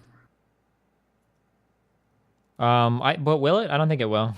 People say that, but I don't think it will. No, I think both parties will trudge on. I'll give you 2-1 for 8 years on the existence of.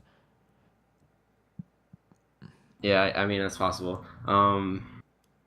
I think that there are too many people. The problem is like we only see the very, very surface. We like the very surface is public tensions and Americans being mad, but like this is like the tip of the iceberg that we're seeing that's like maybe things are going to fall apart. But way beneath that, you've got the DNC and the RNC that have highly vested political interests that have infiltrated every single part of society, that have financial chains set up from every single part of companies in the United States and even internationally that are ensuring that these power structures stay in place. Like there's no possible way that a political upheaval happens when corporate America backs so much of our political system, right? There's way too much invested in keeping these people in power, right? And you even see like with Hillary and all these emails leaking. And then obviously this is only the very fucking tip, right? I'm sure that like if we ever live to actually see every single email that's gone through like Hillary's fucking box, we would be fucking appalled to see how fucking broken everything is behind the scenes. But yeah. Well, it does seem like the Democrats are pushing for like the Citizens United stuff. Like it's starting to pass in like multiple states now. So I think like maybe it. Wait, when do you mean pass in multiple states? That's a federal.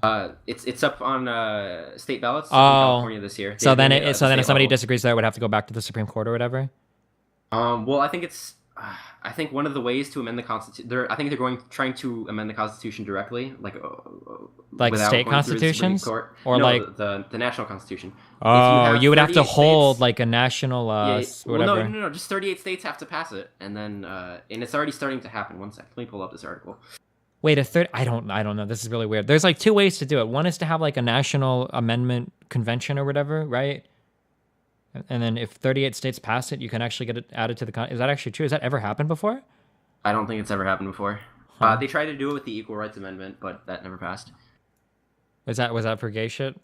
No, that was for women to get equal rights as men. There was like an equal rights amendment movement during the 70s. Fuck and does it kind of equal rights failed. mean?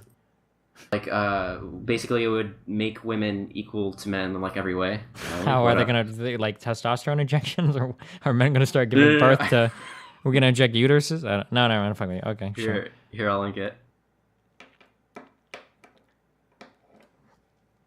And it ironically enough, it failed because there were too many women that voted against it. Nice. That internalized misogyny, dude. Rip. All right, let me pull up this. You know that's a real United. thing, right? Even though I'm memeing about it, Yeah. Because you said you were religious. No, I'm not religious. You were at one point, were you? I had a Muslim father. I had a Catholic. Okay, mother. yeah. I knew that. I just didn't know if you wanted to tell the stream that. Yeah, but you can find women that believe in some crazy fucking shit. My mom is one of those women. Like, if you were to talk to my mom believes that women probably shouldn't work, should always stay at home with the kids, don't belong at like playing sports with men and shit like that. Right. Yeah, for sure.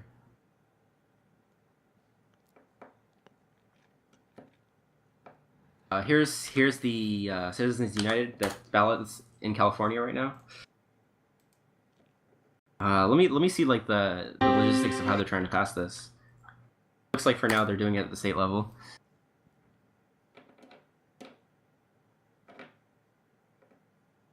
The measure would have asked voters whether the United States Congress shall propose and the California legislature ratify an amendment or amendments to the United States Constitution to overturn Citizens United. Oh, okay. Oh, this is 2014. There's a newer one this year. Wow. Are you familiar with the Young Turks? Yeah. Why? What about them? So I think they're like pretty far left progressive. Yeah, very far left, extremely far I think left. the one thing good to come out of them is the Wolf Pack. So they're pushing pretty hard for like this Citizens United overturn thing, and I think it's one of the really good things that they're doing. After talking to that, you know that. Oh, I hope he's not in chat. Do you know that X kills me, dude? Yeah. I don't know. I don't even know if I'm in favor or against Citizens United anymore. I'm actually like really torn on it. I don't know. Have you? I know like the argument for it is that basically you're stopping people from exercising their free speech, right? Right. Yeah. Yeah. Because basically you own a newspaper company, you can't use it at all to like. Yeah. Yeah. Or if you own a business and you want to like pay for like promoting for like a documentary that is of a certain political view, like you're not allowed to do it. Like that seems very strange. Yeah, I don't know. I don't know. I'm like really torn on that. I don't know. I don't know. I think it's still like a good thing overall still, because like if you look at the influx of money like into the system now, it's yeah, it just gotten definitely so fucks much shit worse. up. Yeah, for sure. It definitely does. Yeah, I don't know. Yeah, I don't know. 1 sec. Let me look at this real quick. Hey, were you here earlier? Do you know what Right to Bear Arms was trying to argue and shit? I have no idea. He's pretty. He's like a British guy, right? And he's like pretty anti-immigration from what I read. That might be it.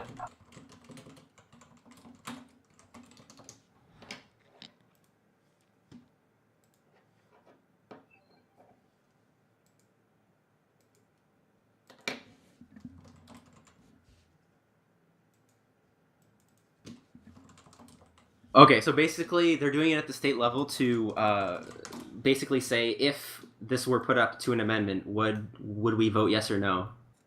So I think the idea is they get enough states to vote yes, and then they can just go forward with the amendment process and get it passed that way. Who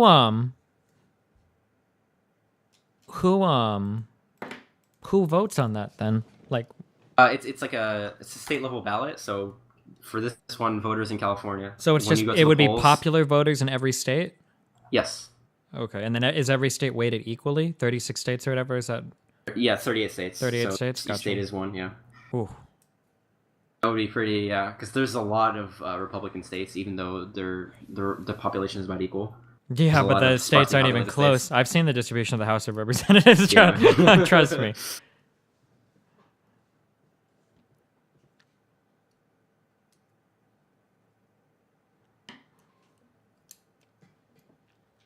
They're also trying to... Marijuana is probably going to be legalized in California this year, which is pretty cool. It's going to be like 6 or 7 states now after this election that have it legalized recreationally. Yeah, that's still pretty weird. I still don't understand how marijuana is a fucking Schedule 1 drug. It's so fucking political. I don't understand. The DEA makes money. That's how they make their money, by doing those busts. And fucking stupid. How do you get people that grew up with sex, drugs, and rock and roll and the fucking Woodstock in the 60s give us the fucking DEA? Like, it seems unbelievable. Well, I mean, keep in mind, though, they were the counterculture. So the culture was kind of what you see now. Were they the counterculture? Wasn't part of the big reason we came back from like Vietnam, where all the people protesting and shit? Like, yeah, but that was the counterculture movement. That was. I mean, it was big enough to get us out of that. No, like, wasn't that a large reason why we left? Because popular support was flailing so much for it. I think because it was such a shit show. Also, like it was, they were doing very badly in Vietnam. Like it was just a quagmire, and nothing was improving ever. Yeah, I guess, but yeah. What's it called? But Nixon actually was, I think it was Nixon who created the DEA. So it's actually like a really recent. Yeah, it is recent, from the invention. 70s or 80s? I think it was the 70s. Let me look it up. 1973. Yeah, it is pretty recent. Yeah.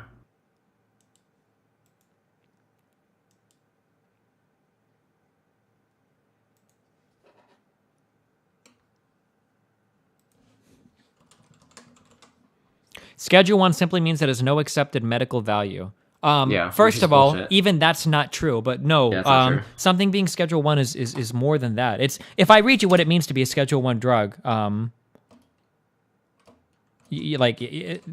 does not.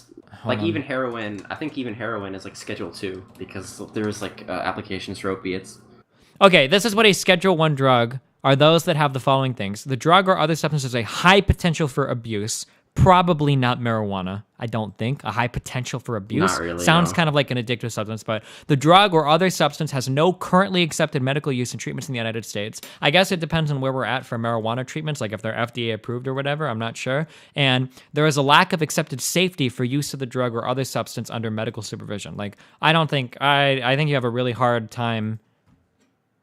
Yeah, I mean, it's bullshit. Did you watch the, oh god, the head of the DEA was asked about, like, marijuana being Schedule 1 in Congress? Yeah, but that was a really political thing. I think the question that she was asked was it the one where she was directly asked, is marijuana more dangerous than heroin? Yes. Or more addictive, I think even. But she refused to answer the question. Yeah. Yeah. What is your view on, like, do you think James Comey is, like...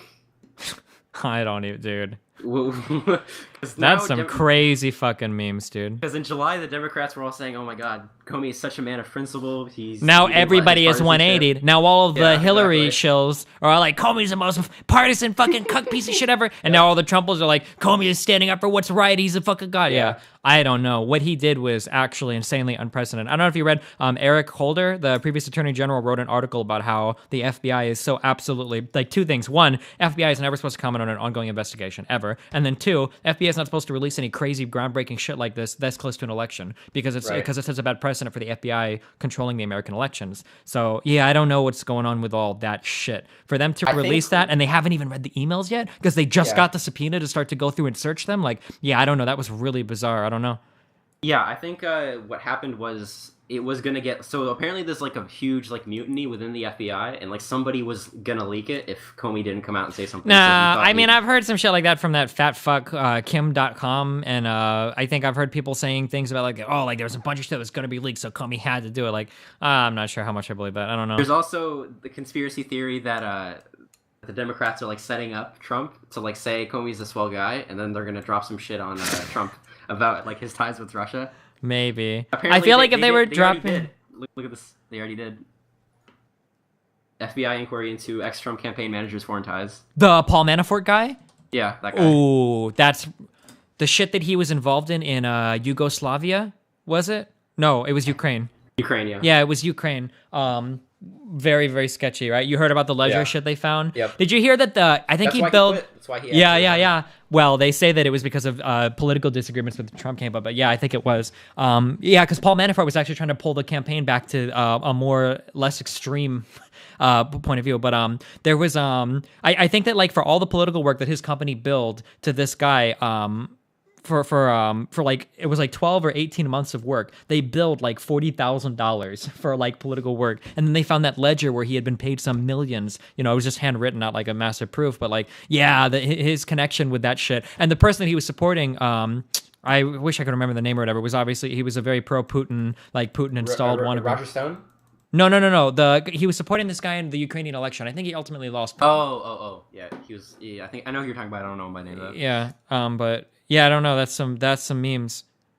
I'm not sure.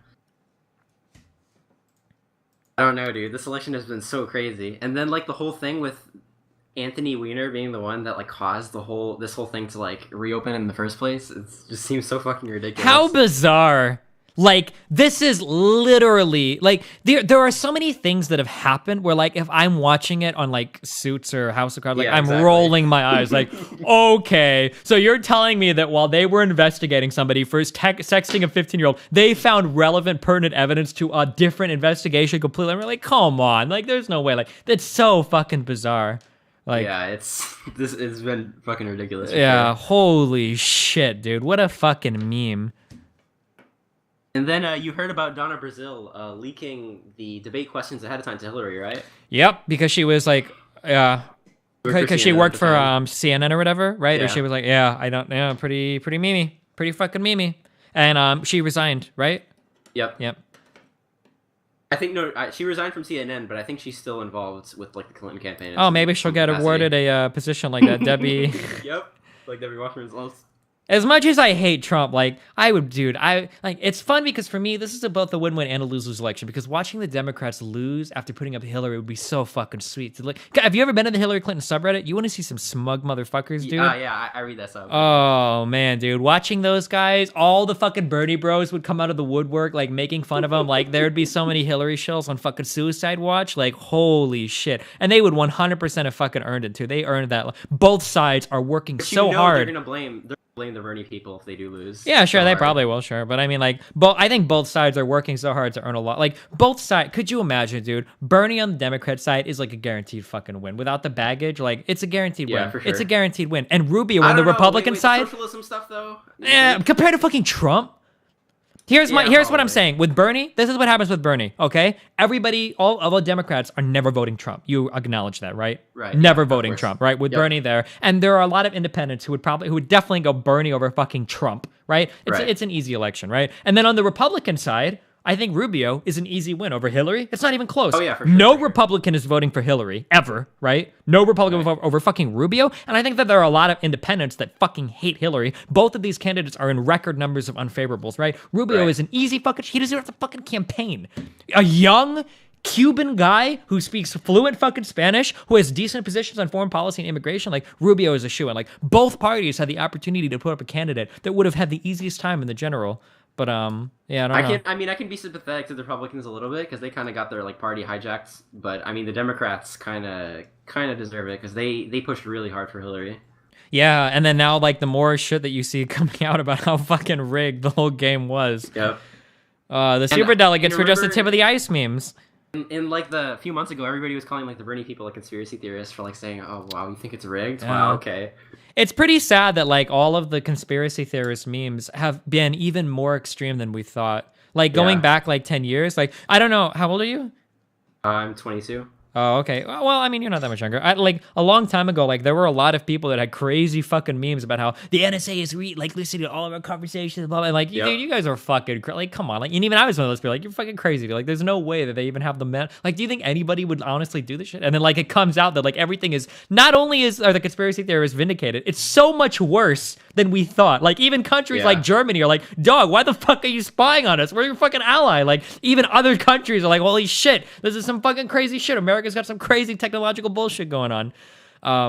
Yeah, and then it's the same thing with the DNC where like Bernie Bros like, I don't know, dude, this feels a little bit like fucking bullshit. And now you've got like emails where literally like Hillary's campaign is asking people on CNN like, yo, can you go a little bit soft on Hillary? Like we're being a little bit rude here. Like stop being so fucking brutal. And like the whole fucking the passing questions in advance and like, yeah, dude, I don't know. It's pretty brutal. Like, yeah, I don't know, dude. Yeah, yeah. Are you familiar with Alex Jones at all? Yeah, the InfoWars memes. My mom posts shit about them every day on Facebook. He's quite. You should watch whenever you have the time. He has a rant about like how Bill Gates is like Satan, and it's like pretty good. In terms of like entertainment value, it's like a 8 out of 10 meme. Okay, I'll look into it afterwards. I'll link it here.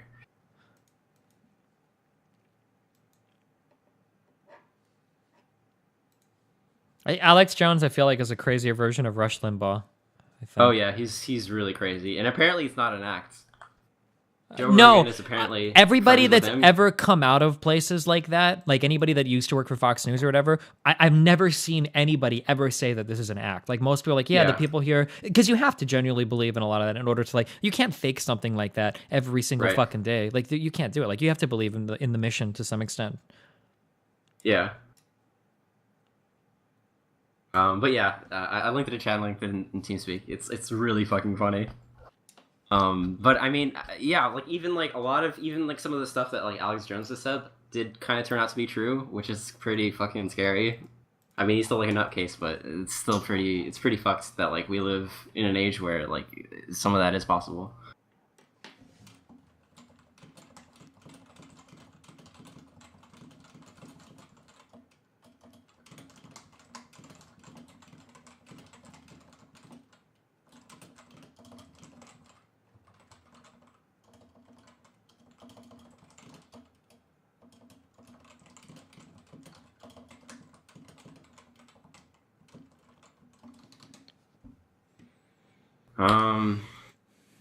I think that's it. I'm trying to think of anything else. Mom, I why are think we you covered pretty crying? much everything. Hold on one second. I'm watching some cuck.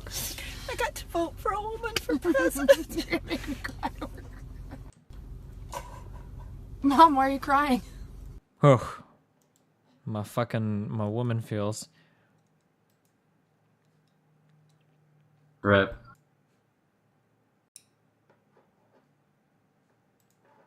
Is that the chick from the Office? No, I didn't even think about it. Oh no, is it? Like The one that was the girlfriend for a while of the Michael Scott dude? Yes, that chick. Mom, why are you crying? It looks like her. I can't tell though. Oh my god, I think it is.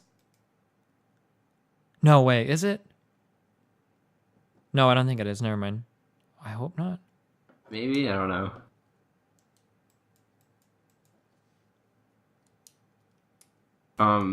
I mean, a lot of women did like if you like listen to like a lot of the shit women had to go through in like the 50s and the 60s and the 70s. Like it was pretty fucked for them. Like it's a lot better now, but I mean, I can understand this reaction, I guess.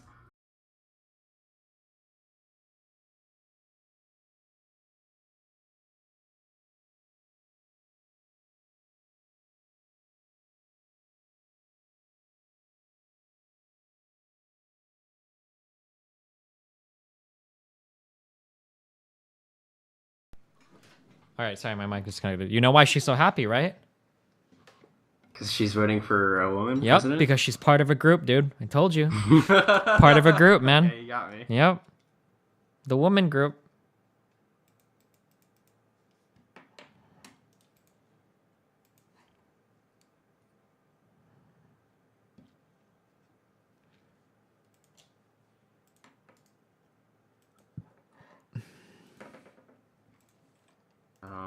Fuck. I'm trying to like rack up my while I'm here. I'm trying to rack my brain of shit.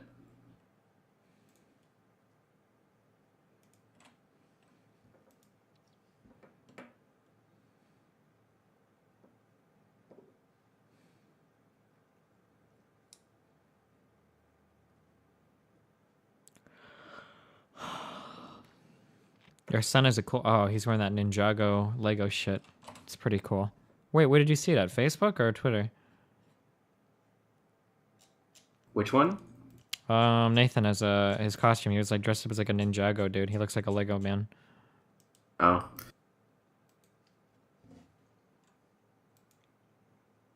Rachel has an Instagram? Oh my god, and it's private. I can't even see pictures of my own fucking kid. This is some cuck ass bullshit. Oh, here's one. Did you are you up to date? Have you watched Dragon Ball Super at all? No. Why? Have you seen the movies? The Dragon Ball Z movies? The new No. ones, the Frieza one and the Battle of the Gods one? Nope. It's I don't know. I think it's pretty good for like nostalgia. Like if you want to relive that time. The what's it called? The most recent arc that's like airing right now is like really good. But yeah, I don't know. I guess watch it if you have time. Sure. Also, I fucking told you that Steins Gate would be fucking dank. I was in chat preaching the gospel of Steins Gate in like 2013. Nobody would listen to me. It was such a good show, dude. I loved it. Wow. I'm glad you enjoyed it. Yeah, it was some good shit.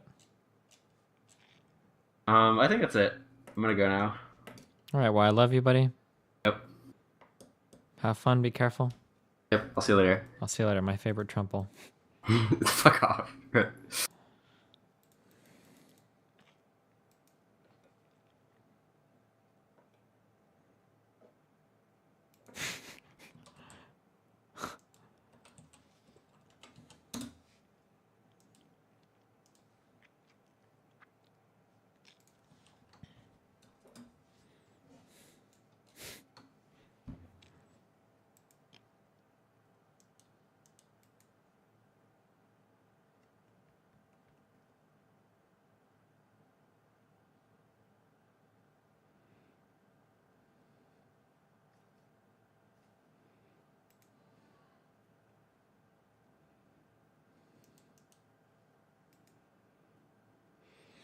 Oh, fuck, I'm tired as fuck. Oh, fuck. All right, I'm calling this dude. I don't know why. Last one, I think.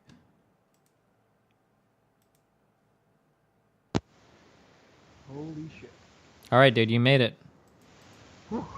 This is a big moment. Okay, look. So I don't... Wait, your like mic is really fucked and quiet. Okay, that's weird. Should we put on these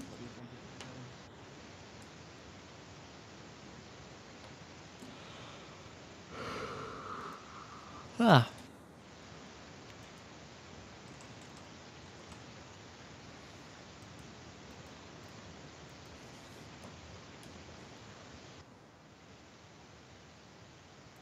How's this? Is it better? No, your mic is super fucked. Something is very wrong. Click the like. Go find that listen to button and click it and see if you can figure out. Because something is like really fucked. Like it's not plugged in all the way or something.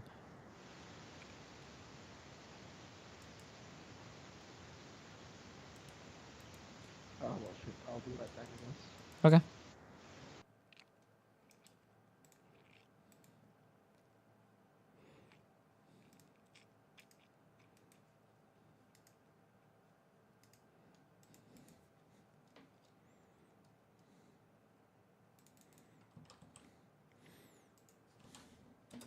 Oh, my baby.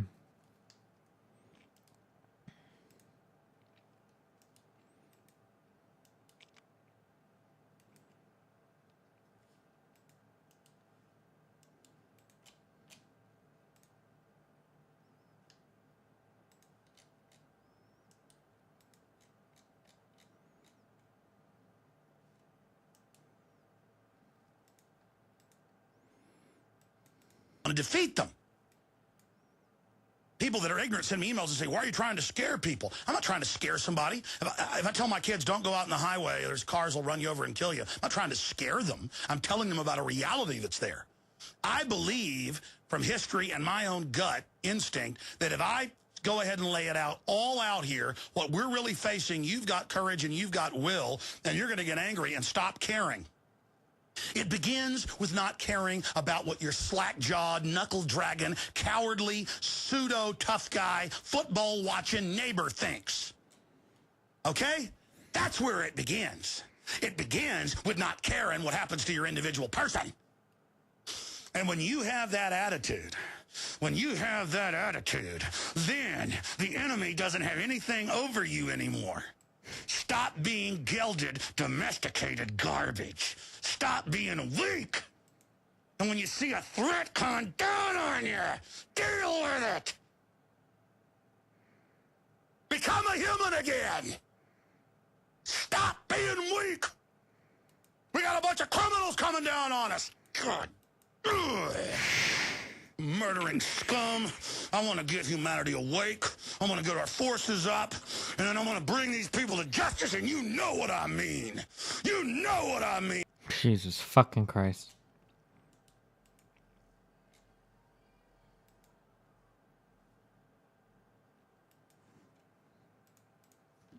Bilderberg is heavily involved in the EU plan and helped hatch it, and it is a Nazi plan. They had Lockheed scandals, just like the big lobbying scandals right now in the 70s, and that's why the SS officer, Prince Bernhard, the founder, had to step down. It is the ultimate lobbying meeting while you guys have this huge scandal going on. Your prime minister's going there. Balls was just here, Bilderberg group member. We have forced them from cover to admit that there are puppeteers above the major parties. David around. So now we know now we know that Bilderberg has given us the euro. Yes, I mean, if you talk to Alex for any length of time, you discover all kinds of things that you didn't know about the world. We've blown it wide open. You have. You have absolutely blown it wide open. Oh, I thought he was being satirical. All right, what's up, buddy? Uh-oh, looks like TeamSpeak's not picking up your mic either. With a huge question for you, Alex, and it's really, you have uncovered the New World Order, which is deadly. It's full of what you call people who are criminals. Well, this is what I'm coming to.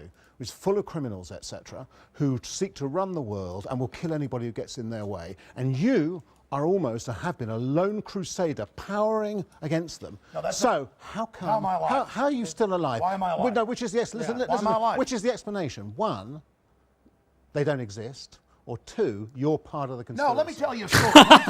Okay, never mind. I'll say the first. 5 years ago when Obama... I love British people. I don't know why. And Hillary. I say the second. 5 years ago when Hillary and Obama were at Bilderberg and the Secret Service was there in helicopters, the New York Times came out and said I was crazy. There was no Bilderberg group meeting. And my wife got phone calls, and so did I, threatening to kill us. And the people said, and you better take it serious because you were just talking to your dad that was in the hospital. You better shut your mouth or we're going to cut your head off. But now that's they were going to kill that you, they listen to everybody's phone lines. They call up and harass people that expose them and tell them what they were just talking about. They harass You're going to people. say there's no spying. Alex, it's like Nazi Germany. You only spy on the bad guys, huh? You let him speak now. Well, sir, I saw one of your ministers say this, though. No, Alex, I'm here. There's tyranny. No, shut up. The British dry wit. Yeah, there's something about the delivery. Oh shit. Oh, that guy left. There's something about the delivery of the witticisms, I think, of British people. Like, Stephen Fry does it really well. Ricky Gervais does it really well. Like, I don't know, there's like a manner of delivering an insult that I feel like British people do really well. Like, they speak very eloquently and they set it up very well, and it's so fucking dry. Like, you can scrape your finger across it and it flakes off, and it's biting and stinging. I love it.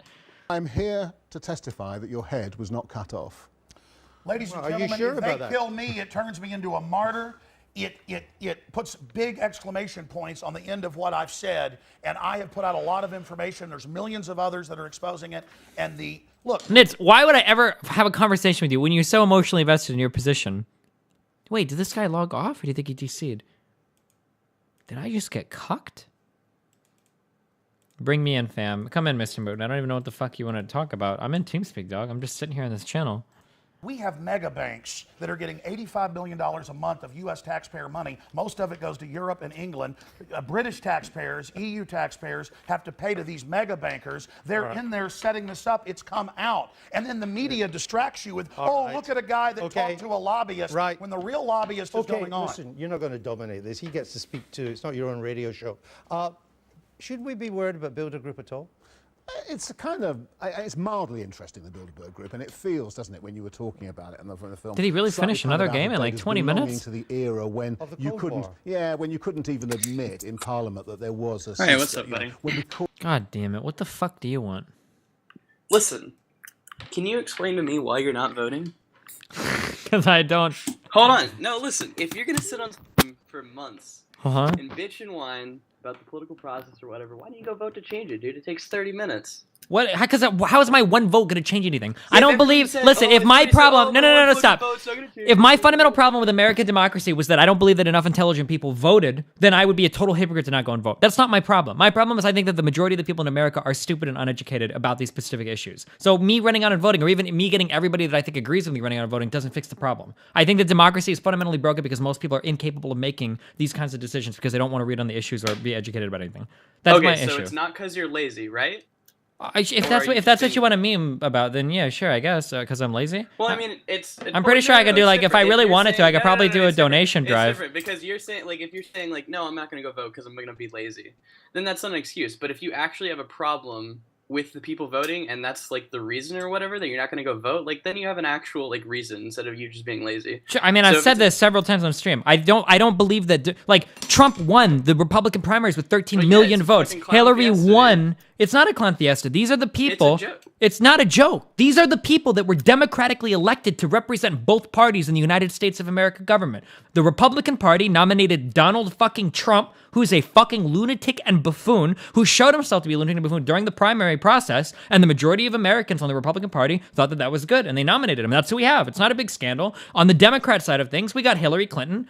People knew that she's shady as fuck. People know that she's corrupt as fuck. Yeah, she maybe, botched a few things and cheated a little bit, kind of, but every vote that went in for Hillary was a vote for Hillary. People voted for her. The system's not broken. It works. But the problem is the voters are stupid. So what? You want to go throw my vote into the ring? Like, I don't give a fuck. Well, no, I mean, if you want to change the stupid voters, then more intelligent people have to go vote. And yeah, but I don't believe that there's some 50 million ultra-intelligent people in the... No, I don't think so at all. Otherwise, we wouldn't have these candidates. Not to, I guess. But I don't know, dude. I think it's honestly pretty dumb to sit here and whine about the political process and everything for hours and hours and hours, like countless hours on stream, to not even go throw a vote at Bernie.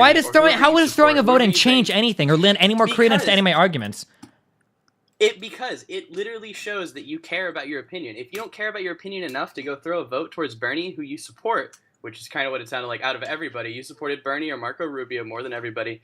I think that you should. So should I go write him in? That's like such a. I'm not a big symbolic kind of person, dude. Like, do you want me to go buy like a Bernie promise ring? Like, what? I mean, like to show that I really care. No, like, now you're just being dumb, dude. I know that's what you want me to do. You want me to go throw a symbolic vote in for him? How the fuck does that change or do anything? Listen, I want everybody to go vote for who the fuck they want to be president. Okay, and I think most people have done that. And this is who we have. No. Yes, the American public has delivered us Hillary Clinton and Donald Trump. Yeah. These are the two candidates. That's who we had for primaries. Yeah, this is the two candidates, but there are other people that you can vote for. You could definitely vote for Bernie. For what? That's who you want. It's literally a loss of your vote. I agree. It's probably okay. Well, listen, dude. I'm sorry. My vote is lost. Everything I've said is invalidated because I don't want to go and write Bernie Sanders on a fucking ballot. That you, Stephen Bunnell, are gonna be fucking lazy and not go write in who you want for the president presidential candidate, I'm happy with it, dude. Okay, dude. Well, Lazy, dude.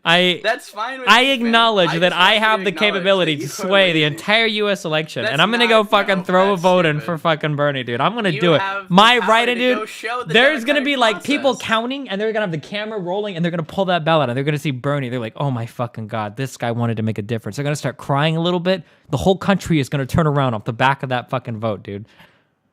Listen, I'm ready, man. I just feel like if you're gonna sit on here and whine about it to a chat room full of like 2,000 to 3,000 people, you should at least have like the 30 minutes of your time to at least go put forth what you want. Like, But it doesn't your do efforts anything. or Well, I whatever. mean, like, my goal is I talk to people, and What maybe is I your should. whining about doing? I'm talking to people because, one, I'm interested in the issues, because I like to be informed on the issues. I mean, what does it effectively accomplish? Probably nothing much at all. It's not like I'm involved in politics. I don't run like a major business, or I don't make any massive campaign contributions to like a super PAC or anything. So I mean, like, in the grand scheme of things, it probably doesn't accomplish much. I don't know. Maybe as I talk more, maybe more people think about the issues that I bring up. Maybe more people start to agree with me. I don't know. Maybe at some point in the future. But Maybe I think for more them. people go vote. Maybe more people go vote on like the issues that they agree with you with. Maybe. Wait, your mic got cut out a little bit.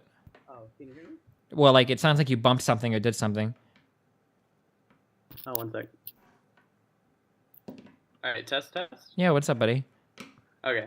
I was saying maybe you should go vote if you want other people to vote. Like, okay, so you're saying, basically what you're saying is you talking more will like make people more intelligent and able to vote towards issues that like you both agree with. Is that kind of what you were saying? Yeah, sure. I guess maybe. Well, then why wouldn't you go vote like, in support? Why should they vote like the way?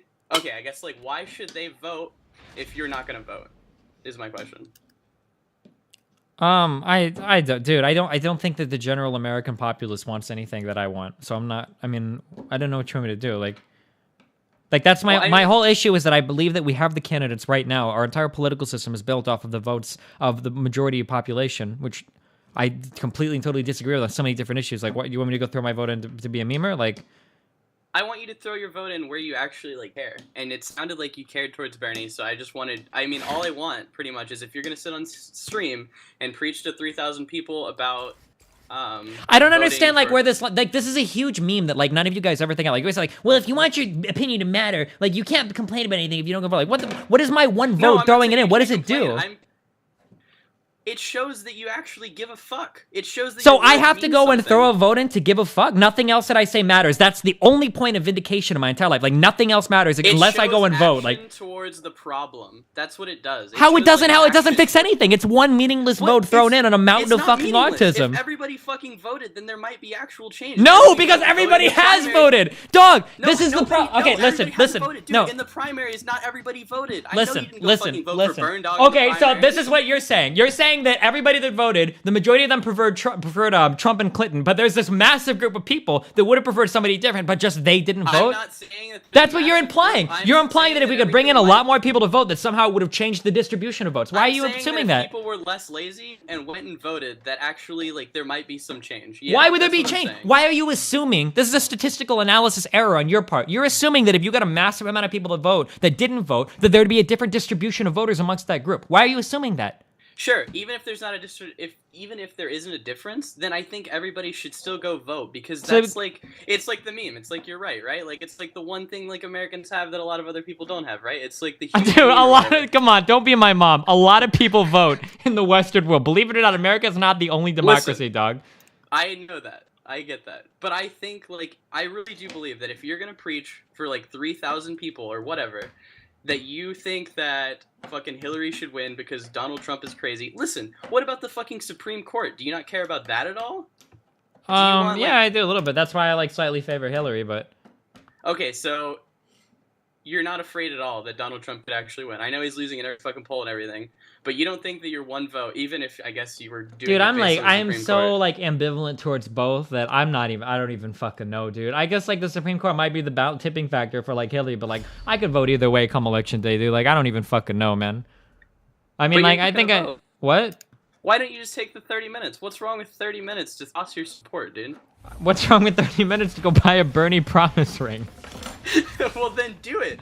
Show some fucking support towards somebody, dude. I just want you to like follow through on your like actions or whatever. Like the change you want. I want you to be the change you want, Steven. I am the genuine. I consider myself to be much more informed than the average voter. Okay, but my voice alone in the darkness against millions of climbing. Informity. Oh man, Steven, you're so informed. This is what you're saying. You're saying this is what you're saying. You're saying, Jon Snow, why don't you turn the boat around and go fight the army of the fucking dead when they're all on the beach? Like, why don't you go in? You could probably take out a couple of them. That's exactly what you're saying. You could probably take out a couple of them, dude. Why won't you go back and fucking die in the fucking shores of the fucking voter booth? You think I want to fucking do that? What the fuck? It's not. You're not risking your life to go throw a vote at somebody you fucking support. That's not comparable at all. All I'm saying is you should fucking go, like, if you're gonna preach about, like, how you want X candidate to win or how this is rigged. Like, I don't even want X candidate to win. I want the average person to not be fucking retarded as fuck, dude. That's all I want. But me going and voting isn't gonna change that. How about you be the change? I'm not retarded as fuck, but my one vote wasn't change anything. Steven, what? You change. Let's say that there's 1 million people voting who are retarded, and let's say that there are 100 people voting who aren't retarded. Now there's only 999,900 people. Exactly. You have changed the percentage. You've changed the game by voting now. Okay. Please go vote, Steven. I want you to vote. Well, I mean, you got me, dude. I mean, like, I mean, the symbolism is so fucking At least strong, here, dude. I'll make a compromise. If you buy a Bernie promise ring, that's enough for me. That's good enough. Just fucking toss your support. Like, I know that you have an opinion, and you're educated on the fucking voting or whatever. You should be so you want more educated people to vote, correct? Is that what you're saying? No, I want more people who are voting to be educated. So you don't want more educated people to vote? I don't know. I mean, I imagine there's a decent amount of educated people that do vote. But you don't want more educated people to vote, is what you're saying. I don't know. I don't know if you're assuming that the distribution of people would be like different. I don't know if that's true or not. Well, no, I'm just asking. Like, no, do you think this is listen. This is the big meme. No. Listen, because you're making this is so fallacious. I understand what you're saying. This is what you're making. You're saying that let's say that 13 million. Somebody in chat just said it because they don't understand how stats work. 13 million people. No. Listen, 13 million people vote for Trump, and 70 million people are Republicans. You're saying, well, what if the other 30 million people voted? That's so many more than what voted for Trump. But you're assuming there would be a different distribution of voters for other candidates. Other 30 million people are going to vote for the other way. No, I'm just assuming... No. I just want you to fucking vote because you are saying that you are well established on the issues, so you want more educated people to vote, and you want more people who are educated to vote. Same thing. So you should go vote since you're educated. Do you get that? Does that make sense? Sure. If you want more people who are educated to vote, or if you want... There are educated people that vote that are probably voting for Trump, dude. Okay. Okay, listen, dude. You've done a lot to sway me. I will give some serious consideration to throw. You're not gonna go vote. Okay, so what do you want me to do? Okay, so now let's go to the next stage. Do you want me to put in? Do you want me to put in a symbolic vote for the Burnmeister, or do you want me to vote for Hillary so that Trump doesn't get in? What? Stephen Bunnell. What? If that's who you want to win, if you really want Bernie to win, then I say yeah, you go fucking throw your vote. But Bernie can't win. So do I have to vote? Throw in a vote for that? Doesn't matter, dude.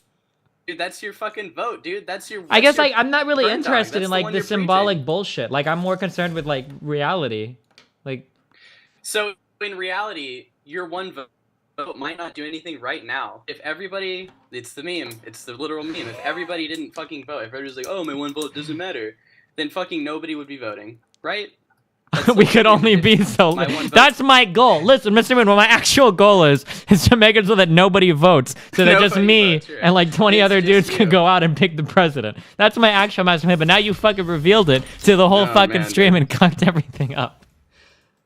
So yeah, the whole statement is pretty much like, go vote for who you fucking want, because if you're like an educated like person or whatever, and you're educated on the fucking issues, you should always be going to vote because like. You're fucking educated. You're one of the educated people. Fucking go vote, dude. It takes 30 fucking minutes. You can write it in. It's not hard. You're just being lazy. That's it. You got You're not it, dude. protesting. My bad. No, I'm not. You're right. No, you got it, dude. You're doing the Steven meme. You're doing, you got it, dude. If I just go in and throw in my fucking vote for the fucking Burnmeister. Man, I'm so tired, dude. I don't want to talk about this anymore. Mr. Moon is making pretty shitty points, but man, I'm Steven, dude. I'm fucking lazy. I don't want to go vote because I don't want to. Listen, dude. If it makes me feel better, I bet Rector Bear Arms would support what you're saying. I hope he would, dude, because now I feel like him, dude. You say stupid shit, I fucking say shit in chat, and then you're like, oh, you're fucking retarded. I like that. Your problem is we have fundamentally different views on what the problem is. My problem isn't that enough intelligent people don't vote. It's that I think that there aren't enough intelligent people to sway politics in the direction that they need to be swayed in the United States. That's my problem. So even if I could get 20 other intelligent people to go out and vote in the way that I wanted to, I just don't think that it's like that's not my problem. I'll vote for you, okay? I'll go vote. I'll go vote. I'll talk over the next few days. We'll figure out if we should vote for the burn dog or for Hillary. Just because I know that there are retards like you who feel like my opinion is validated because I cast a meaningless ballot, okay?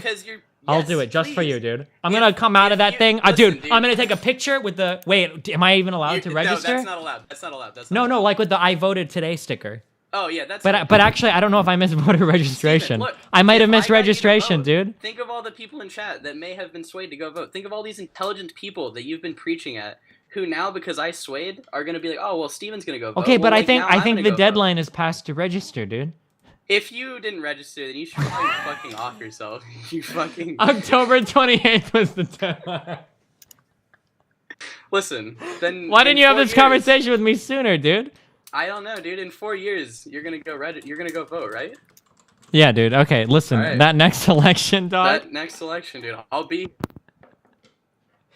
Your mic cut out.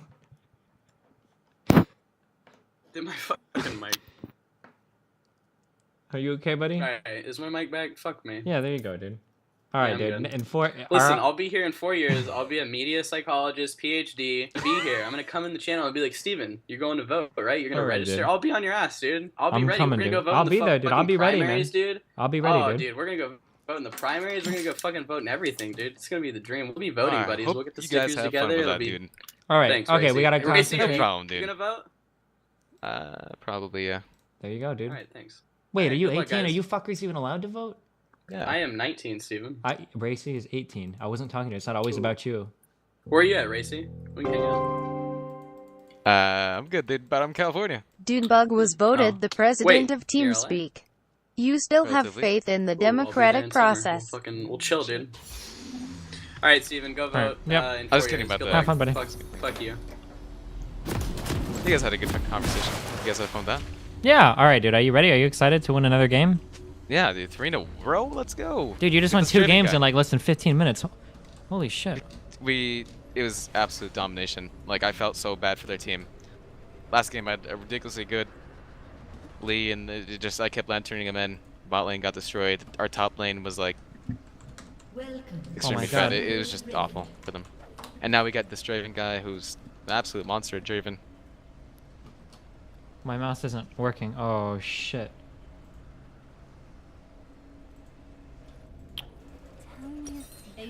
Okay, I need to hire you up a little bit now. The screaming was a little bit loud. Oh, sorry. No problem, dude.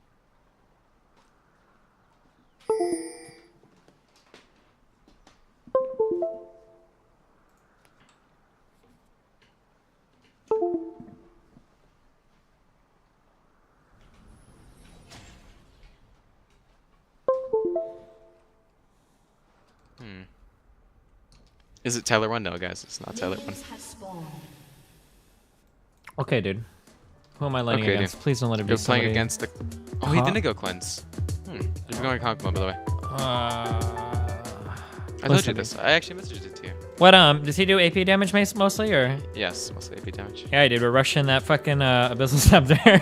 Yeah, do it. No, seriously, against him it's good because you all on him. Oh, wait, Steven, since you registered in the primaries, you're still registered, baby. Am I? Are you sure? That's what fucking Sin1 said. You can still vote. I'm ready for the vote. Alright, listen, I'm concentrating on my game. I'll look into it afterwards, okay? I promise. No, you won't. You're gonna do it. I I'm will. gonna count you, Yes. dude. Alright. Guys. Alright, good luck. God's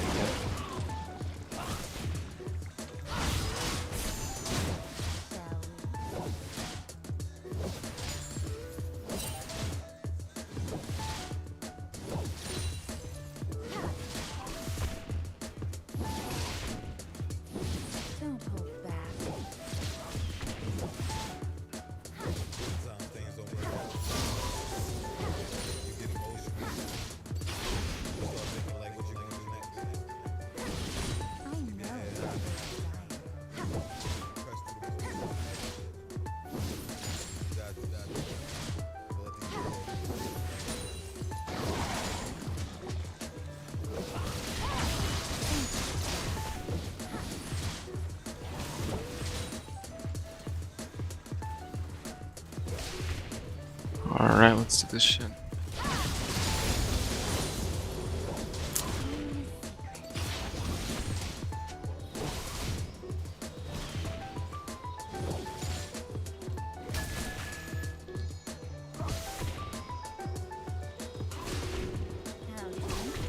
Oh my god, dude. You're like a luck box tonight. That Aurelia didn't connect. And now she came back delayed. Holy shit. Oh god. Feels bad for them.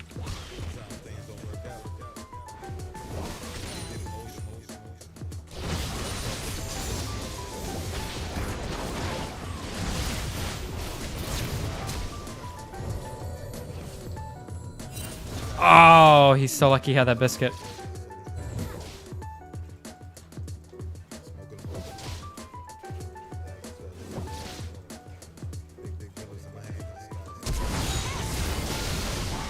Fuck me.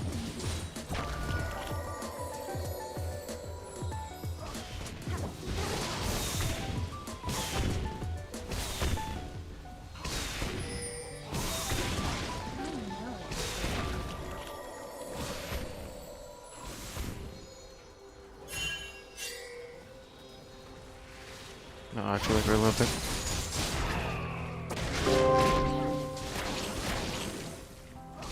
U.S. House Nebraska Dist 2, Nebraska Public Service Commission Dist 4 and 5. Shitload of judges, shitload of school boards. End death penalty repeal referendum. Vote for this shit, you cuck.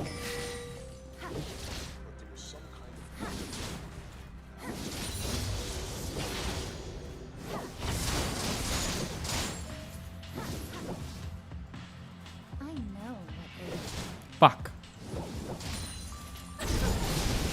Yo, you wanna help him again? I have absolutely no mana. I'm running. Provide emotional support.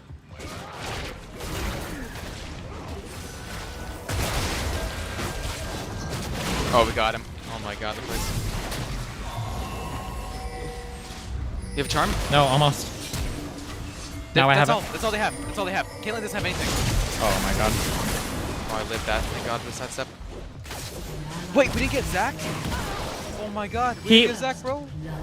I'm not up there, damn. Wait, why didn't Draven kill him? What happened? I don't think he had enough damage to come. He pinged it. Oh.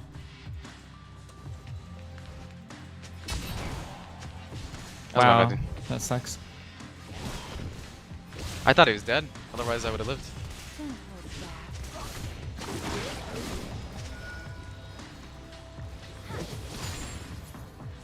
Fuck, my bad.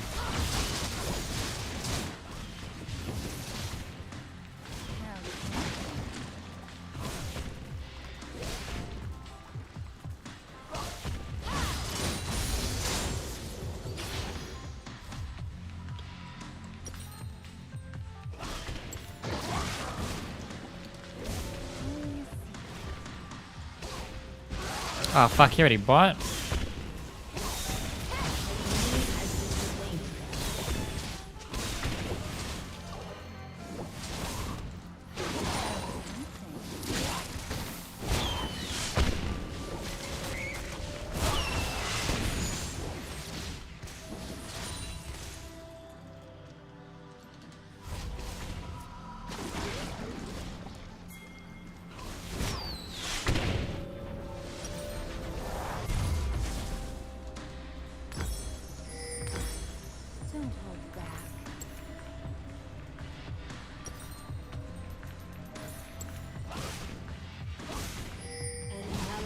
Been slain.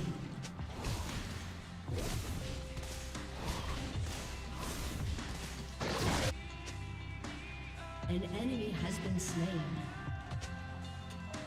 Fuck yeah, dog. Going in.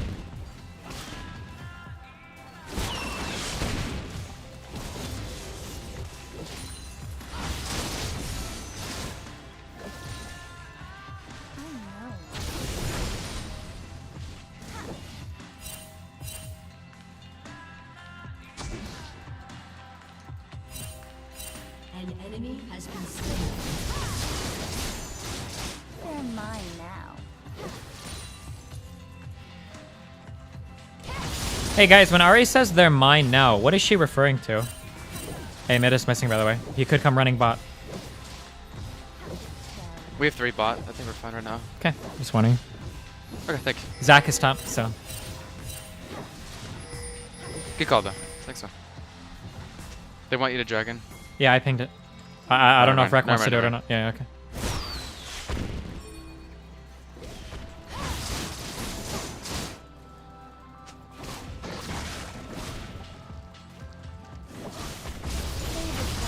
I have the mini map on my left side of my screen. Do you have it on the left as well? No. You don't? You're a StarCraft player. Yeah, I think that the way that the game plays, I think it needs to be on the bottom right. It should be. Otherwise, Really? it blocks important information. Yeah, because the game plays top right to bottom left, so you always want those corners. I have it on bottom left too. Yeah, I know. I mean, I tried it, but I don't know. I feel like in lanes it fucks you too much. Damn!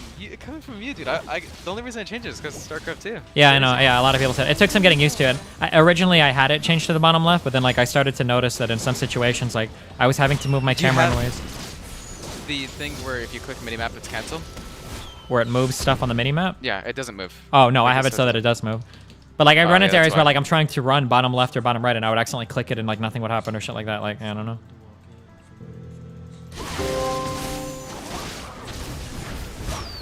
Destiny the kinda guy that sucks dick for bus fare but walks peppy bonus meme. Land of the Caitlin charms baby girlie in chat boys. Zach top. Jesus Christ. What's up? Just getting cucked by fucking Kog'Maw.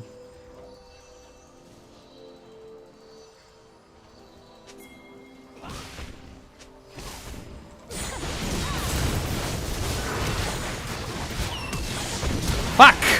I didn't need the flash. Is he gonna kill me with that?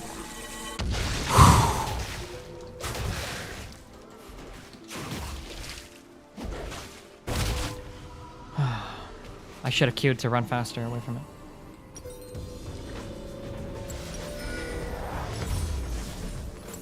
And we saved our pink ward. Hell yeah.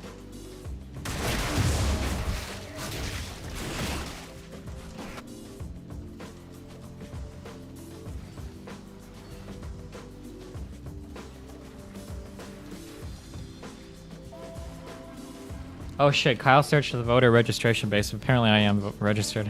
Fuck. I guess from my old address. Isn't that voter fraud, those guys? Nice. Fucking plays, dog.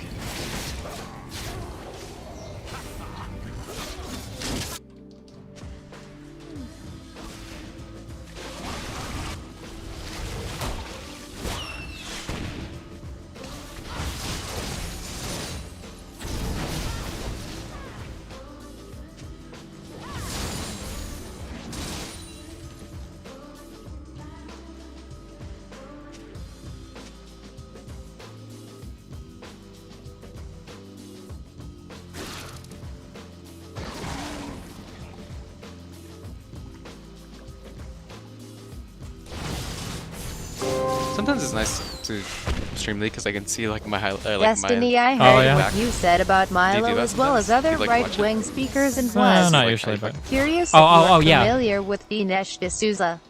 If you ever hear me asking, can someone clip that? I usually ask people to make Twitch clips of a fuck up, yeah, so I can look it up.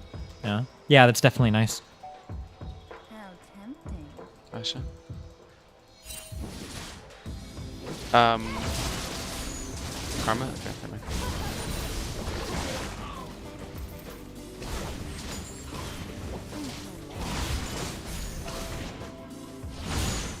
Really, guys? An enemy has been slain. Killing spree. That's a lot bot.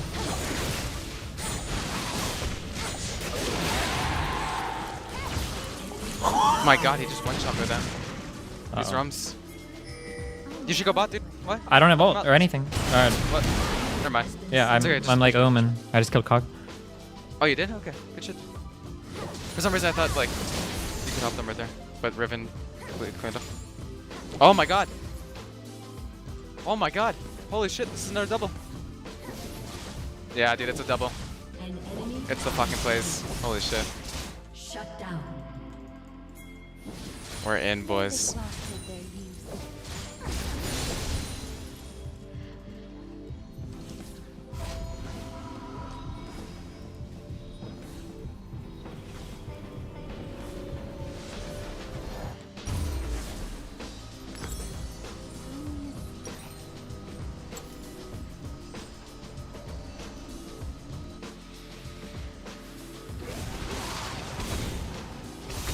Do you think the Kog'Maw is being greedy, guys, by not building an Abyssal versus me? Do you think that's bad? No, it's just his build path. Really? Because it seems like, how does he keep himself from dying? Like, if I just ult in on him, can I just kill him every time? I am fucking going in with this guy, dude. We're just poor enemy bot lane. Cock is Jesus, missing. dude. I don't know if he's It's running okay, down dude. here. Okay. This guy's fucking almost a full HP.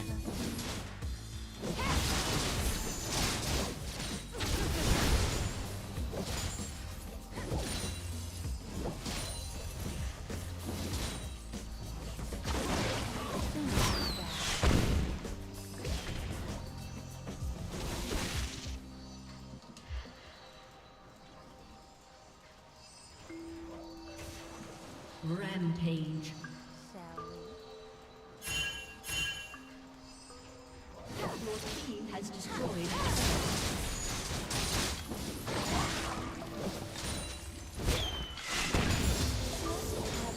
Real fun. An enemy has been slain. An ally has been slain. Not bad. We got first tower and 115. Destiny, you Chuck E. Cheese looking mofaka for real.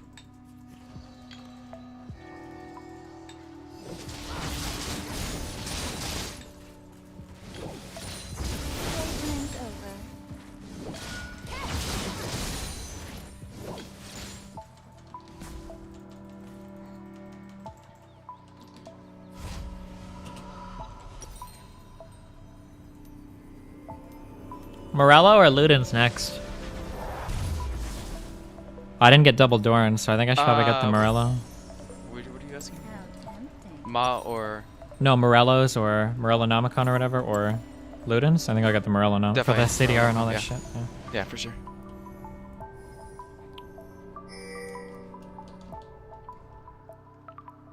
Shall we? Shut down.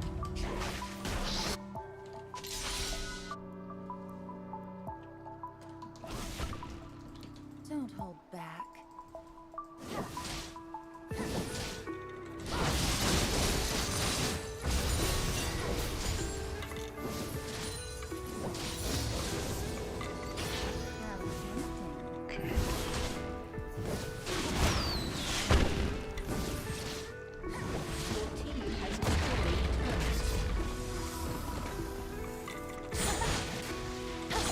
I'm coming. Is he gone? Yeah, he's gone. Shot, dude. Oh, I think I got a heal. Alright, fuck it. Nice jump. It's gonna take it, but... Yeah, it's okay. Oh, shit. I'm coming. Oh, shit. Yeah, I pieced out. I don't have any ult or anything. I'm coming back in now. Fucking plays, dude. I think I got him? Nope. Okay. No, minion. Go play.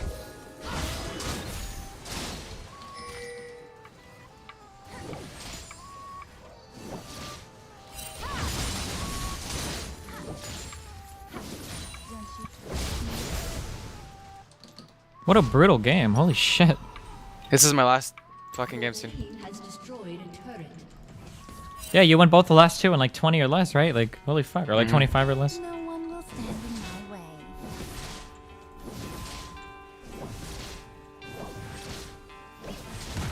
Nice shit. Oh, fuck.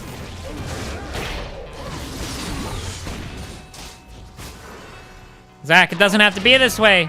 I think it has to be that way. I think you're gonna live that. No, I'm not. I'm so fucked. So cucked.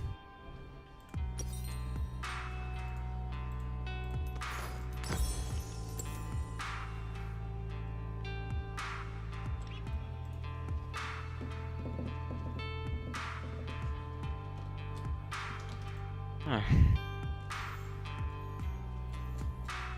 I heard that Chazi might get back into League. Why? That should be really interesting. What? I don't know. Do you know what rank he was before he stopped playing, right? I have no idea. He was a challenger. Oh, nice. And like he was on a really good team. That's why like I'm interested.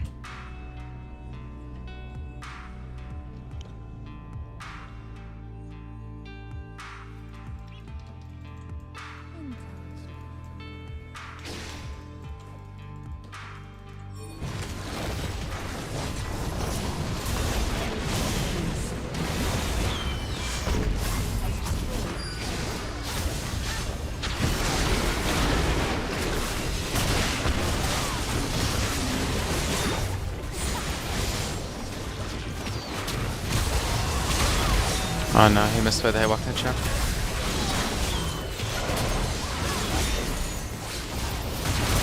Ah, fuck. That was a really bad fight because I don't know. Like at the start of the fight, it was basically like a slow fight. Yeah.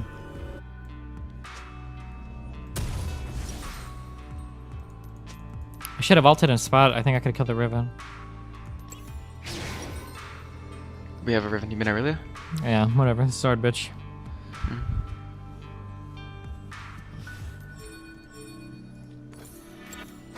I'm surprised Draven didn't help right there though. Like I know he hit the tower, but I was thinking that.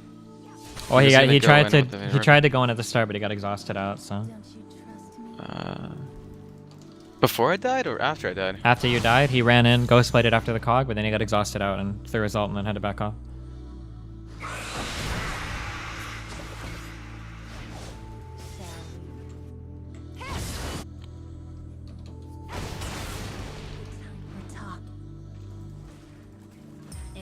Oh my god, these team fights are so close.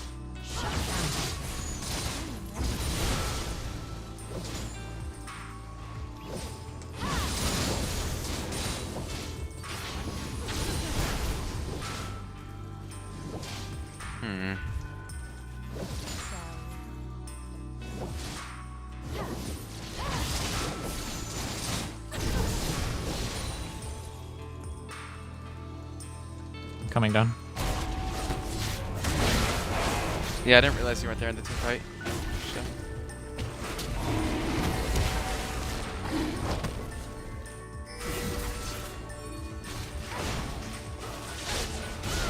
I think we can get this dragon for sure.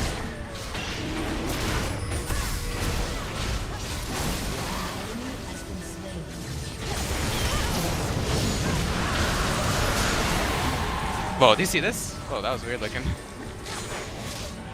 I never saw that before. What happened? Did you see the hook on the cog? Oh no. It was still attached to his Oh, his corpse. Yeah. Do you think that's pretty awesome? That's weird. I think that's intended, but I think it's weird that it's intended. No flash kill.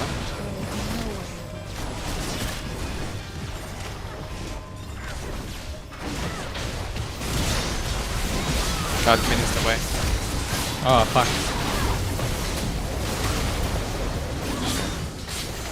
Oh my god, I just hit a trap.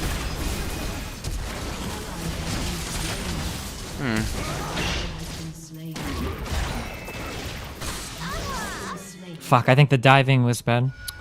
I think the fact that Draven was bot CSing was bad. What is going on this game? Why are we grouping? Oh. I don't think we'll lose, but I mean, that's not Their really team nice is to see. really good. I mean, if it gets to the late game, I mean, we've got like 5 of the biggest like late game memers in the game, right? Aurelia, Kog'Maw, Zac, and then Karma is a good support who's good late game, and then Caitlyn is Caitlyn. Like,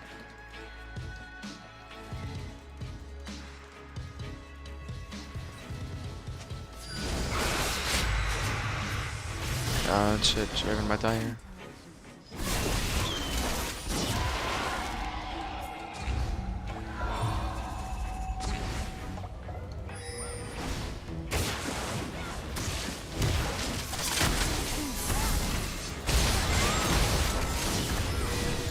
Oh my god, that's so close.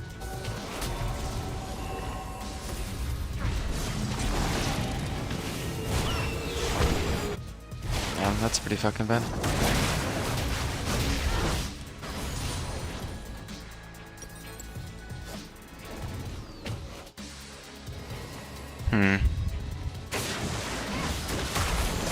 We did so well early game. I just feel like when people don't do the 5v5s, it's kind of big. And Yeah. you can't just depend on everyone to just not be farming.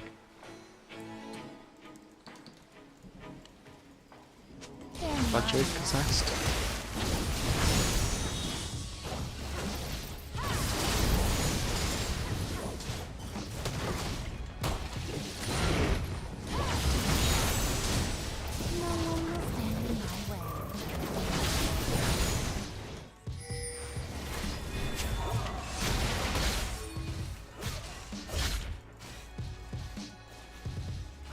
Looks like they backed off.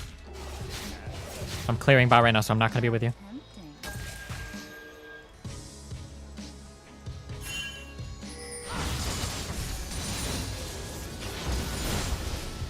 Yeah, we're giving a lot of pressure mid. Try to rush back to mid as quick as... Oh my god.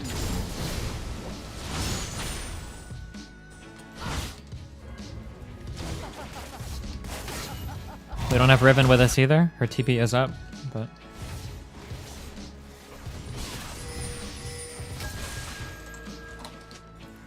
That's warded apparently. Uh-oh. Oh.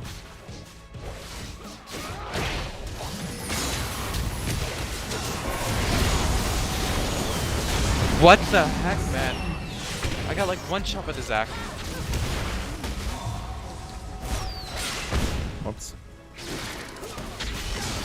Oh, nice. Do you flash ult? I didn't. Oh, he ghosted.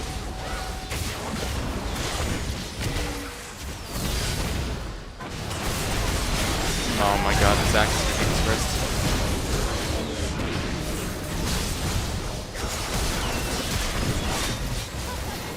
You can kill him.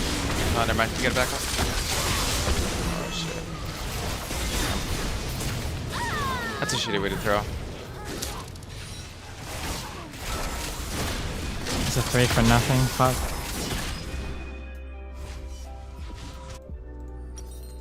I don't know. These team fights are not matching up too well. Oh, well.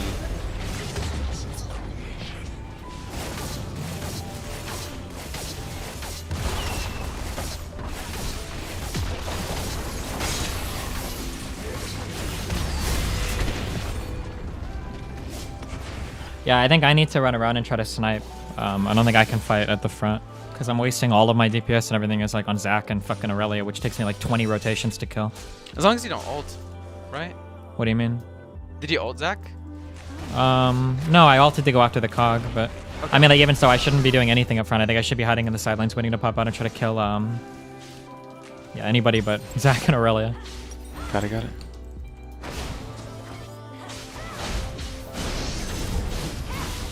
Yeah, I'm not sure what Riven is doing in the team fights either. I think she's kind of... I feel like everyone's got that greedy mindset. I still don't know why we were... I think we can still win that. I'm not going to keep going back to that, but the whole farm hit it. Let's see if we can get a dragon. Gotcha. I'm getting looted, so I'm coming down.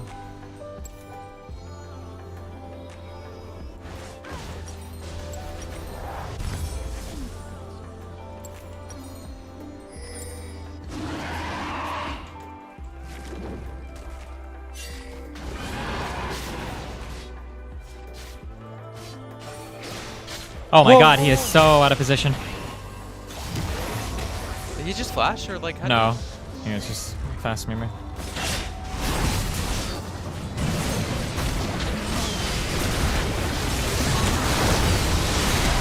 Okay, now that is a team fight.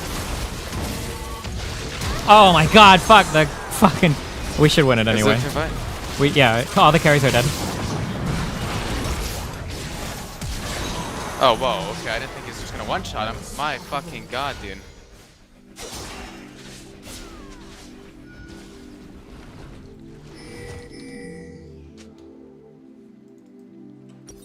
My bad.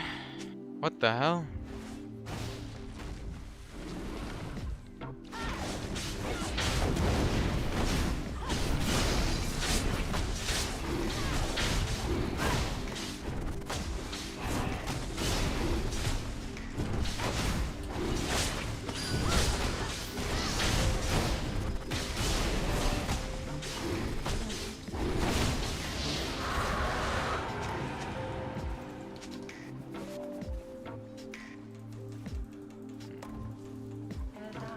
It's a good fight though.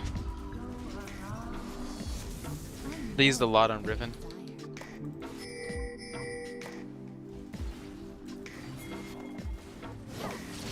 The Kog'Maw and the Karma got caught off in the side by me and Draven at the start. They just got instantly killed. So the rest of the fight was really easy, yeah.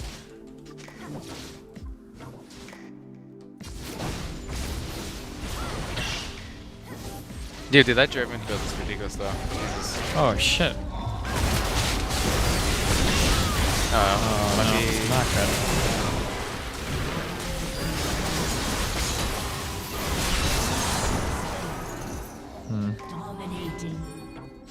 Go get him, buddy. Oh, I was just kidding. No, I want to see. We could have probably caught. God damn the traps, dude. So many.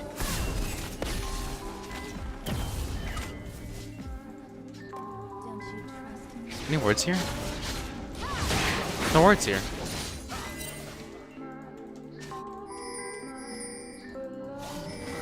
I'm coming up. I'm coming up. Oh, fuck. I think I used my E too early. I did. Oh well. At least I stopped his back. Oh, no, I didn't have enough damage. Fuck. You guys should be able to finish here. Hopefully. I think you can get the inhib. What the hell? Whatever. Pull that. Nice job. I hate how hooks go through people sometimes. Can we finish the game off this? I think we can. 30 seconds? Maybe. I don't know.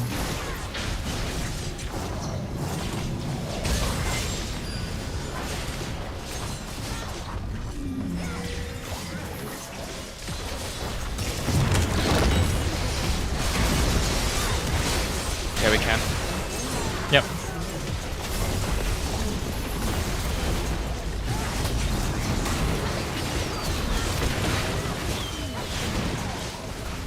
I'm cool with dying here, as long as I get the... Take him.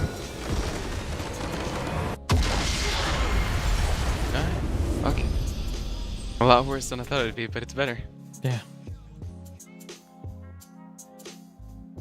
What the heck? When I play with you, I get plus 14. When I play solo, I get like plus 17 and 16. What the heck? I wonder if because I'm Diamond 5 and you're Diamond 4, since it's averaging a lower rating, that you don't get as many points, maybe? I guess. That sucks.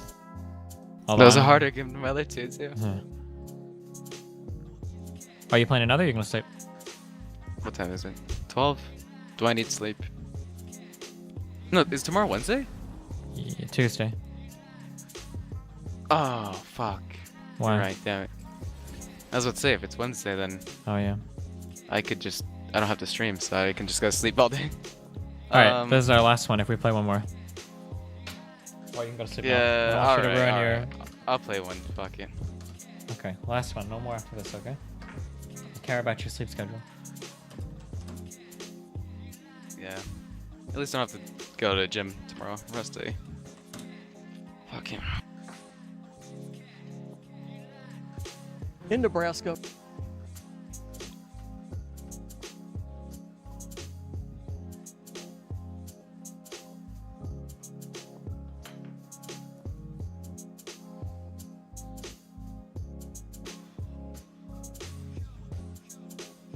I have a friend on League that has the name Hillary for prison.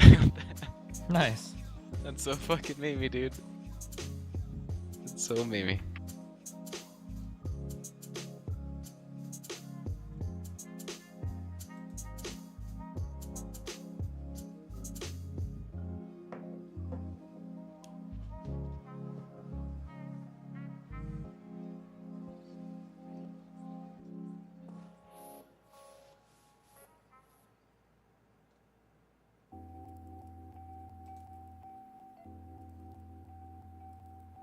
Bill?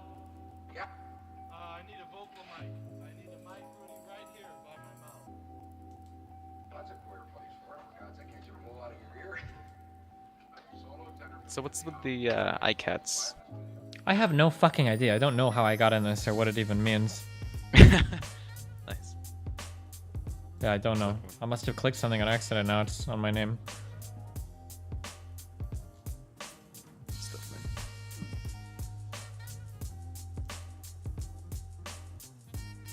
Alright, let's win this one, man.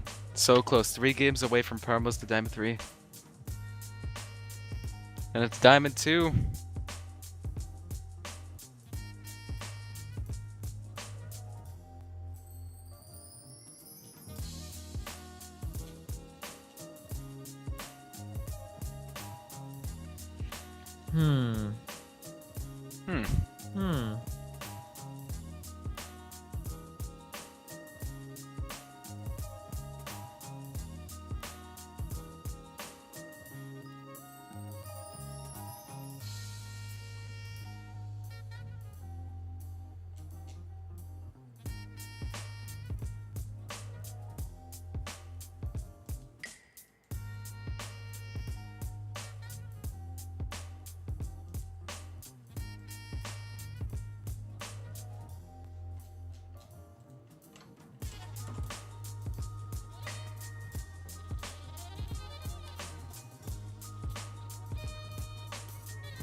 So Draven again.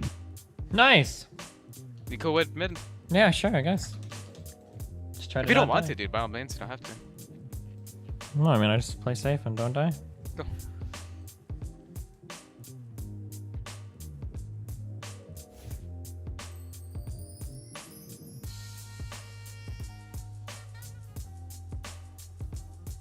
Ban Syndra, okay.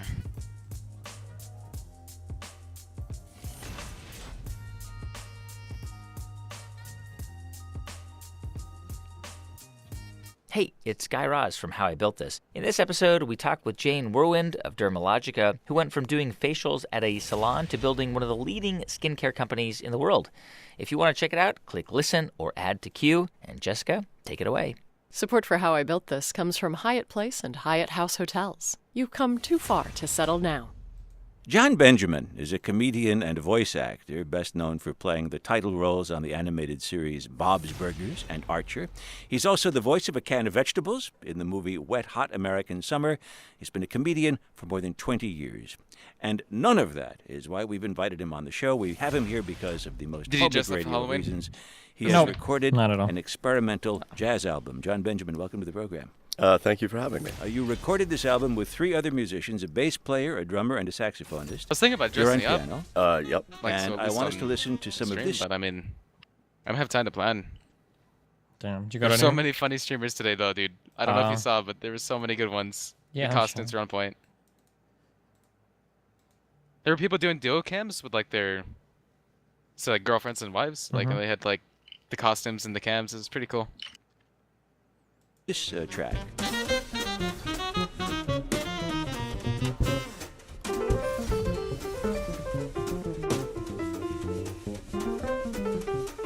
This track is called I Can't Play Piano. I'm sorry, I can't say it. Oh shit, we didn't ban off. This is called I Can't Play Piano, Part 2. And it's obvious you can't play piano. I really can't, and it really shows. and yet here you are, playing with some guys who seem to know what they're doing quite well. They were very accomplished jazz musicians that I played with, and me.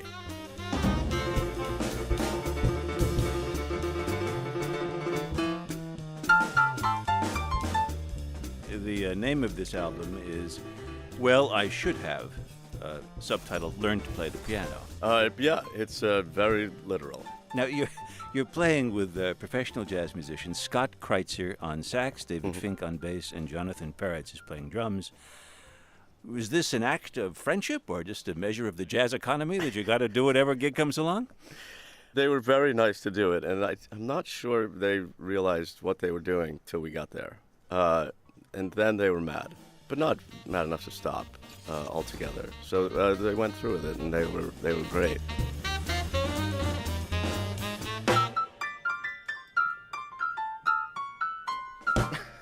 Well, that is real untapped untalent.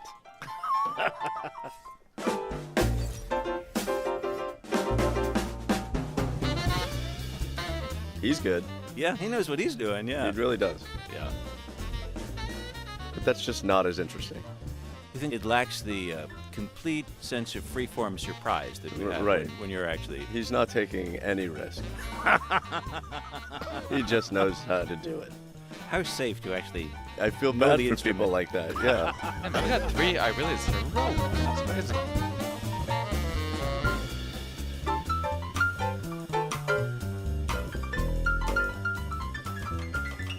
Are you going to do any live performances to promote this? Well, it's funny. I've been asked to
I have osteoporosis.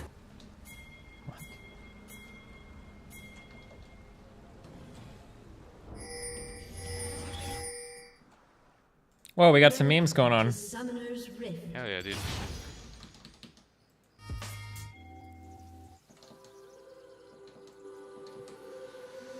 Oh, I didn't set a game, guys, because I didn't think I'd be playing for very long. No, probably not. This is probably my last game. Then I'm going to sleep, because I love all of you very much. 30 seconds until minions spawn. Yep, same here. I was just like thrilled. I was like, this is something I've never seen before. My eyes got wide.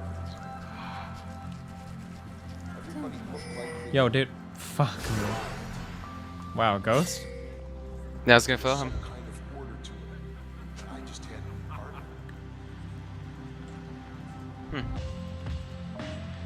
I feel like that's actually a really good invade. Holy shit, that invade is really good. Yeah, definitely. Because you can come up and then fill them. Yeah.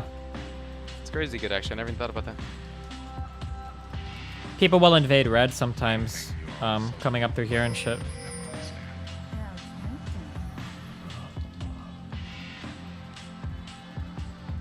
No, fuck. Wish me luck, boys. They're mine now.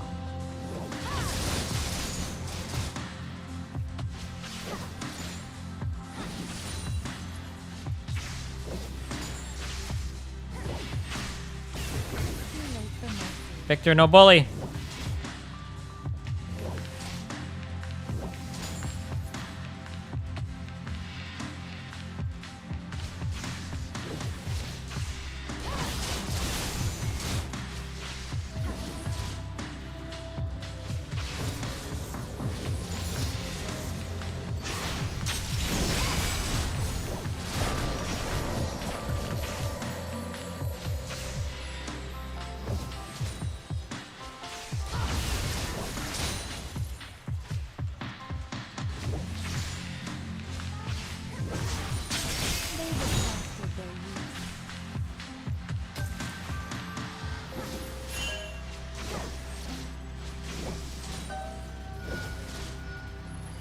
Ally has been slain. First, an enemy has been slain.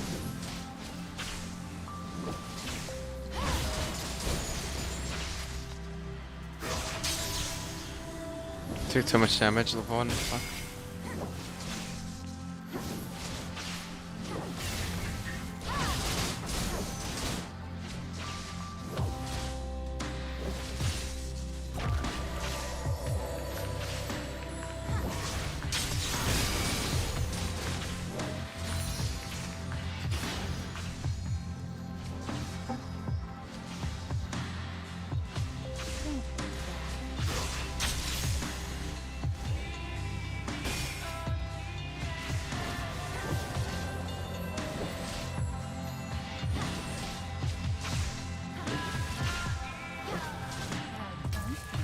An enemy has been slain.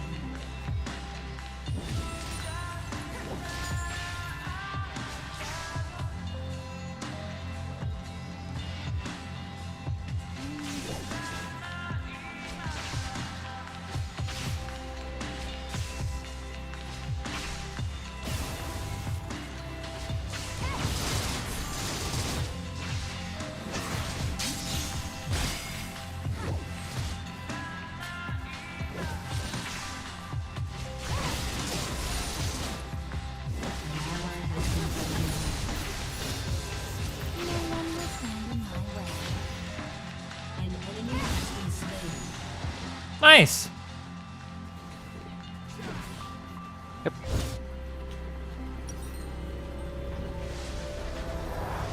Two for one top. Nice job.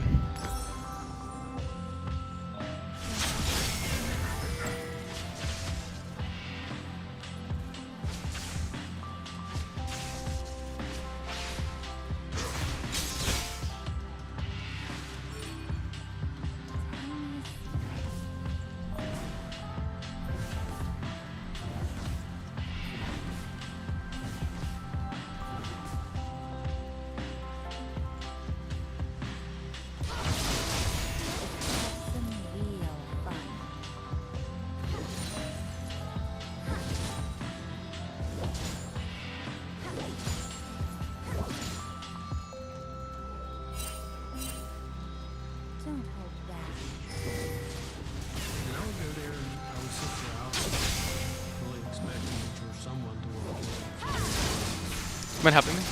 Just in case. If you need help, yeah. Okay. Uh-oh. That's pinked. Thanks. What? If you want to clear that by the weekend. What's pink that? Mm-hmm. I got my ult, so maybe? No, maybe later. Kansu die. Wow, I no didn't bless say you? that. Damn. No, dude, fuck you.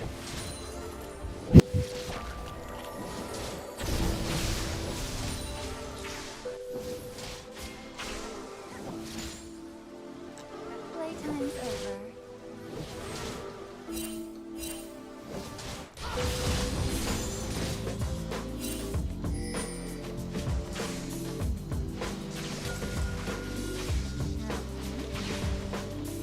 An enemy has been slain. Fuck, this guy's fucking range.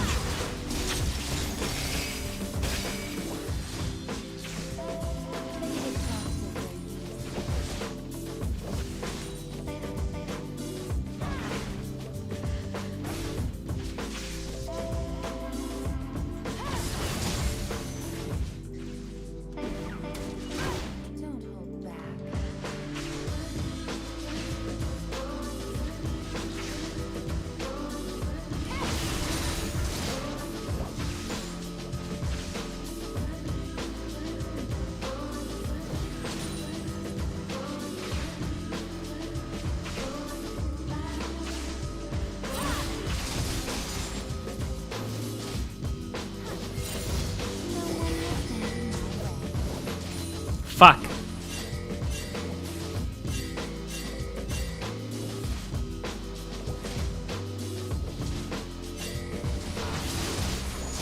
Oh, Mike's made it. Who's there? Victor is there. He warded it though, so I can't cross over. There's a ward right here. That's fun. We're stealing blue and I'm coming mid. Get ready for a kill. Okay, I'm ready. Go for it. I got him. Later. What? Got you? Oh, we're fucking dead, aren't we? Let's just fight him. Never mind. Just let me die. That sucks, dude. I didn't realize he had a cleanse. Fuck me, that's my bad, dude. Yeah, rip. I didn't even know he had it. Later, as he punches. Damn it. I feel shit.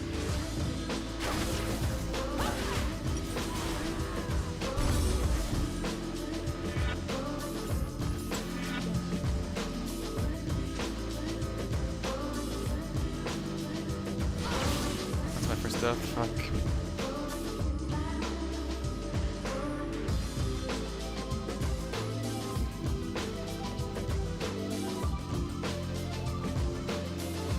Wow, he still hasn't beat. Holy fuck.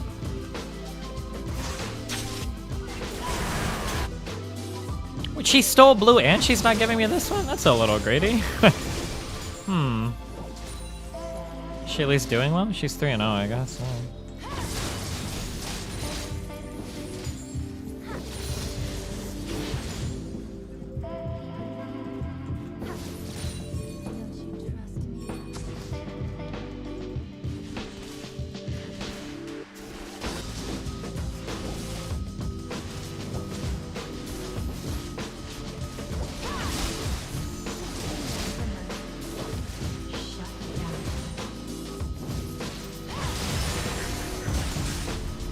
Do you think I can come down through try and help?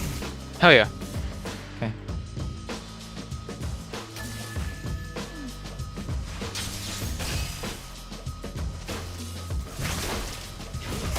Okay, I'm here. Here-ish. Just wait, because I gotta wait for help next time. Okay. They're gonna go in here probably though.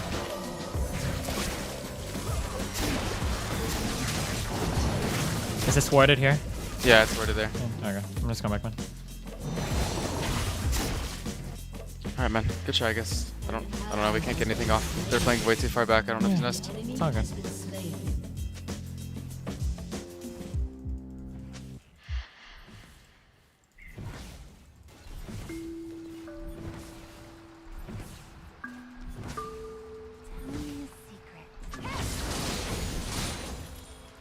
Oh fuck, Victor's down there. Oh nice. An enemy has been slain.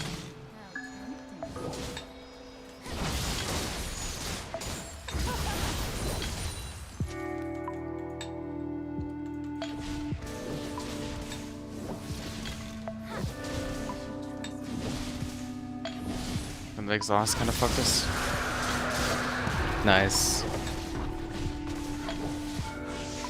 You should help him. Oh, wait. You might die, dude. They're behind you. I know, I'm fine. Coming. Oh, he's not fine, though. Yeah, he's not fine.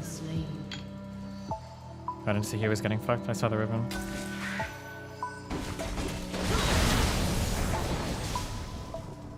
I don't do fucking anything to this guy.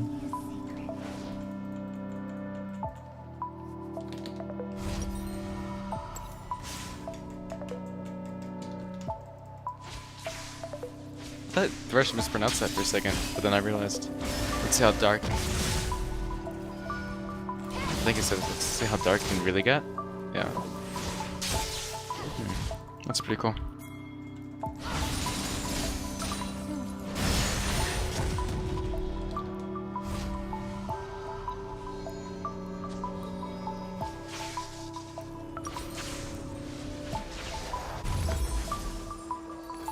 Draven has a crazy amount of stacks, dude. We need to get Draven to kill. Like, badly. Sure.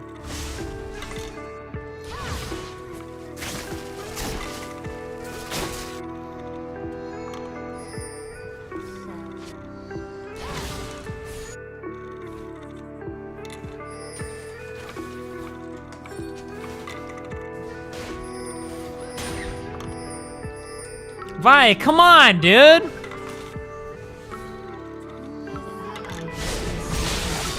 He healed late. That's unfortunate.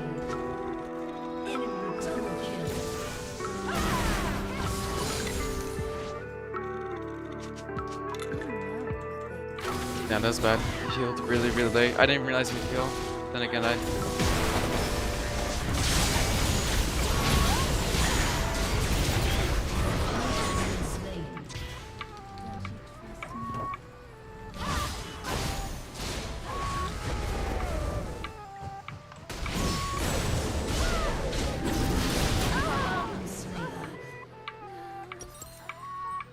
You got Victor, right? Yeah.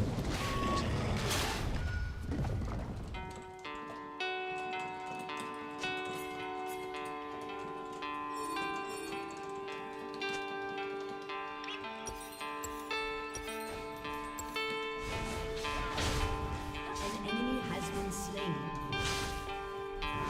Double kill.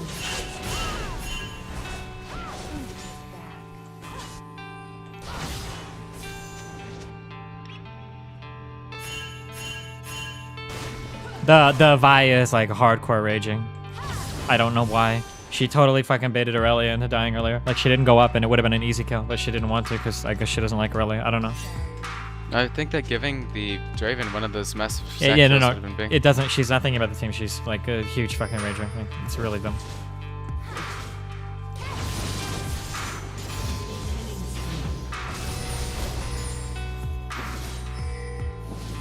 Uh-oh, I think the bait TP was real. Uh-oh, that's probably really tilting the Draven. Yeah. The entire team came bot, by the way, bro. I don't know if you saw it. Yeah. Victor's gonna be here. You can probably kill Victor if you go down. He's No, solo right now. yeah. Also, I don't know who else went up with him. Are you almost level 11? Yeah.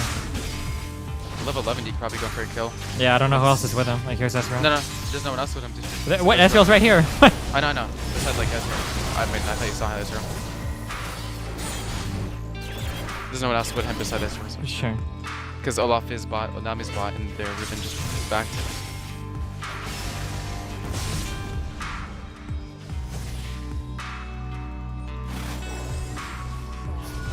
Why did she's running to blue? Like, I'm just gonna lose this tower because she wants to go do blue? She's not gonna come. Nope, and there she goes to Gromp. Yeah, fuck, dude. Are you dead? Ah, fuck, I was hoping a minion would block me.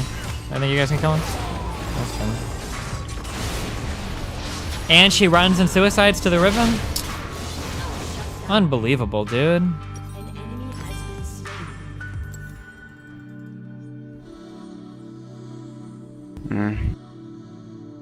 No, I think she's trolling. You're right. No, yeah, I know she is. Yeah, no. I'm not just saying it. Like, I saw her do it earlier.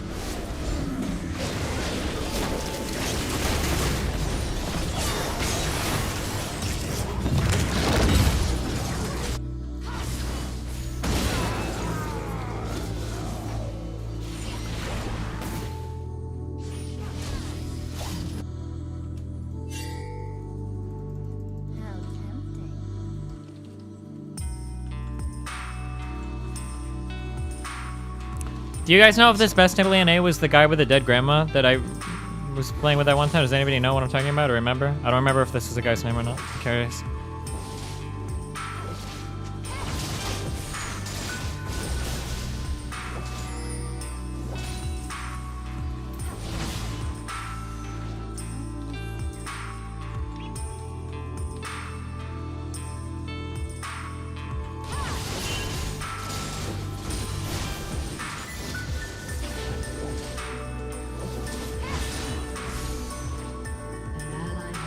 That was a weird fight.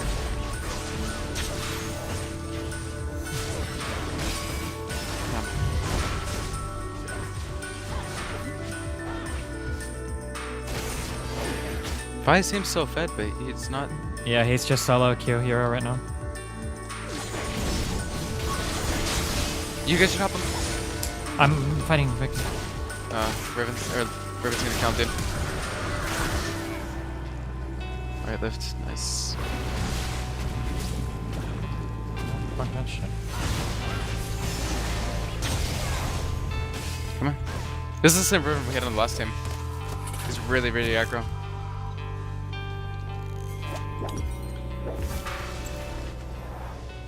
We might have to give the tower.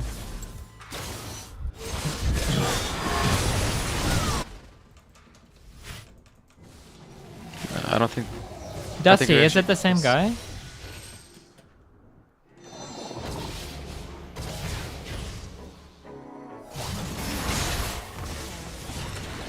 Holy shit, we're so dead, aren't we? I think we're so dead, yeah.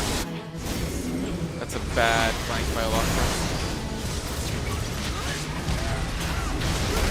You guys might be able to turn it around. Oh my god, he just got one shot. What the hell?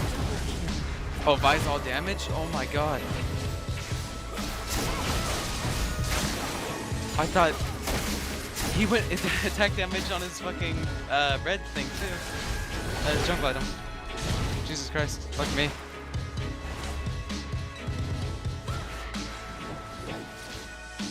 I don't know why junglers like to do that. The full damage build is not really good on junglers. Not even like Kha'Zix it's good on. Kha'Zix like the definition of full damage.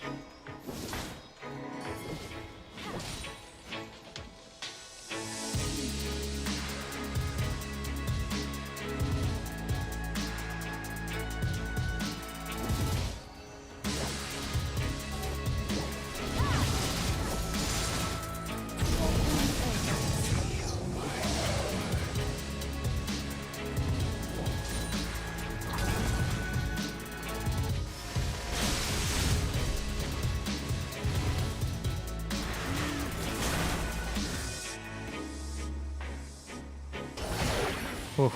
Oh, I'm so done, aren't I? Yeah. Oh my god, they have so many people there.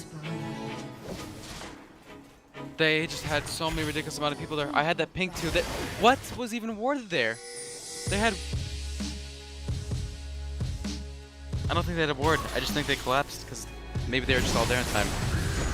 Man, that's really shitty. Good ward coverage though, just not enough.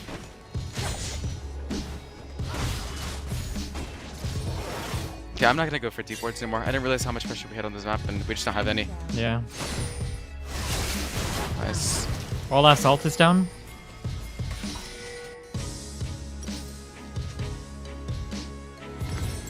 I'm going in.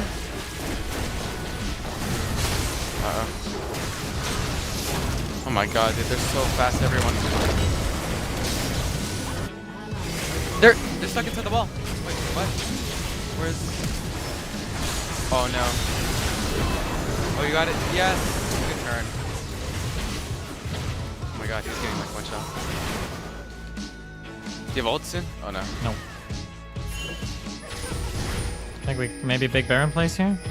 Yeah, I definitely think so. I don't know though. We don't have a tank. Riven doesn't have TP, does she? She does. Oh no. Yeah, you don't have a tank. Does it really have TP? I don't know.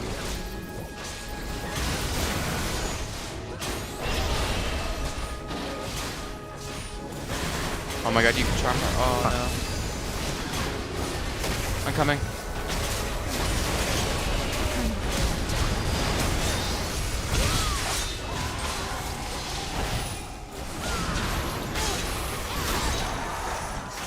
Okay. That's definitely worth. God damn it, man. God, I'm so dead. Why? Do I always get stuck? Why did he TP in though? What is going? Wait, I don't understand. This is a weird fight, dude. That's not a fight. It's a huge throw. I don't know. It's just dumb. Maybe he thought me and Draven were gonna run back in, but we were both really low. I don't know.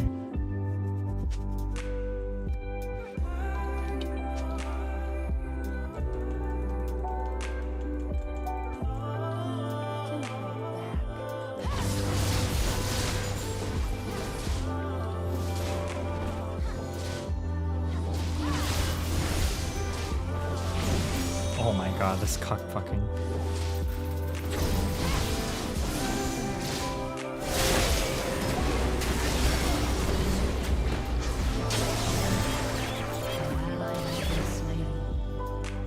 Damn, dude.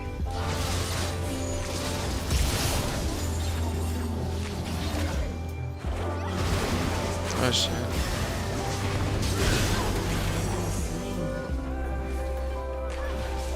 I'm coming in for a side thing and I have that's done.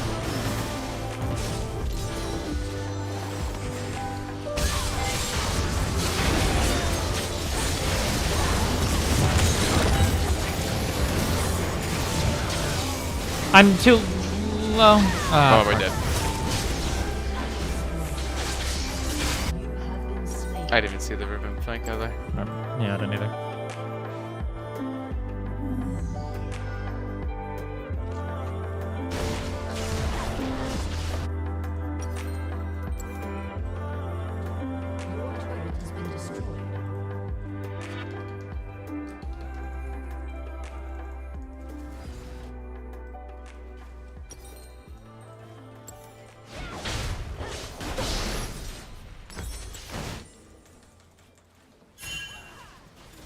Oh no.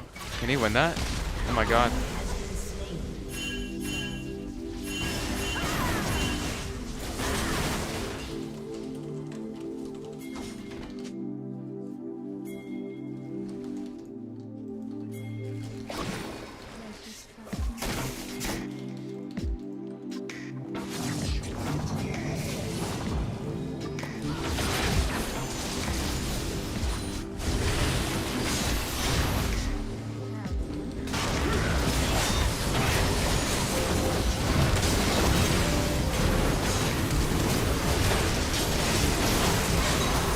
Wait, were you there in that fight? Yes. But Vi wasn't for the start. You have ult? Oh Yeah, my I god, do. so much. Oh, nice, dude. That's at least inhib tower. I don't know, the Riven. Fuck! Wait, was he not hitting her? Or I don't think he has as much damage this game. Never mind. I thought she would have died for sure during my charm. Fuck me. Don't forget, like every kill that could have been gotten by Driven was Gotten by Vi, who is all Or not- damage I and mean, not with not us on objectives. not just Vi. I mean, it was just because Vi only got like 3 of them. Oh. I mean, I didn't get any of them. I've got one fucking kill, so it wasn't me.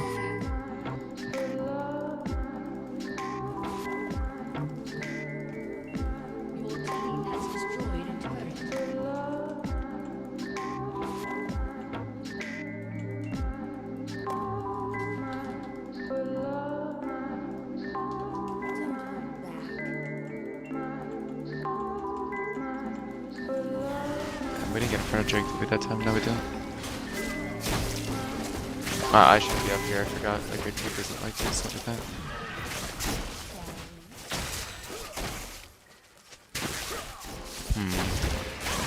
I don't really know what to do. I feel like we have to win the next fight. Yeah, probably. I feel like I feel like that's what it is. I don't know if we can go for a pick because their team, like, if we go top right now, we lose so much rush mid. Oh. Damn it, man. I think that would have definitely been a kill. Okay. Oh shit. Wow, fuck me. I almost got fucked.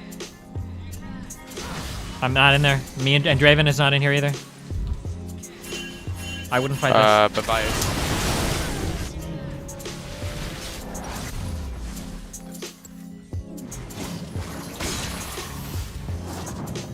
Nice job.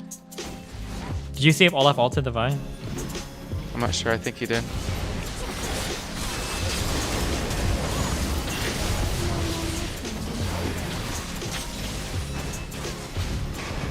Damn, if that was me, I would have died right there.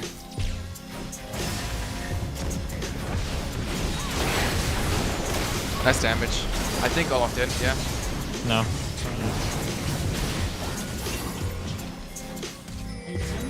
Oh my god. Fuck.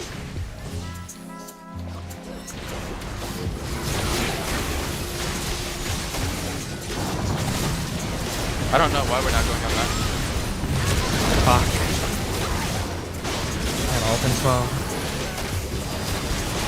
Ah, so close. I feel the flash. I might be able to delay them for a little bit. Vi is coming. She might be able to clean up.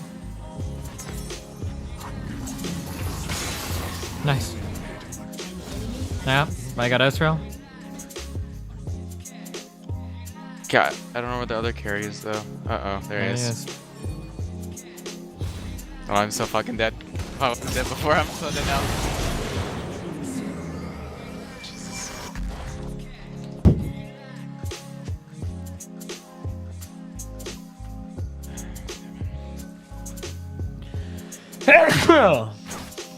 Bless you, Destiny.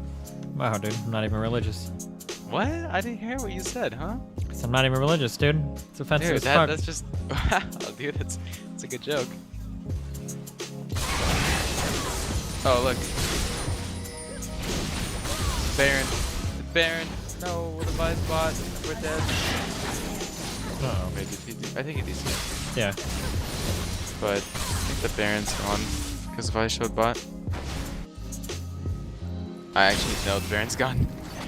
I don't think they're doing it, actually. They're about to start, though. Yeah, they're not doing it yet.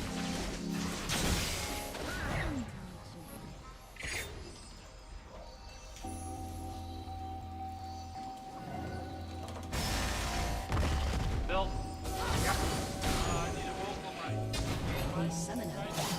Oh, hello. I don't want to shot. Okay. Okay, I think we just take that and leave. We just take that and leave. I know. Yeah. Oh my god, my fucking word won't go. Oh no, this is bad. Do you think this is warded? Do you have a sweeper thing? I don't. Oh. It's not warded because he's walking up? Wait, maybe it is. Riven is in there too. I feel like that's definitely warded. Oh, this is definitely warded. Look, he just dodged my Q. Oh no, I meant this right here. Oh fuck. I don't think so. Aurelia, no, dog. Oh, fuck that shit.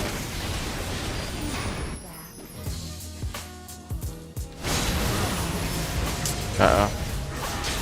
Might be a game. Oh yeah.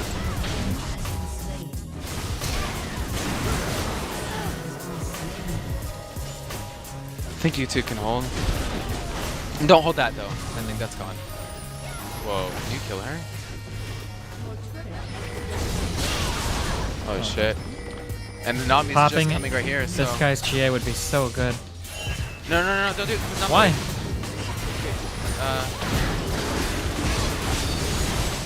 Fuck. You guys think you can win that? Your ult is up. You got this. Oh my god, good turnaround, dude. Oh my goodness. It's okay.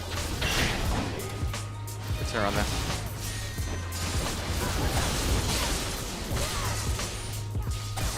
Wait, what am I building right now? Yeah. Oh no, Warmox. There we go. We need more.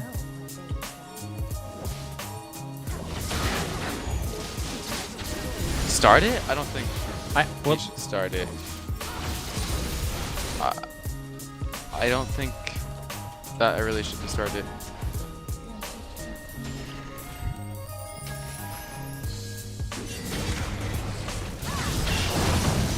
I'm not even sure if we can do this.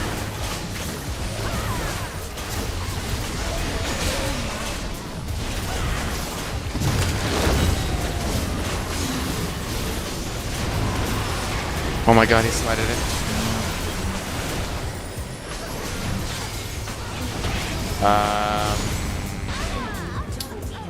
Yeah, I think that might be game. Did we not get the smite off, or what happened? I don't know. It really doesn't even matter. Even if we got it, I think it's game.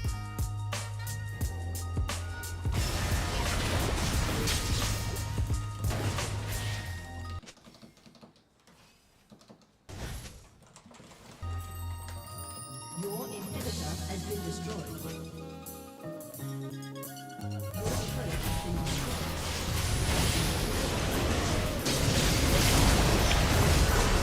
Great.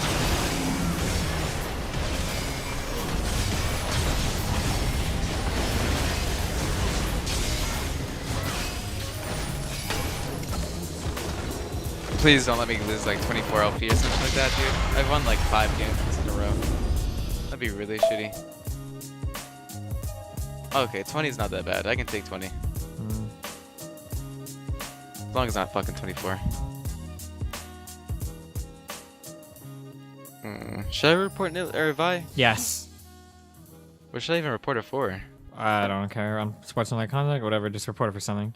There were times where like Aurelia was about to fight a 1v1 with Riven, right? And Vi starts walking up, and then Aurelia pings it, and it's an easy 2v1. They'll win it for sure. And then Vi walks away and just starts doing scuttle, like to purposely like fuck with the Aurelia. Like she was doing shit like that all game, running down, stealing kills. After she had jungled their blue buff, she came to our blue buff and then took that. Like I didn't get that. Like she would like all game long, she was doing stupid shit like that. Like they're just a rager, dude. Like 100%. Okay. No, I understand. Yeah. No, I saw what he did. Like as soon as he went to Gromp and then died top when we could have held mid tower. That was. Oh yeah, doing that when we were pinging mid, and then he did, but he said he went up to do blue, and then he went over to do Gromp like even more, like yeah. And then it's like, what the heck, dude? I know you're trying to be a dick, but hey, it was fun, dude. I don't know. Hopefully we can do it again. Yeah. All right. I'll see you later, buddy. Have a good night, buddy. Peace out, guys. All right. I love you guys. It's been fun. I'm going to sleep. Stay safe. Be careful. See you guys later. Peace out. Should I host? I guess I should host a league, maybe.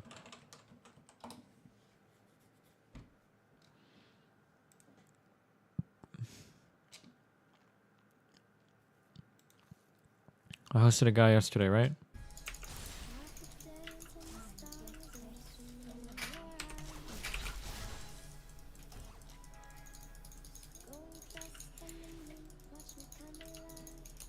I have to leave after this wave. I'm pretty sure she has her ulti back up. Well, these are normals, boys.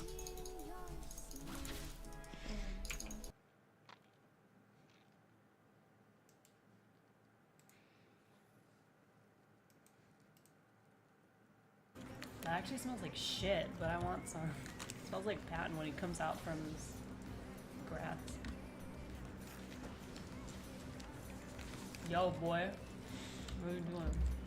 You think these are ranked games? Maybe. All right, good luck, guys.